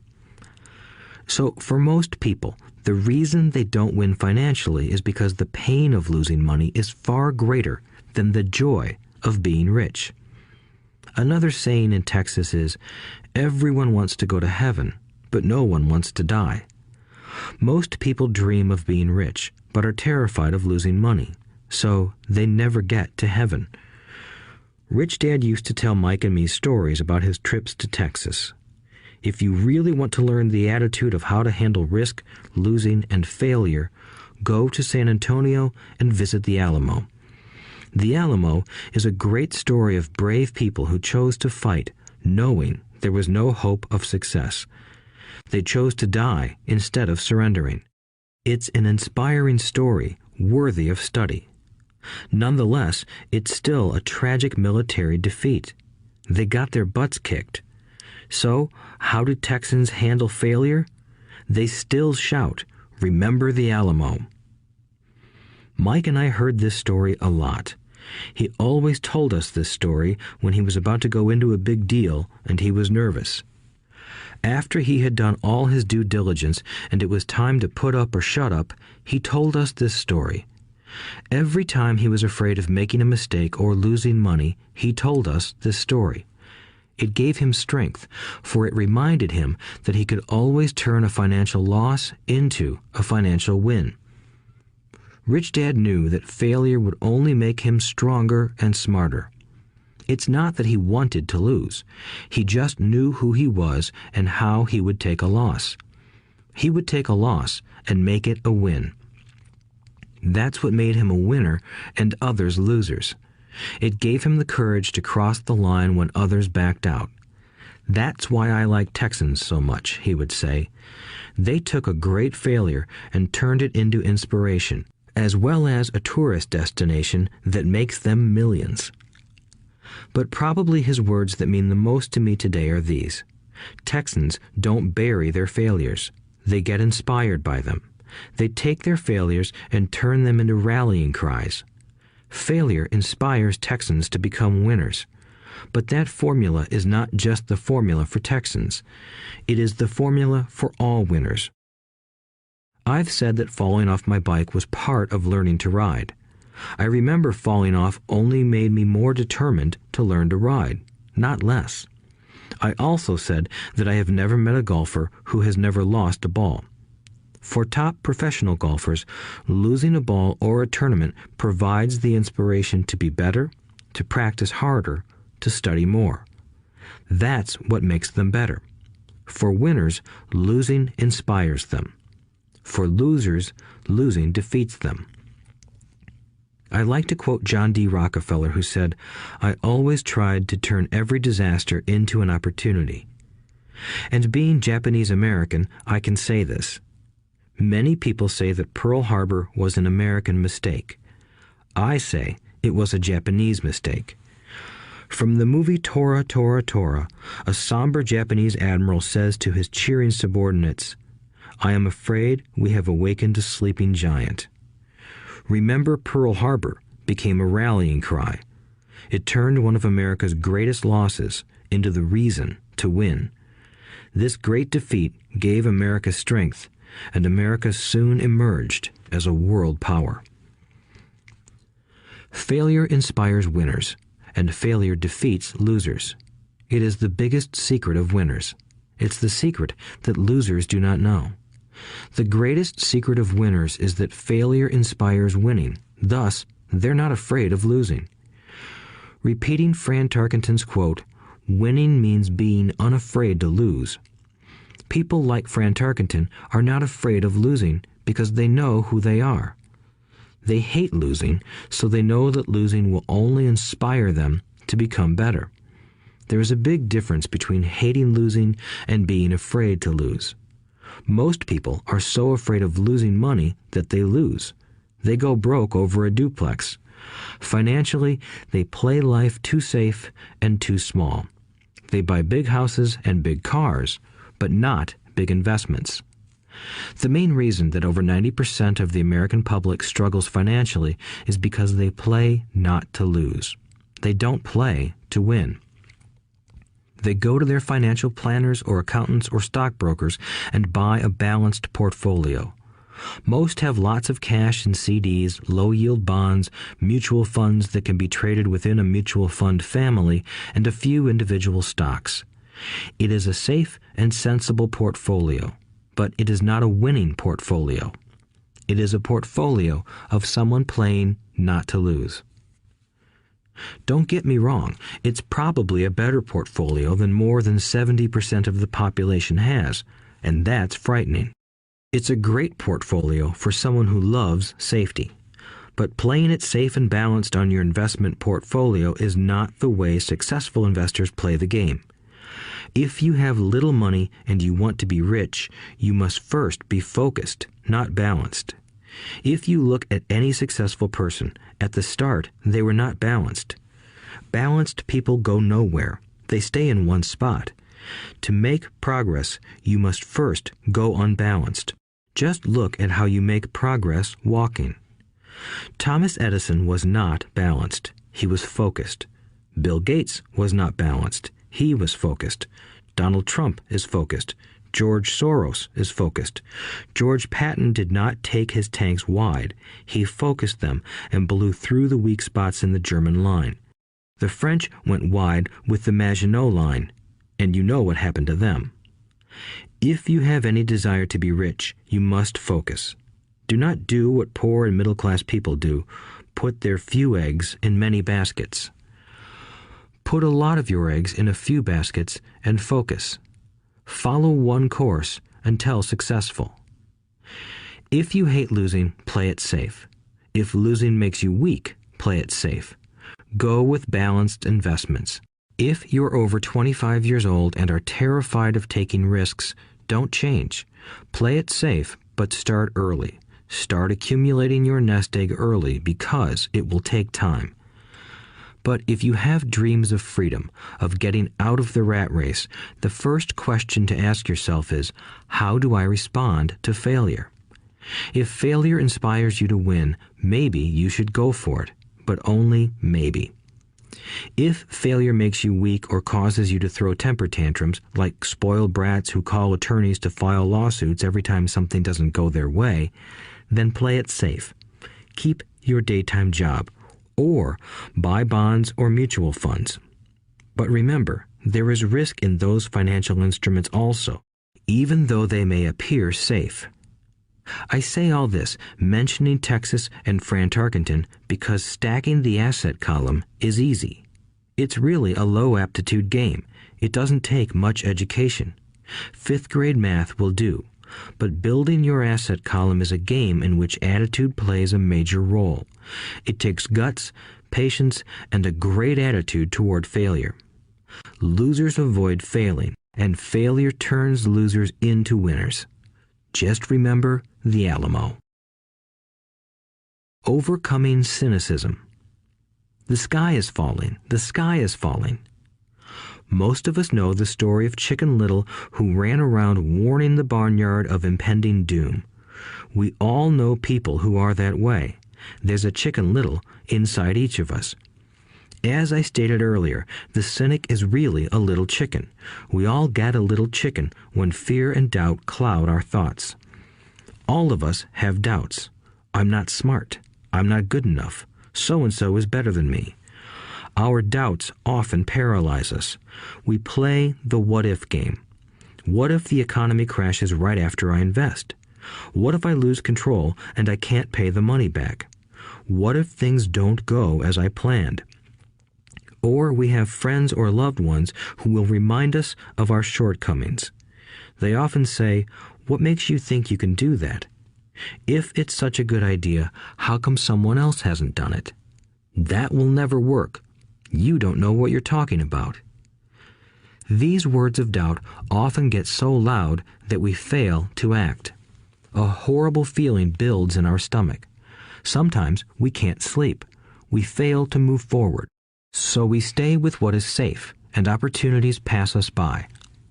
We watch life passing by as we sit immobilized with a cold knot in our body.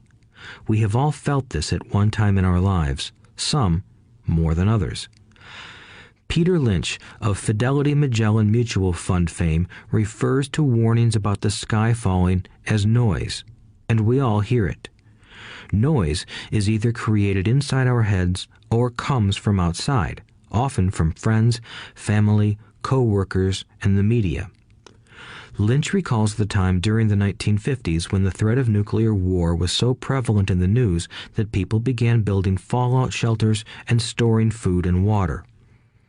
If they had invested that money wisely in the market, instead of building a fallout shelter, they'd probably be financially independent today. When violence breaks out in a city, gun sales go up all over the country. A person dies from rare hamburger meat in the state of Washington, and the Arizona Health Department orders restaurants to have all beef cooked well done. A drug company runs a TV commercial in February showing people catching the flu. Colds go up as well as sales of cold medicine. Most people are poor because when it comes to investing, the world is filled with Chicken Littles running around yelling, "The sky is falling, the sky is falling." And Chicken Littles are effective because every one of us is a little chicken. It often takes great courage to not let rumors and talk of doom and gloom affect your doubts and fears. But a savvy investor knows that the seemingly worst of times is actually the best of times to make money. When everyone else is too afraid to act, they pull the trigger and are rewarded. Some time ago, a friend named Richard came from Boston to visit Kim and me in Phoenix. He was impressed with what we had done through stocks and real estate. The Phoenix real estate prices were depressed. We spent 2 days showing him what we thought were excellent opportunities for cash flow and capital appreciation. Kim and I are not real estate agents. We are strictly investors. After identifying a unit in a resort community, we called an agent who sold it to him that afternoon. The price was a mere $42,000 for a 2-bedroom townhome. Similar units were going for $65,000. He had found a bargain. Excited, he bought it and returned to Boston. 2 weeks later, the agent called to say that our friend had backed out. I called immediately to find out why. All he said was that he talked to his neighbor, and his neighbor told him it was a bad deal. He was paying too much. I asked Richard if his neighbor was an investor. Richard said he was not. When I asked why he listened to him, Richard got defensive and simply said he wanted to keep looking. The real estate market in Phoenix turned, and a few years later, that little unit was renting for $1,000 a month, $2,500 in the peak winter months. The unit was worth $95,000. All Richard had to put down was $5,000, and he would have had a start at getting out of the rat race. Today, he still has done nothing. Richard's backing out did not surprise me. It's called buyer's remorse, and it affects all of us. The little chicken won, and a chance at freedom was lost. In another example, I hold a small portion of my assets in tax lien certificates instead of CDs. I earn 16% per year on my money, which certainly beats the interest rates banks offer on CDs.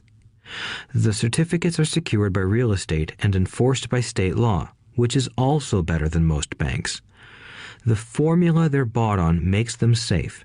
They just lack liquidity. So I look at them as 2 to 7 year CDs. Almost every time I tell someone that I hold my money this way, especially if they have money in CDs, they will tell me it's risky. They tell me why I should not do it.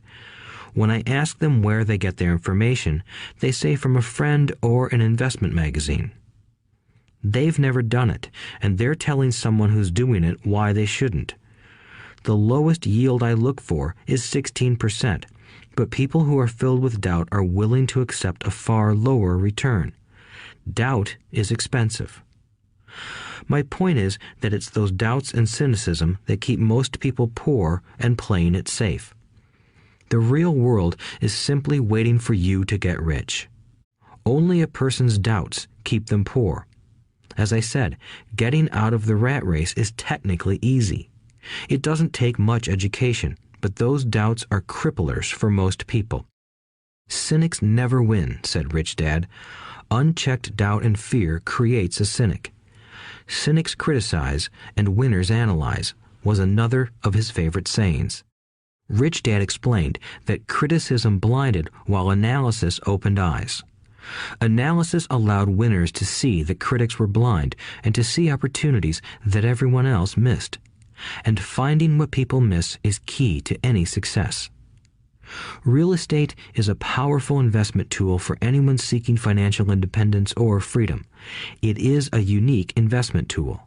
Yet every time I mention real estate as a vehicle, I often hear, "I don't want to fix toilets." That's what Peter Lynch calls noise. That's what my rich dad would say is the cynic talking, someone who criticizes and does not analyze, someone who lets their doubts and fears close their mind instead of open their eyes. So when someone says, "I don't want to fix toilets," I want to fire back, "What makes you think I want to?" They're saying a toilet is more important than what they want. I talk about freedom from the rat race, and they focus on toilets. That is the thought pattern that keeps most people poor. They criticize instead of analyze. I don't once hold the key to your success, Rich Dad would say, because I too do not want to fix toilets. I shop hard for a property manager who does fix toilets. And by finding a great property manager who runs houses or apartments, well, my cash flow goes up. But more importantly, a great property manager allows me to buy a lot more real estate since I don't have to fix toilets. A great property manager is key to success in real estate. Finding a good manager is more important to me than the real estate. A great property manager often hears of great deals before real estate agents do, which makes them even more valuable. That is what Rich Dad meant by, I don't once hold the key to your success. Because I do not want to fix toilets either, I figured out how to buy more real estate and expedite my getting out of the rat race. The people who continue to say, I don't want to fix toilets, often deny themselves the use of this powerful investment vehicle. Toilets are more important than their freedom. In the stock market, I often hear people say, I don't want to lose money. Well, what makes them think I or anyone else likes losing money? They don't make money because they choose to not lose money. Instead of analyzing, they close their minds to another powerful investment vehicle, the stock market. I was riding with a friend past our neighborhood gas station.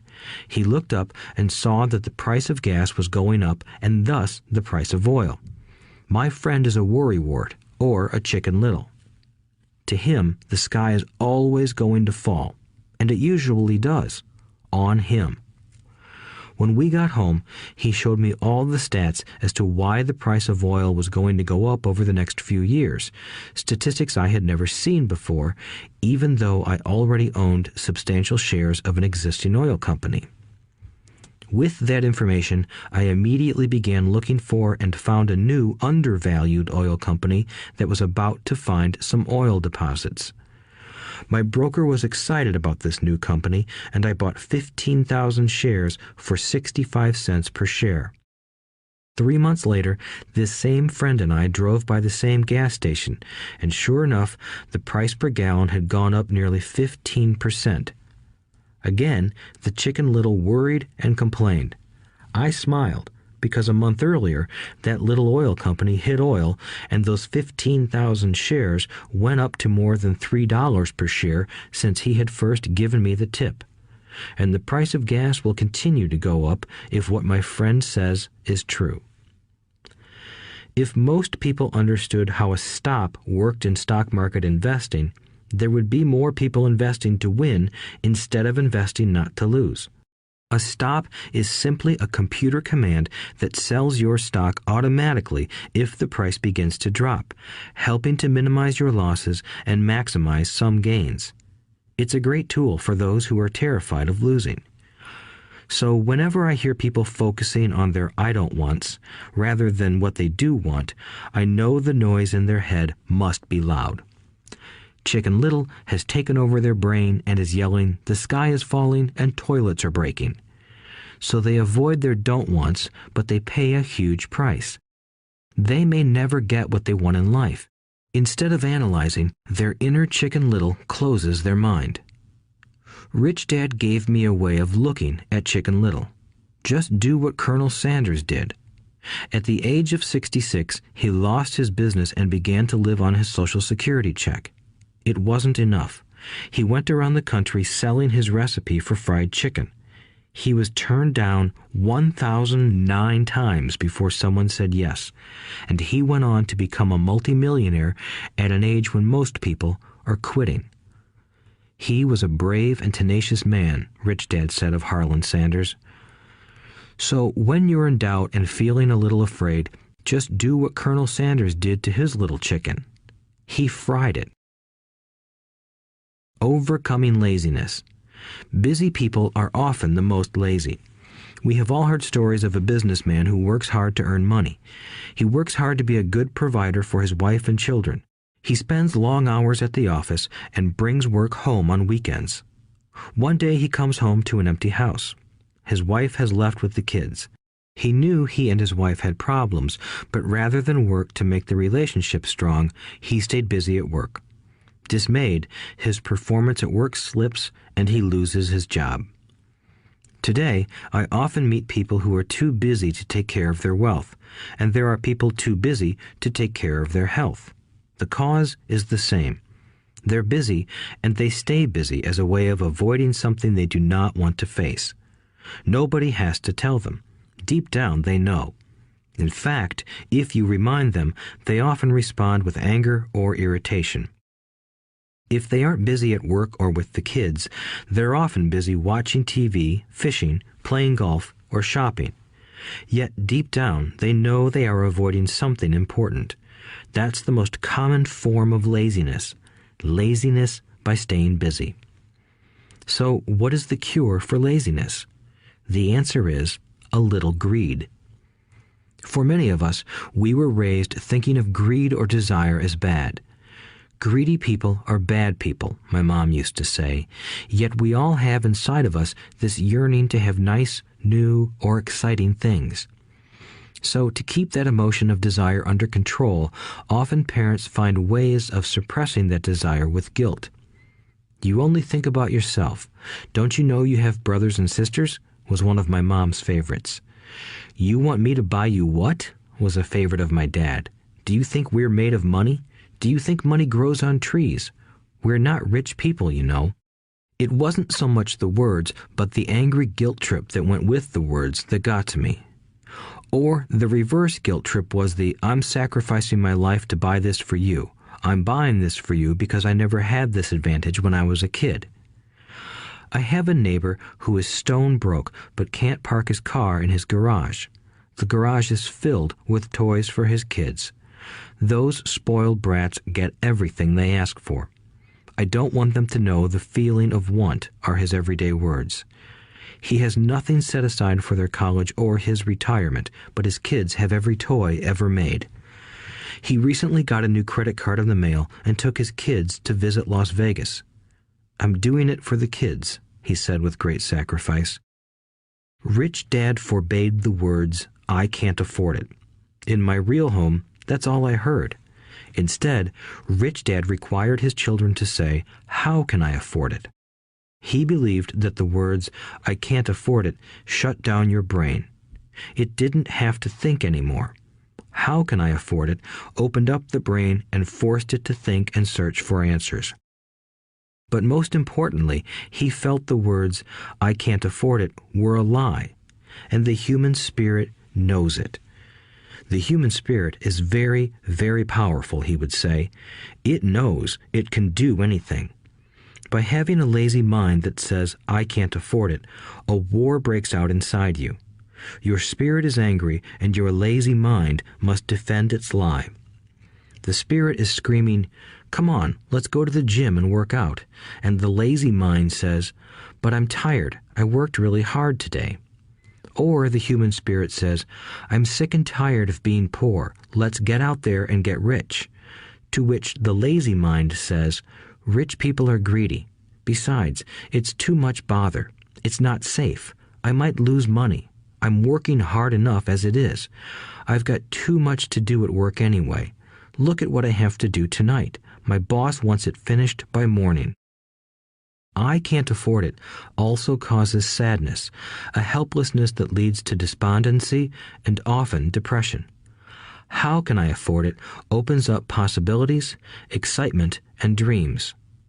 So Rich Dad was not so concerned about what we wanted to buy as long as we understood that how can I afford it creates a stronger mind and a dynamic spirit. Thus, he rarely gave Mike or me anything. He would instead ask, how can you afford it? And that included college, which we paid for ourselves. It was not the goal, but the process of attaining the goal that he wanted us to learn. The problem I see today is that there are millions of people who feel guilty about their desire or their greed. It's old conditioning from their childhood. While they desire to have the finer things that life offers, most have been conditioned subconsciously to say, I can't have that, or I'll never be able to afford that. When I decided to exit the rat race, it was simply a question of how can I afford to never work again? And my mind began to kick out answers and solutions. The hardest part was fighting my real parents' dogma. We can't afford that. Stop thinking only about yourself. Why don't you think about others? And other similar sentiments designed to instill guilt to suppress my greed. So, how do you beat laziness? Once again, the answer is a little greed. It's that radio station WIIFM, which stands for What's in it for me? A person needs to sit down and ask, what would my life be like if I never had to work again? What would I do if I had all the money I needed? Without that little greed, the desire to have something better, progress is not made. Our world progresses because we all desire a better life. New inventions are made because we desire something better. We go to school and study hard because we want something better. So whenever you find yourself avoiding something you know you should be doing, then the only thing to ask yourself is, what's in it for me? Be a little greedy. It's the best cure for laziness. Too much greed, however, as anything in excess can be, is not good. But just remember what Michael Douglas said in the movie Wall Street. Greed is good. Rich Dad said it differently. Guilt is worse than greed, for guilt robs the body of its soul. I think Eleanor Roosevelt said it best. Do what you feel in your heart to be right, for you'll be criticized anyway. You'll be damned if you do, and damned if you don't. Overcoming bad habits. Our lives are a reflection of our habits more than our education. After seeing the movie Conan the Barbarian, starring Arnold Schwarzenegger, a friend said, "I'd love to have a body like Schwarzenegger." Most of the guys nodded in agreement. "I even heard he was really puny and skinny at one time," another friend added. "Yeah, I heard that too," another one said. "I heard he has a habit of working out almost every day in the gym." "Yeah, I'll bet he has to." "Nah," said the group's cynic. "I'll bet he was born that way. Besides, let's stop talking about Arnold and get some beers." This is an example of habits controlling behavior. I remember asking my rich dad about the habits of the rich. Instead of answering me outright, he wanted me to learn through example, as usual. "When does your dad pay his bills?" Rich Dad asked. "The first of the month," I said. "Does he have anything left over?" he asked. "Very little," I said. "That's the main reason he struggles," said Rich Dad. "He has bad habits. Your dad pays everyone else first. He pays himself last, but only if he has anything left over."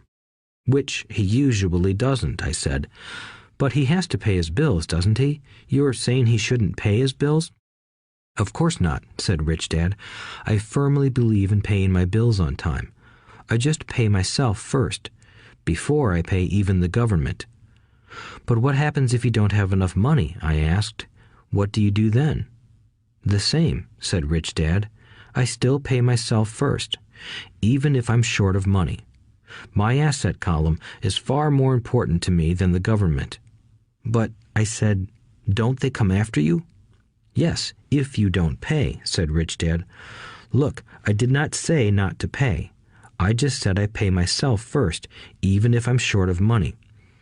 "But," I replied, "how do you do that?" "It's not how. The question is why," Rich Dad said. "Okay, why?" "Motivation," said Rich Dad. "Who do you think will complain louder if I don't pay them? Me or my creditors?" "Your creditors will definitely scream louder than you," I said, responding to the obvious. "You wouldn't say anything if you didn't pay yourself." So you see, after paying myself, the pressure to pay my taxes and the other creditors is so great that it forces me to seek other forms of income. The pressure to pay becomes my motivation. I've worked extra jobs, started other companies, traded in the stock market, anything, just to make sure those guys don't start yelling at me. That pressure made me work harder, forced me to think, and all in all, made me smarter and more active when it comes to money. If I had paid myself last, I would have felt no pressure, but I'd be broke. So it is the fear of the government or other people you owe money to that motivates you? "That's right," said Rich Dad.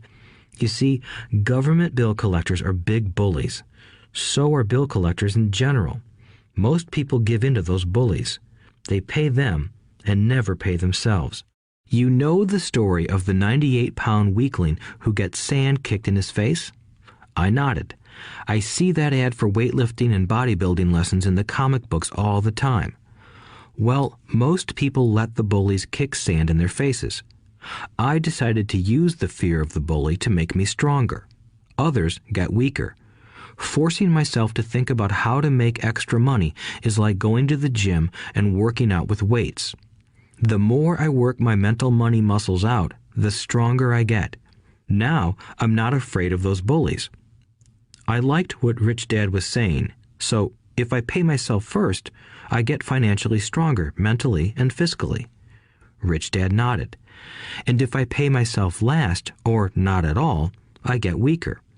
So people like bosses, managers, tax collectors, bill collectors, and landlords push me around all my life just because I don't have good money habits. Rich Dad nodded, just like the 98-pound weakling. Overcoming arrogance. What I know makes me money. What I don't know loses me money. Every time I have been arrogant, I have lost money. Because when I'm arrogant, I truly believe that what I don't know is not important, Rich Dad would often tell me. I have found that many people use arrogance to try to hide their own ignorance.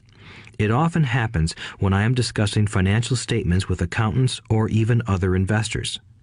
They try to bluster their way through the discussion. It is clear to me that they don't know what they're talking about. They're not lying, but they are not telling the truth.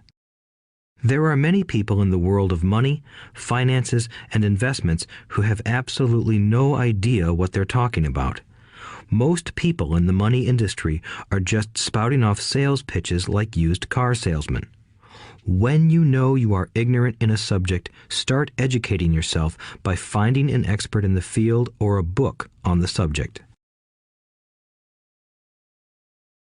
Chapter 8. Getting Started.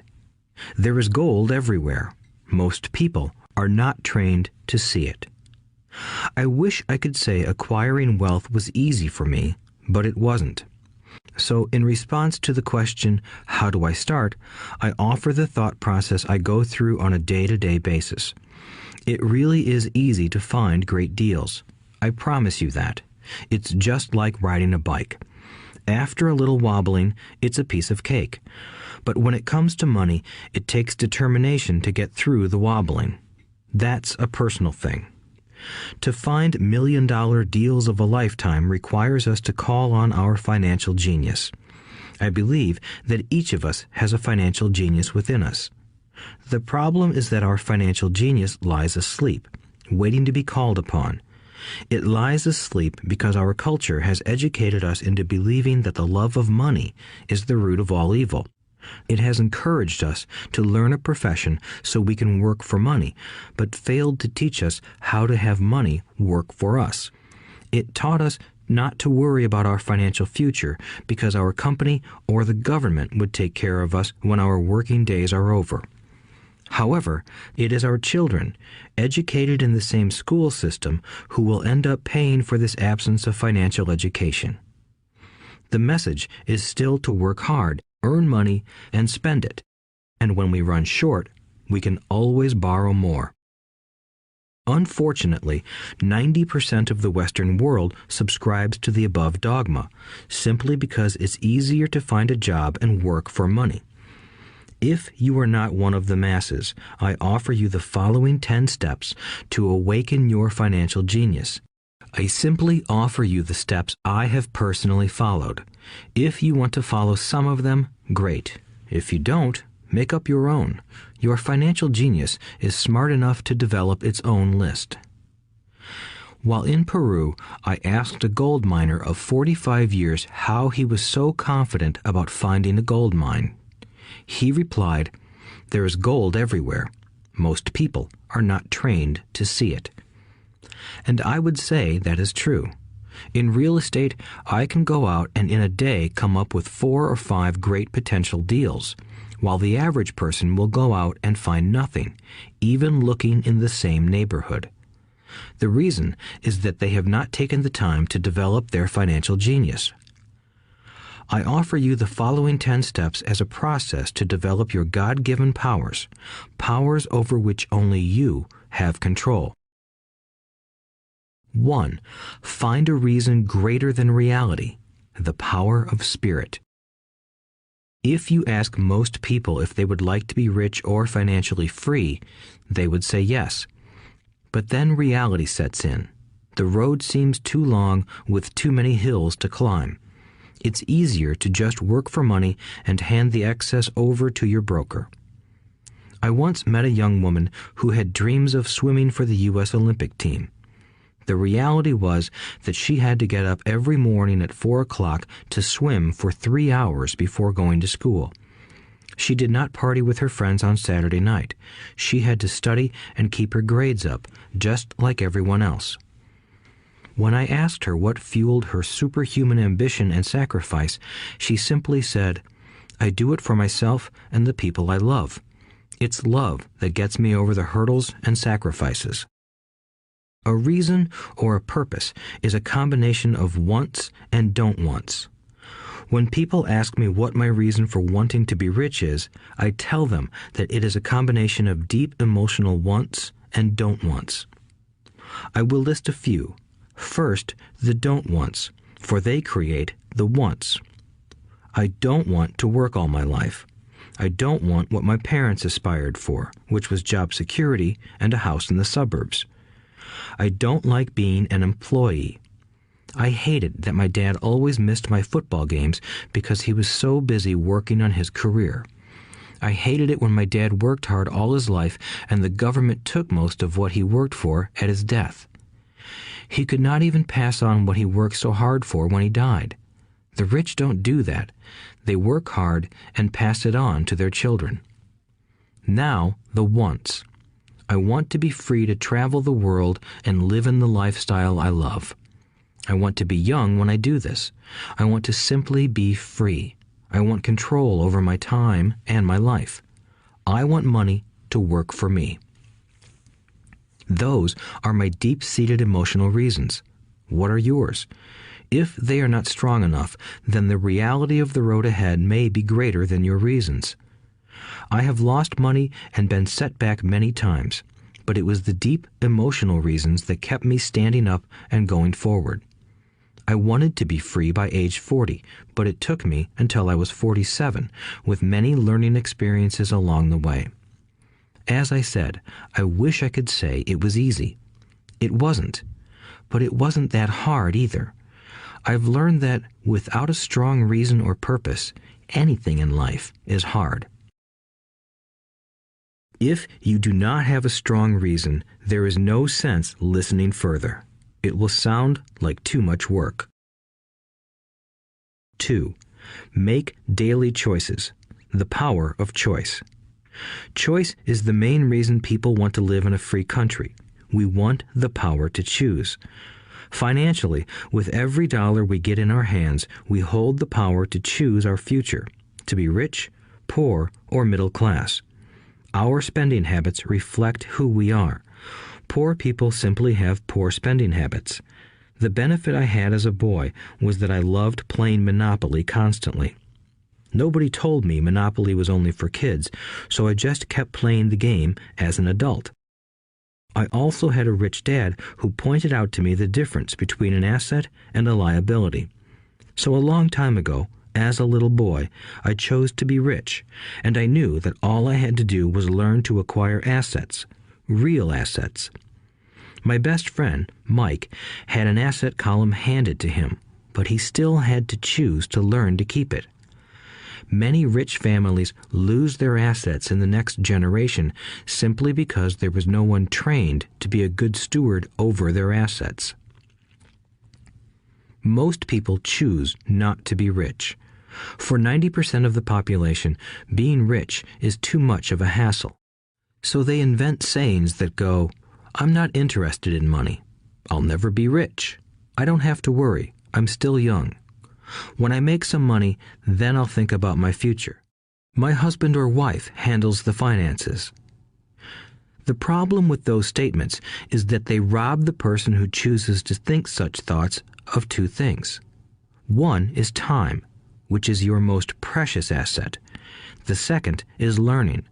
Having no money should not be an excuse to not learn, but that is a choice we all make daily. The choice of what we do with our time, our money, and what we put in our heads. That is the power of choice. All of us have choice. I just choose to be rich, and I make that choice every day. Invest first in education. In reality, the only real asset you have is your mind, the most powerful tool we have dominion over. Each of us has the choice of what we put in our brain once we're old enough. You can watch TV, read golf magazines, or go to ceramics class or a class on financial planning. You choose.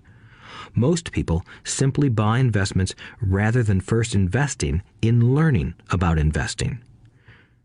A friend of mine recently had her apartment burglarized.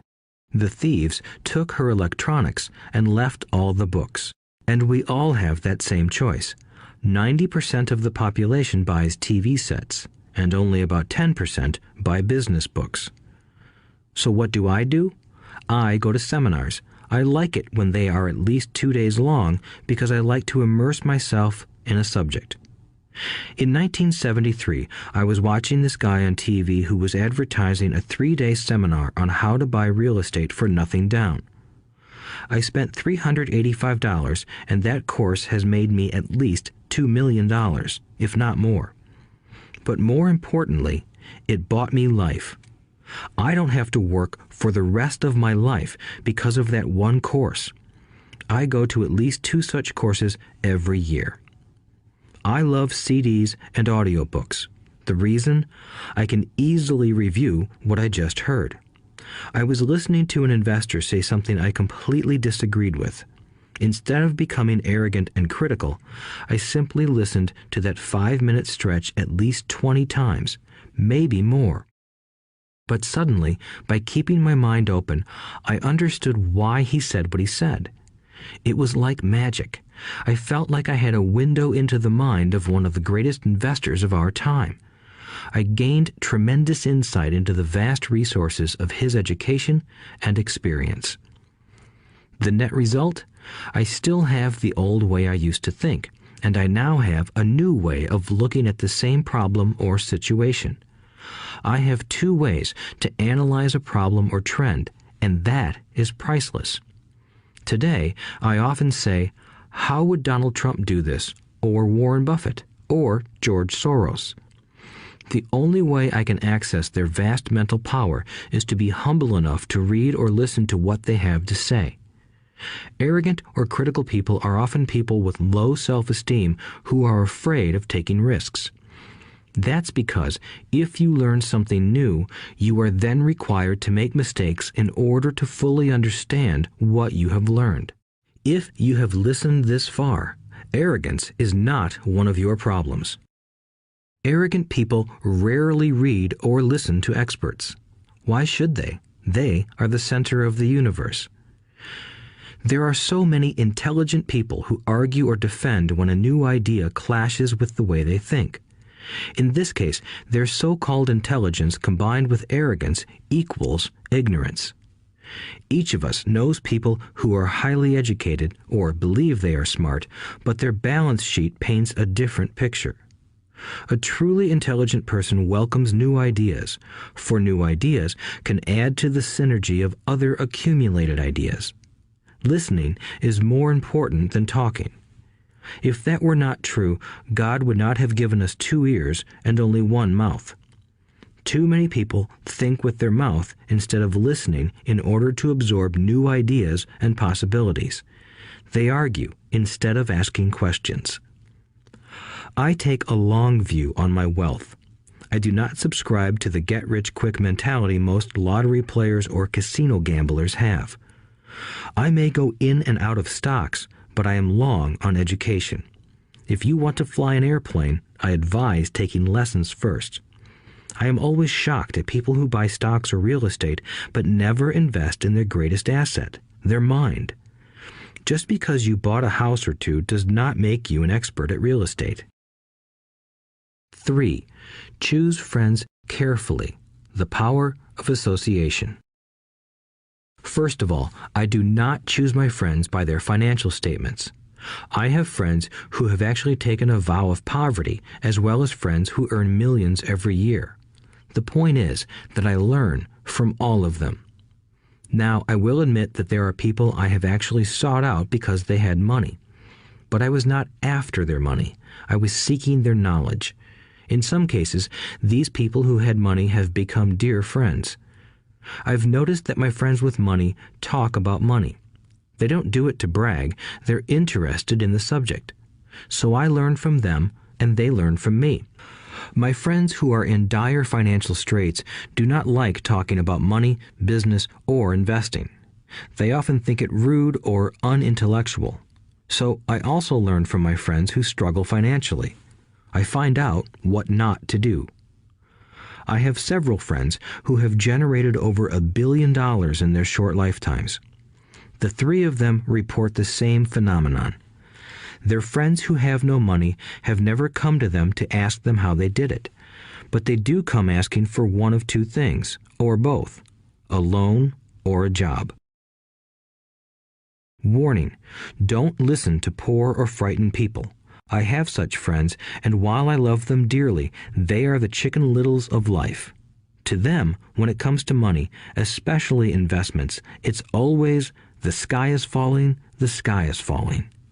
They can always tell you why something won't work. The problem is that people listen to them. But people who blindly accept doom and gloom information are also Chicken Littles. As that old saying goes, birds of a feather flock together. If you watch business channels on TV, they often have a panel of so-called experts. One expert will say the market is going to crash, and the other will say it's going to boom. If you're smart, you listen to both. Keep your mind open because both have valid points. Unfortunately, most poor people listen to Chicken Little. I have had many close friends try to talk me out of a deal or an investment. Not long ago, a friend told me he was excited because he found a 6% certificate of deposit. I told him I earned 16% from the state government. The next day, he sent me an article about why my investment was dangerous. I have received 16% for years now, and he still receives 6%. I would say that one of the hardest things about wealth building is to be true to yourself and to be willing to not go along with the crowd. This is because, in the market, it is usually the crowd that shows up late that is slaughtered. If a great deal is on the front page, it's too late in most instances. Look for a new deal. As we used to say as surfers, there is always another wave. People who hurry and catch a wave late usually are the ones who wipe out. Smart investors don't time the markets. If they miss a wave, they search for the next one and get themselves in position. This is hard for most investors because buying what is not popular is frightening. Timid investors are like sheep going along with the crowd. Or their greed gets them in when wise investors have already taken their profits and moved on. Wise investors buy an investment when it's not popular. They know their profits are made when they buy, not when they sell. They wait patiently. As I said, they do not time the market. Just like a surfer, they get in position for the next big swell. It's all insider trading. There are forms of insider trading that are illegal, and there are forms of insider trading that are legal. But either way, it's insider trading. The only distinction is, how far away from the inside are you? The reason you want to have rich friends is because that is where the money is made. It's made on information. You want to hear about the next boom, get in and get out before the next bust. I'm not saying do it illegally, but the sooner you know, the better your chances are for profits with minimal risk. That is what friends are for, and that is financial intelligence. 4. Master a formula and then learn a new one. The power of learning quickly. In order to make bread, every baker follows a recipe, even if it's only held in their head. The same is true for making money. Most of us have heard the saying, "You are what you eat." I have a different slant. I say, "You become what you study." In other words, be careful what you learn, because your mind is so powerful that you become what you put in your head. For example, if you study cooking, you then tend to cook. If you don't want to be a cook anymore, then you need to study something else. When it comes to money, the masses generally have one basic formula they learned in school, and it's this: work for money.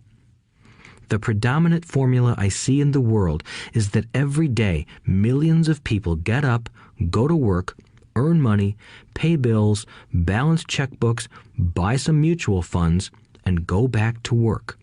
That is the basic formula, or recipe. If you're tired of what you're doing, or you're not making enough, it's simply a case of changing the formula via which you make money. Years ago, when I was 26, I took a weekend class called How to Buy Real Estate Foreclosures. I learned a formula. The next trick was to have the discipline to actually put into action what I had learned. That is where most people stop. For 3 years, while working for Xerox, I spent my spare time learning to master the art of buying foreclosures. I've made several $1 million using that formula. So after I mastered that formula, I went in search of other formulas. For many of the classes, I did not directly use the information I learned, but I always learned something new. I have attended classes designed for derivative traders, commodity option traders, and chaologists. I was way out of my league, being in a room full of people with doctorates in nuclear physics and space science. Yet, I learned a lot that made my stock and real estate investing more meaningful and lucrative.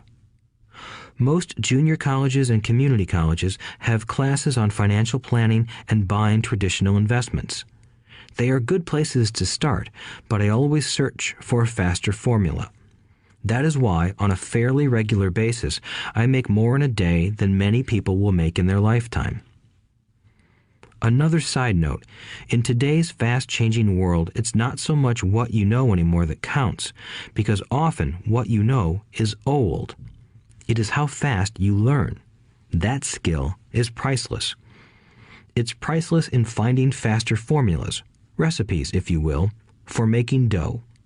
Working hard for money is an old formula born in the day of cavemen. 5. Pay yourself first. The power of self-discipline. If you cannot get control of yourself, do not try to get rich. It makes no sense to invest, make money, and blow it. It is the lack of self-discipline that causes most lottery winners to go broke soon after winning millions. It is the lack of self-discipline that causes people who get a raise to immediately go out and buy a new car or take a cruise. It is difficult to say which of the 10 steps is the most important, but of all the steps, this step is probably the most difficult to master if it is not already a part of your makeup.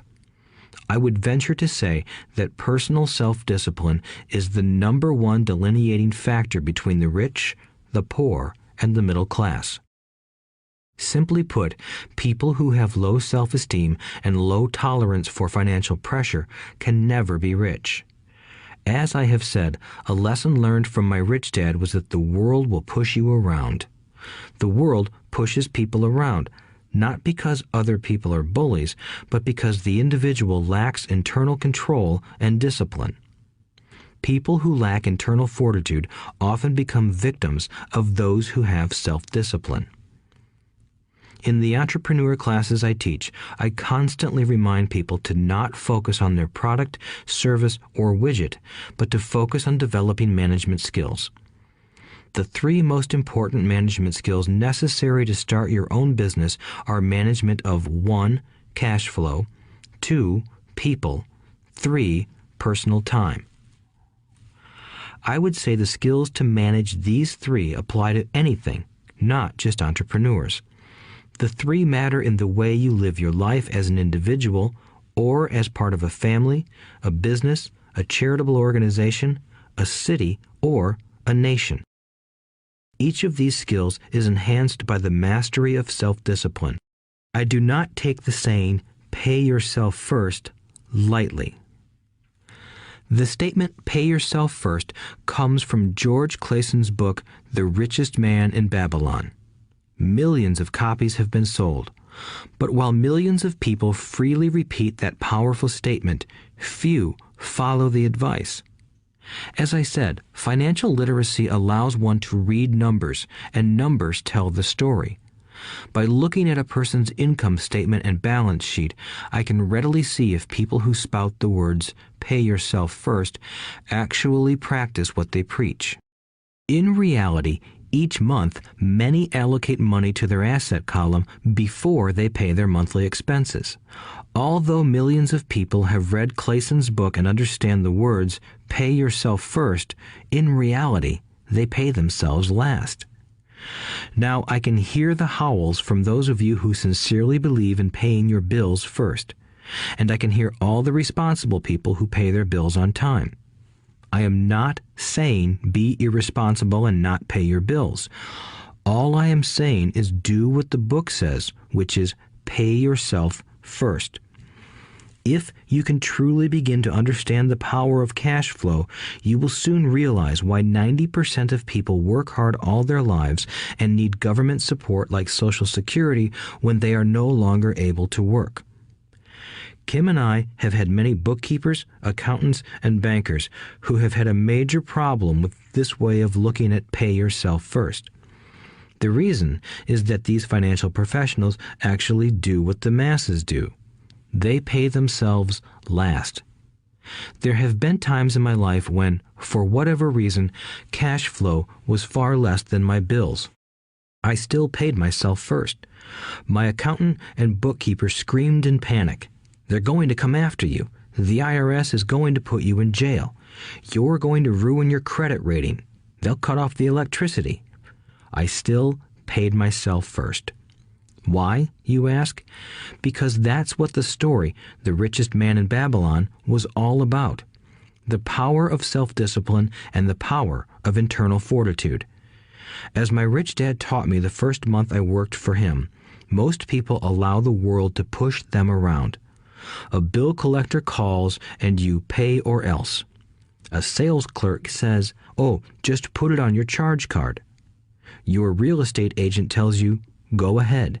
The government allows you a tax deduction on your home." That is what the book is really about. Having the guts to go against the tide and get rich. You may not be weak, but when it comes to money, many people get wimpy. I am not saying be irresponsible. The reason I don't have high credit card debt and doodad debt is because I pay myself first.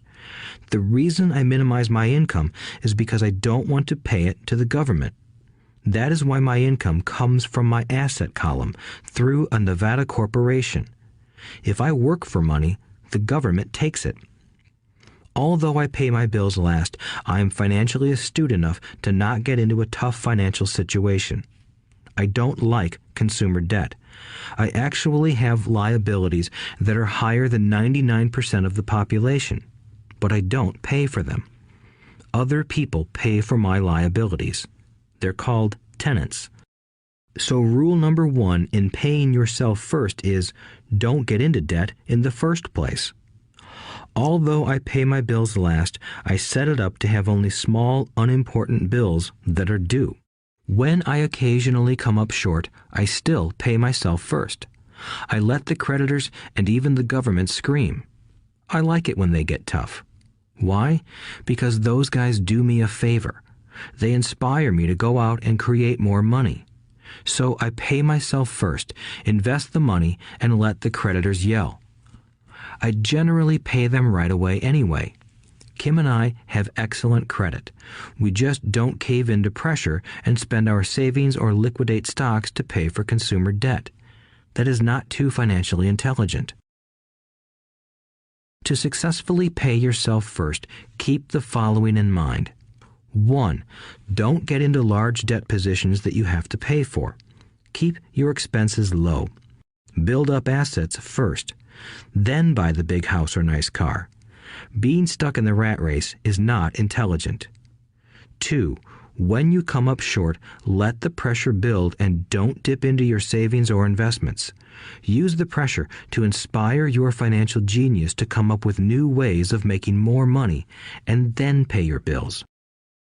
You will have increased your ability to make more money as well as your financial intelligence.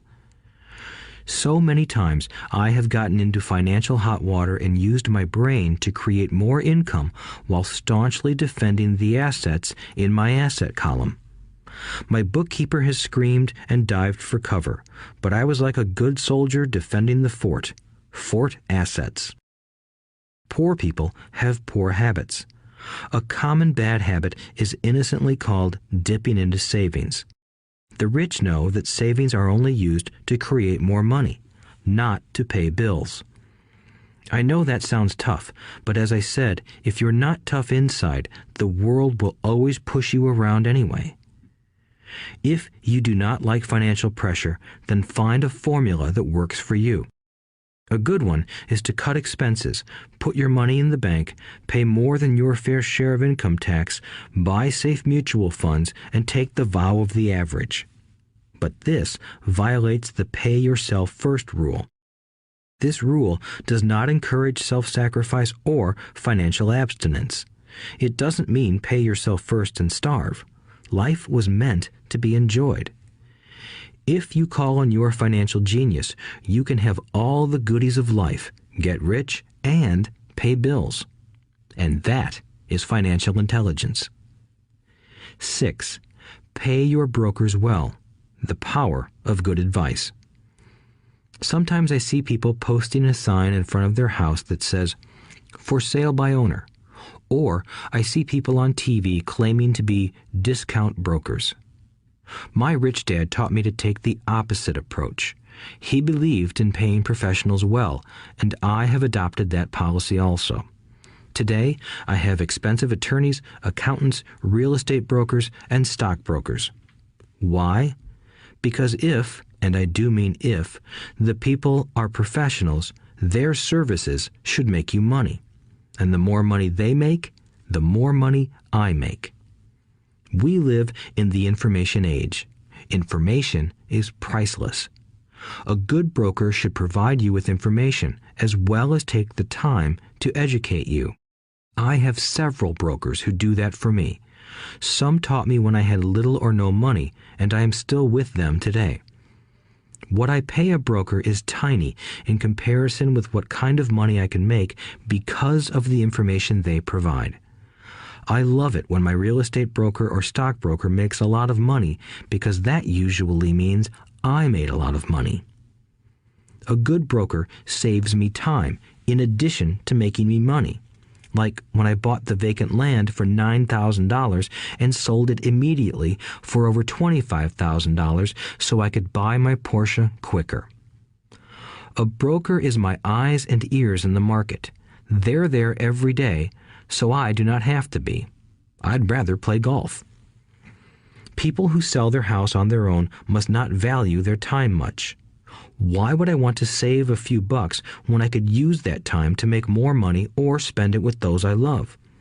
What I find funny is that so many poor and middle-class people insist on tipping restaurant help 15 to 20%, even for bad service, but complain about paying a broker 3 to 7%. They enjoy tipping people in the expense column and stiffing people in the asset column. That is not financially intelligent. Keep in mind that not all brokers are created equal. Unfortunately, most brokers are only salespeople. They sell, but they themselves own little or no real estate. There is a tremendous difference between a broker who sells houses and a broker who sells investments. The same is true for stock, bond, mutual fund, and insurance, brokers who call themselves financial planners.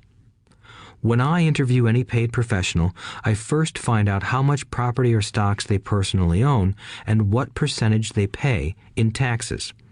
And that applies to my tax attorney as well as my accountant. I have an accountant who minds his own business. His profession is accounting, but his business is real estate. I used to have an accountant who was a small business accountant, but he had no real estate. I switched because we did not love the same business. Find a broker who has your best interests at heart. Many brokers will spend the time educating you, and they could be the best asset you find. Just be fair, and most of them will be fair to you. If all you can think about is cutting their commissions, then why should they want to help you? It's just simple logic. As I said earlier, one of the management skills is the management of people. Many people only manage people they feel smarter than and they have power over. Many middle managers remain middle managers, failing to get promoted because they know how to work with people below them, but not with people above them. The real skill is to manage and reward the people who are smarter than you in some technical area. That is why companies have a board of directors. You should have one too. That is financial intelligence. 7. Be an Indian giver. The power of getting something for nothing. When the first European settlers came to America, they were taken aback by a cultural practice some American Indians had. For example, if a settler was cold, the Indian would give the person a blanket. Mistaking it for a gift, the settler was often offended when the Indian asked for it back. The Indians also got upset when they realized that settlers did not want to give it back. That is where the term Indian giver came from, a simple cultural misunderstanding. In the world of the asset column, being an Indian giver is vital to wealth. The sophisticated investor's first question is, how fast do I get my money back? They also want to know what they get for free, also called a piece of the action. That is why the ROI, or return on investment, is so important. For example, I found a small condominium that was in foreclosure a few blocks from where I lived. The bank wanted $60,000 and I submitted a bid for $50,000, which they took simply because, along with my bid, was a cashier's check for $50,000. They realized I was serious. Most investors would say, "Aren't you tying up a lot of cash? Would it not be better to get a loan on it?" The answer is, not in this case. My investment company uses this condominium as a vacation rental in the winter months when the snowbirds come to Arizona. It rents for $2,500 a month for 4 months out of the year. For rental during the off-season, it rents for only $1,000 a month. I had my money back in about 3 years. Now I own this asset, which pumps money out for me, month in and month out. The same is done with stocks. Frequently, my broker calls and recommends I move a sizable amount of money into the stock of a company that he feels is just about to make a move that will add value to the stock, like announcing a new product. I will move my money in for a week to a month while the stock moves up. Then I pull my initial dollar amount out and stop worrying about the fluctuations of the market because my initial money is back and ready to work on another asset. So my money goes in, and then it comes out, and I own an asset that was technically free. True, I have lost money on many occasions, but I only play with money I can afford to lose. I would say, on an average 10 investments, I hit home runs on 2 or 3, while 5 or 6 do nothing, and I lose on 2 or 3. But I limit my losses to only the money I have in at that time. People who hate risk put their money in the bank. In the long run, safe savings are better than no savings. But it takes a long time to get your money back, and, in most instances, you don't get anything for free with it. On every one of my investments, there must be an upside, something for free, like a condominium, a mini storage, a piece of free land, a house, stock shares, or an office building. And there must be limited risk or a low-risk idea. There are books devoted entirely to this subject, so I will not talk about it here. Ray Kroc, of McDonald's fame, sold hamburger franchises, not because he loved hamburgers, but because he wanted the real estate under the franchise for free. So wise investors must look at more than ROI. They look at the assets they get for free once they get their money back. That is financial intelligence.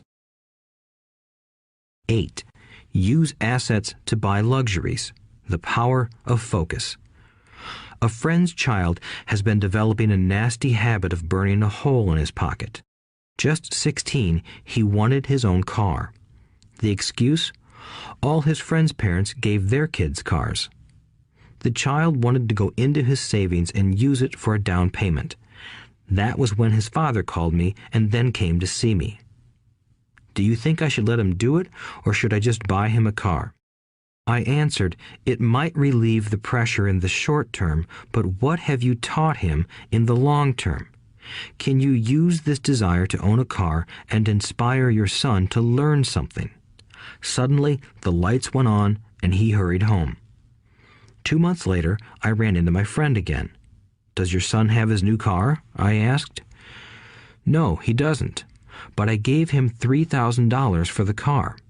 I told him to use my money instead of his college money. Well, that's generous of you, I said. Not really. The money came with a hitch. So what was the hitch? I asked. Well, first we played your cash flow game. We then had a long discussion about the wise use of money. After that, I gave him a subscription to the Wall Street Journal and a few books on the stock market. Then what? I asked. What was the catch? I told him that $3,000 was his, but he could not directly buy a car with it. He could use it to find a stockbroker and buy and sell stocks. Once he had made $6,000 with the $3,000, the money would be his for the car, and the $3,000 would go into his college fund. And what are the results? I asked. Well, he got lucky early in his trading, but lost everything a few days later. Then he really got interested.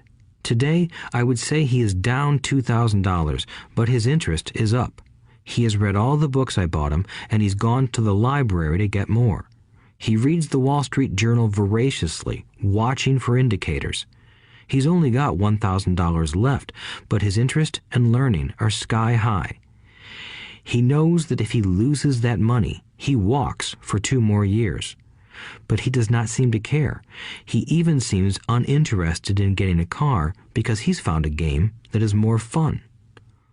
What happens if he loses all the money? I asked. We'll cross that bridge when we get to it.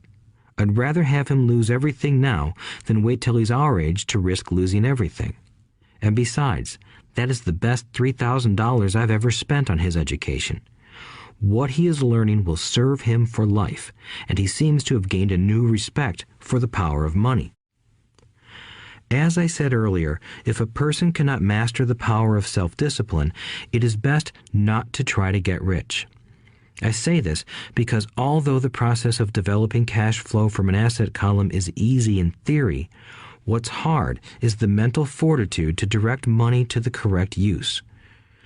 Due to external temptations, it is much easier in today's consumer world to simply blow money out the expense column. With weak mental fortitude, that money flows into the paths of least resistance. That is the cause of poverty and financial struggle.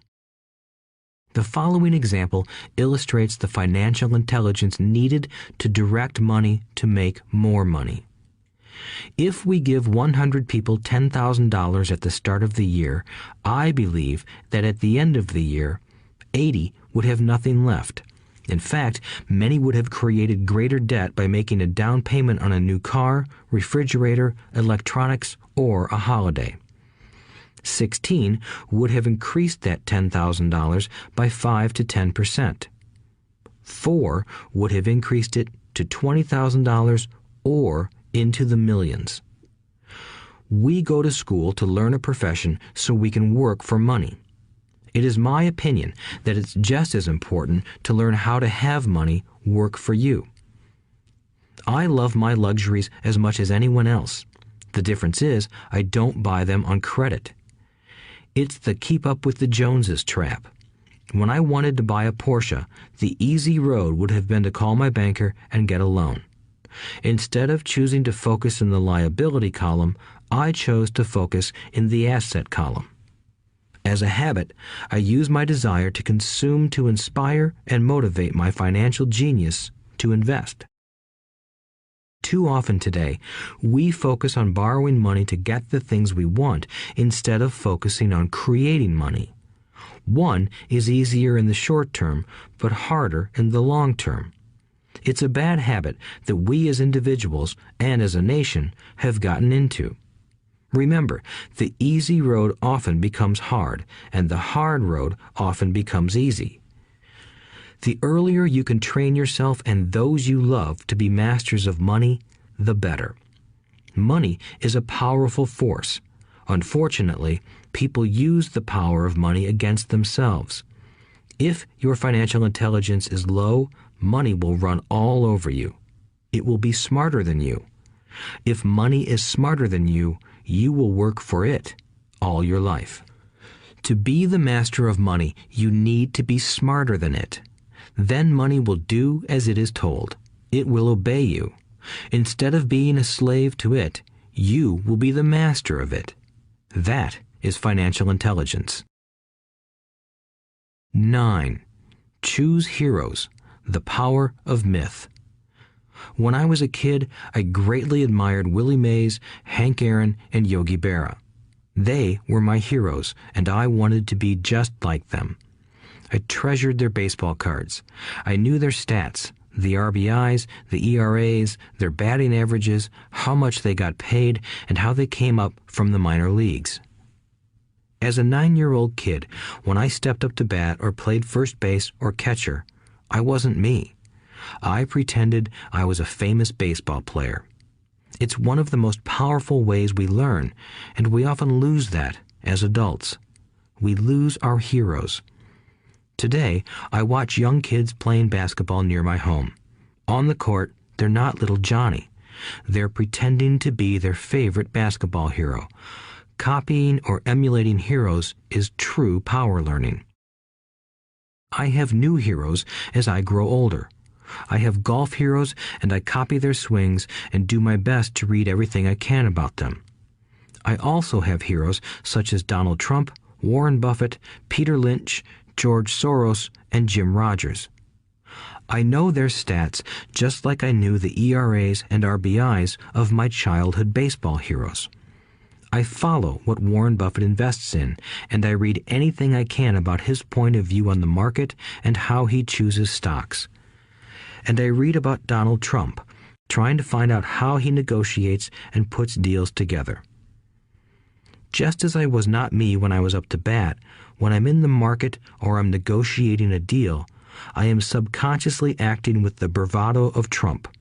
Or, when analyzing a trend, I look at it as though Warren Buffett were doing it. By having heroes, we tap into a tremendous source of raw genius. But heroes do more than simply inspire us. Heroes make things look easy. Making it look easy convinces us to want to be just like them. If they can do it, so can I. When it comes to investing, too many people make it sound hard. Instead, find heroes who make it look easy. 10. Teach and you shall receive. The power of giving.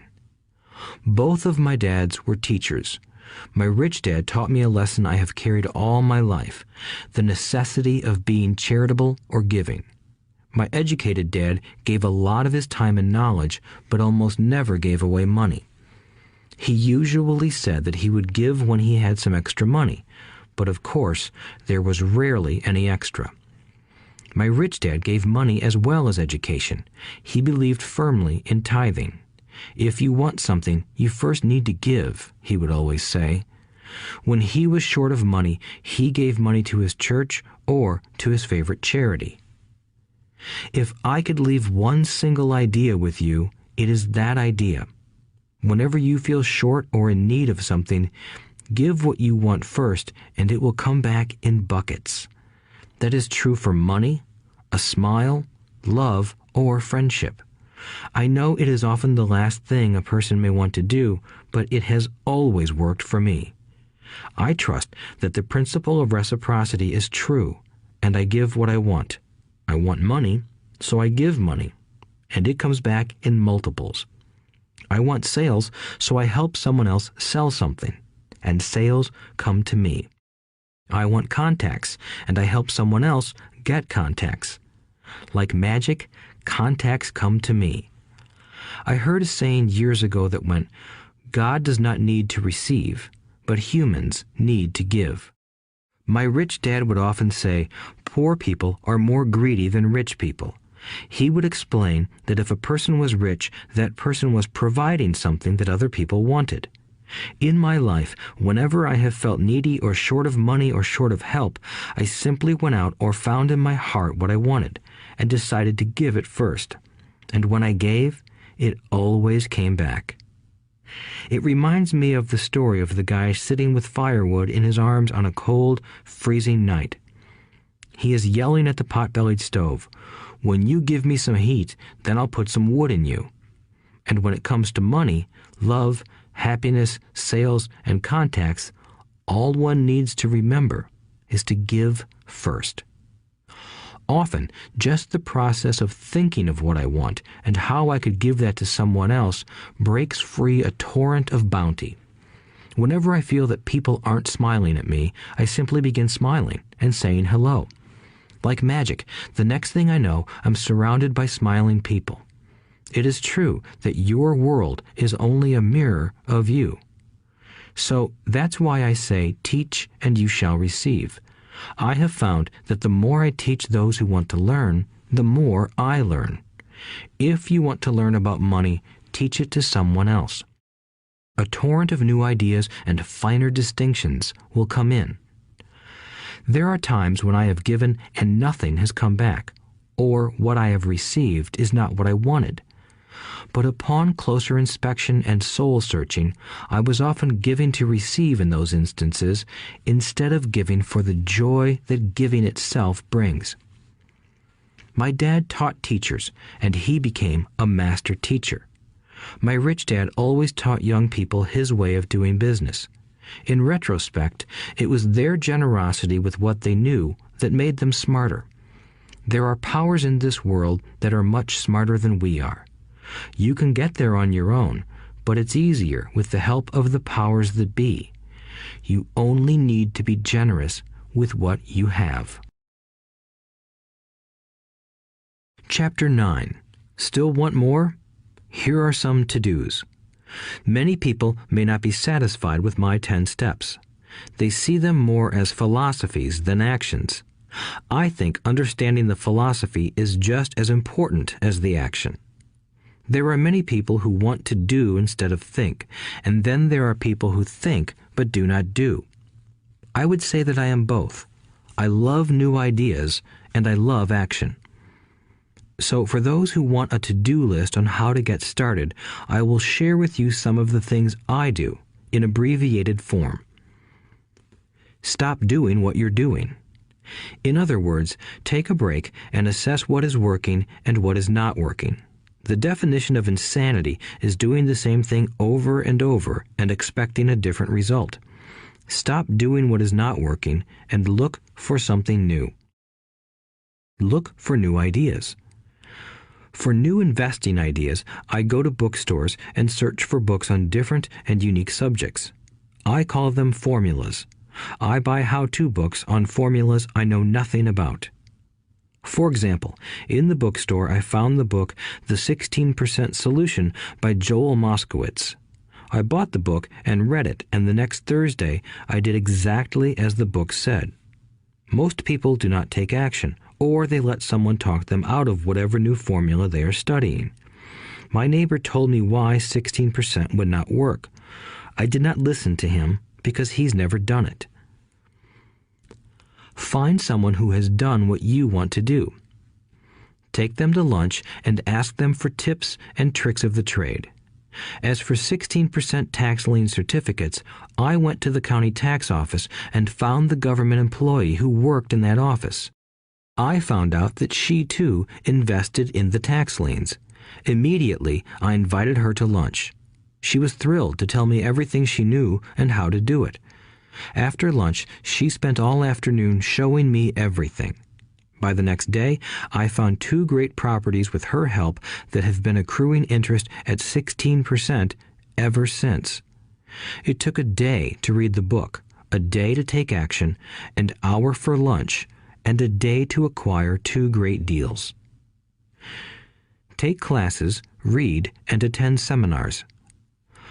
I search newspapers and the internet for new and interesting classes, many of which are free or inexpensive. I also attend and pay for expensive seminars on what I want to learn. I am wealthy and free from needing a job simply because of the courses I took. I have friends who did not take those classes who told me I was wasting my money, and yet they're still at the same job. Make lots of offers. When I want a piece of real estate, I look at many properties and generally write an offer. If you don't know what the right offer is, neither do I. That is the job of the real estate agent. They make the offers. I do as little work as possible. A friend wanted me to show her how to buy apartment houses. So one Saturday, she, her agent, and I went and looked at 6 apartment houses. 4 were dogs, but 2 were good. I said to write offers on all 6, offering half of what the owners asked for. She and the agent nearly had heart attacks. They thought it was rude and would offend the sellers, but I really don't think the agent wanted to work that hard. So they did nothing and went on looking for a better deal. No offers were ever made, and that person is still looking for the right deal at the right price. Well, you don't know what the right price is until you have a second party who wants to deal. Most sellers ask too much. It is rare that a seller asks a price that is less than something is worth. Moral of the story: make offers. People who are not investors have no idea what it feels like to try to sell something. I have had a piece of real estate that I wanted to sell for months. I would have welcomed any offer. They could have offered me 10 pigs and I would have been happy. Not at the offer, but just because someone was interested. I would have countered, maybe for a pig farm in exchange. But that's how the game works. The game of buying and selling is fun. Keep that in mind. It's fun and only a game. Make offers. Someone might say yes. I always make offers with escape clauses. In real estate, I make an offer with language that details subject to contingencies, such as the approval of a business partner. Never specify who the business partner is. Most people don't know that my partner is my cat. If they accept the offer and I don't want the deal, I call home and speak to my cat. I make this ridiculous statement to illustrate how absurdly easy and simple the game is. So many people make things too difficult and take it too seriously. Finding a good deal, the right business, the right people, the right investors, or whatever is just like dating. You must go to the market and talk to a lot of people, make a lot of offers, counter-offers, negotiate, reject, and accept. I know single people who sit at home and wait for the phone to ring, but it's better to go to the market, even if it's only the supermarket. Search, offer, reject, negotiate, and accept are all parts of the process of almost everything in life.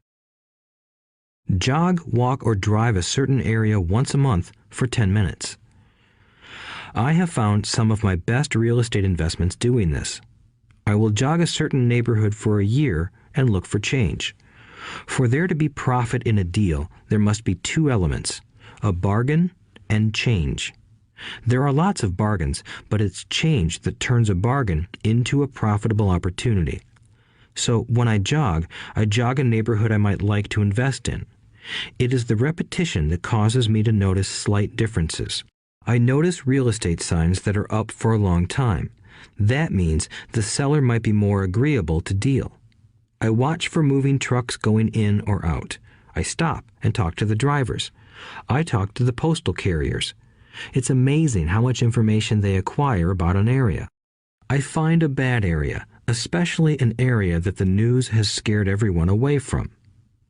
I drive it for sometimes a year, waiting for signs of something changing for the better. I talk to retailers, especially new ones, and find out why they're moving in. It takes only a few minutes a month, and I do it while doing something else, like exercising or going to and from the store.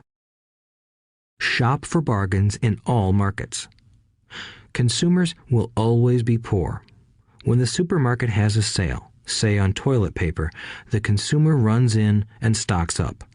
But when the housing or stock market has a sale, most often called a crash or correction, the same consumer often runs away from it. When the supermarket raises its prices, the consumer shops somewhere else. But when housing or the stock market raises their prices, the same consumer often rushes in and starts buying. Always remember, profits are made in the buying, not in the selling. Look in the right places. A neighbor bought a condominium for $100,000.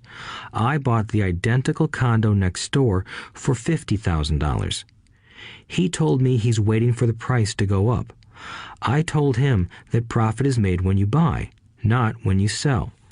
He shopped with a real estate broker who owns no property of her own. I shopped at the foreclosure auction. I paid $500 for a class on how to do this. My neighbor thought that the $500 for a real estate investment class was too expensive. He said he could not afford the money or the time. So he waits for the prices to go up. Look for people who want to buy first, then look for someone who wants to sell. A friend was looking for a certain piece of land. He had the money, but did not have the time. I found a large piece of land, larger than what my friend wanted to buy, tied it up with an option, called my friend, and he said he wanted a piece of it. So I sold the piece to him and then bought the land. I kept the remaining land as mine for free. Moral of the story: buy the pie and cut it in pieces. Most people look for what they can afford, so they look too small. They buy only a piece of the pie, so they end up paying more for less. Small thinkers don't get the big breaks. If you want to get richer, think big. Think big. Retailers love giving volume discounts simply because most business people love big spenders. So even if you're small, you can always think big. When my company was in the market for computers, I called several friends and asked them if they were ready to buy also. We then went to different dealers and negotiated a great deal because we wanted to buy so many. I have done the same with stocks. Small people remain small because they think small, act alone, or don't act at all. Learn from history. All the big companies on the stock exchange started out as small companies. Colonel Sanders did not get rich until after he lost everything in his 60s. Bill Gates was one of the richest men in the world before he was 30. Action always beats inaction. These are just a few of the things I have done and continue to do to recognize opportunities. The important words are have done and do. As repeated many times throughout this audiobook, you must take action before you can receive the financial rewards. Act now. Final thoughts. I would like to share some final thoughts with you. The main reason I wrote this book, and the reason it has remained a bestseller since 2000, was to share insights into how increased financial intelligence can be used to solve many of life's common problems. Without financial training, we all too often use the standard formulas to get through life. Work hard, save, borrow, and pay excessive taxes. Today, more than ever, we need better information. I use the following story as an example of a financial problem that confronts many young families today. How do you afford a good education for your children and provide for your own retirement? It requires using financial intelligence instead of hard work. A friend of mine was griping one day about how hard it was to save money for his 4 children's college educations. He was putting $300 away in a college fund each month and had so far accumulated only about $12,000. He had about 12 more years to save for college since his oldest child was then 6 years old. At the time, the real estate market in Phoenix was terrible. People were giving houses away. I suggested to my friend that he buy a house with some of the money in his college fund. The idea intrigued him, and we began to discuss the possibility. His primary concern was that he did not have credit with the bank to buy another house since he was so overextended. I assured him that there were other ways to finance a property rather than through the bank. We looked for a house for 2 weeks, a house that would fit all our criteria. There were plenty to choose from, so shopping was fun. Finally, we found a 3-bedroom, 2-bath home in a prime neighborhood. The owner had been downsized and needed to sell that day because he and his family were moving to California where another job waited. The owner wanted $102,000, but we offered only $79,000. He took it immediately and agreed to carry back the loan with a 10% down payment. All my friend had to come up with was $7,900. As soon as the owner moved, my friend put the house up for rent. After all expenses were paid, including the mortgage, he put $125 in his pocket each month. His plan was to keep the house for 12 years and let the mortgage get paid down faster by applying the extra $125 to the principal each month. We figured that in 12 years, a large portion of the mortgage would be paid off and he could possibly be clearing $800 a month by the time his first child went to college. He could also sell the house if it had appreciated in value. 3 years later, the real estate market greatly improved in Phoenix, and he was offered $156,000 for the same house by the tenant who lived in it. Again, he asked me what I thought. I advised that he sell it, using a 1031 tax-deferred exchange. Suddenly, he had nearly $80,000 to operate with. I called another friend in Austin, Texas, who then moved this tax-deferred capital gain into a mini storage facility. Within 3 months, he began receiving checks for a little less than $1,000 a month, which he then poured back into the college fund. A couple of years later, the mini warehouse sold, and he received a check for nearly $330,000 as proceeds from the sale. He rolled those funds into a new project that would now generate over $3,000 a month in income, again going into the college fund. He is now very confident that his goal will be met easily. It only took $7,900 to start and a little financial intelligence. His children will be able to afford the education they want, and he will then use the underlying asset, wrapped in his legal entity, to pay for his retirement. As a result of this successful investment strategy, he will be able to retire early. Thank you for listening to this audiobook. I hope it has provided some insights into utilizing the power of money to work for you. Today, we need greater financial intelligence to simply survive. The idea that it takes money to make money is the thinking of financially unsophisticated people. It does not mean that they're not intelligent. They have simply not learned the science of money making money. Money is only an idea. If you want more money, simply change your thinking. Every self-made person started small with an idea and then turned it into something big. The same applies to investing. It takes only a few dollars to start and grow it into something big. I meet so many people who spend their lives chasing the big deal or trying to amass a lot of money to get into a big deal. But to me, that is foolish. Too often, I have seen unsophisticated investors put their large nest egg into one deal and lose most of it rapidly. They may have been good workers, but they were not good investors. Education and wisdom about money are important. Start early. Buy a book. Go to a seminar. Practice. Start small. I turned $5,000 cash into a $1 million asset, producing $5,000 a month cash flow in less than 6 years. But I started learning as a kid. I encourage you to learn because it's not that hard. In fact, it's pretty easy once you get the hang of it. I think I have made my message clear.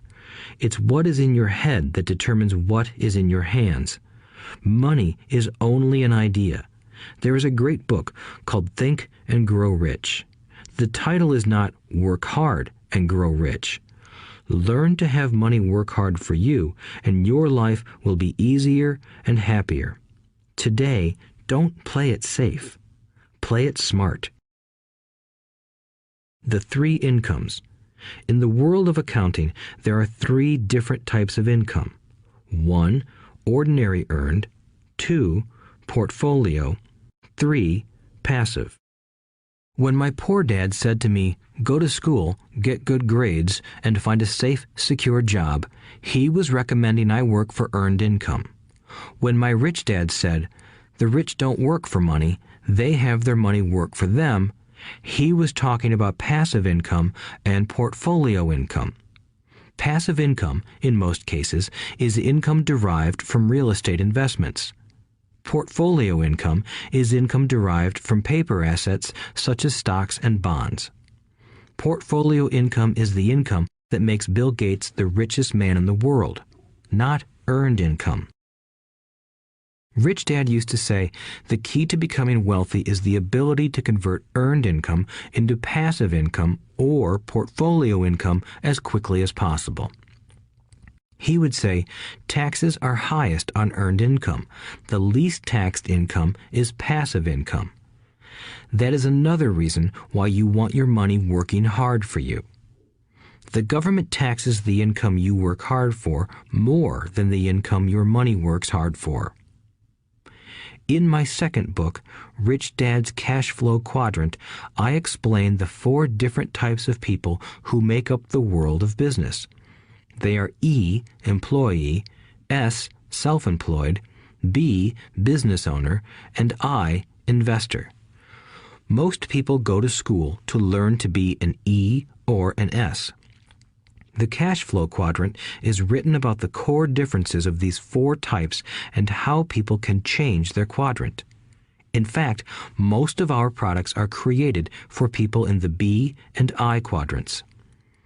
In Rich Dad's Guide to Investing, book number 3 in the Rich Dad series, I go into more detail on the importance of converting earned income into passive and portfolio income. Rich Dad used to say, all a real investor does is convert earned income into passive and portfolio income. If you know what you're doing, investing is not risky. It's just common sense. The key to financial freedom. The key to financial freedom and great wealth is a person's ability to convert earned income into passive and/or portfolio income. My rich dad spent a lot of time teaching Mike and me this skill. Having this ability is the reason my wife Kim and I are financially free, never needing to work again. We continue to work because we choose to. Today, we own a real estate investment company for passive income and participate in private placements and initial public offerings of stock for portfolio income. We also went back to work to build a financial education company so that we can continue to create and publish books and games. All of our educational products are created to teach the same skills my rich dad taught me, the skills of converting earned income into passive and portfolio income. The games we create are important because they teach what books cannot teach. For example, you would never learn to ride a bicycle by only reading a book.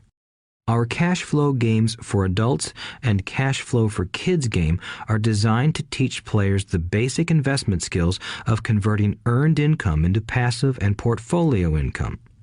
They also teach the principles of accounting and financial literacy. These games are the only educational products in the world that teach people all of these skills simultaneously. Cash Flow 202 is the advanced version of Cash Flow 101 and requires the game board from 101 as well as a full understanding of 101 before it can be played. Cash Flow 101 and Cash Flow for Kids teach the principles of fundamental investing. Cash Flow 202 teaches the principles of technical investing. Technical investing involves advanced trading techniques such as short selling, call options, put options, and straddles.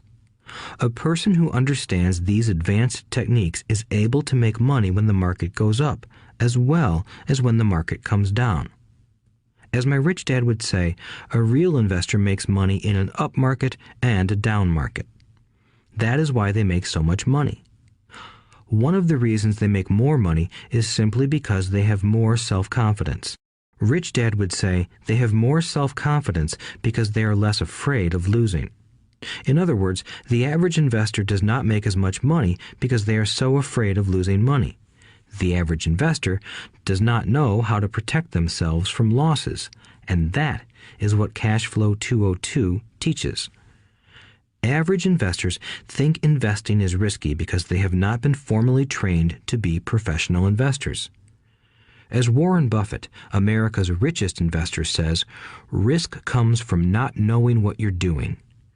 My board games teach the simple basics of fundamental investing and technical investing while people are having fun. I occasionally hear someone say, your educational games are expensive, which poses the question of ROI, the return on investment, or the value returned for the price paid. I nod my head and reply, yes, they may be expensive, especially when compared to entertainment board games. But my games are not as expensive as a college education, working hard all your life for earned income, paying excessive taxes, and then living in terror of losing all of your money in the investment markets. When someone walks away mumbling about the price, I can hear my rich dad saying, if you want to be rich, you must know what kind of income to work hard for, how to keep it, and how to protect it from loss. That is the key to great wealth.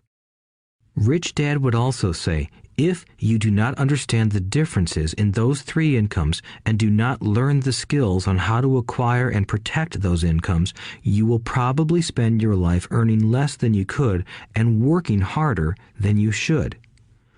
My poor dad thought a good education, a good job, and years of hard work were all you needed to be successful. My rich dad also thought a good education was important. But to him, it was also important that Mike and I know the differences in the three incomes and what kind of income to work hard for. To him, that was basic financial education.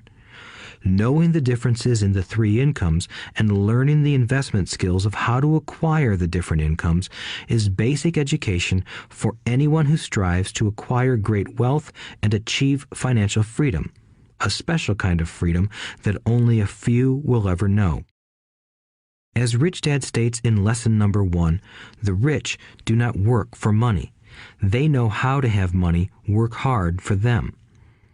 Rich Dad said, earned income is money you work for, and passive and portfolio income is money working for you. Knowing that little difference has been significant in my life. Or, as Robert Frost ends his poem, and that has made all the difference.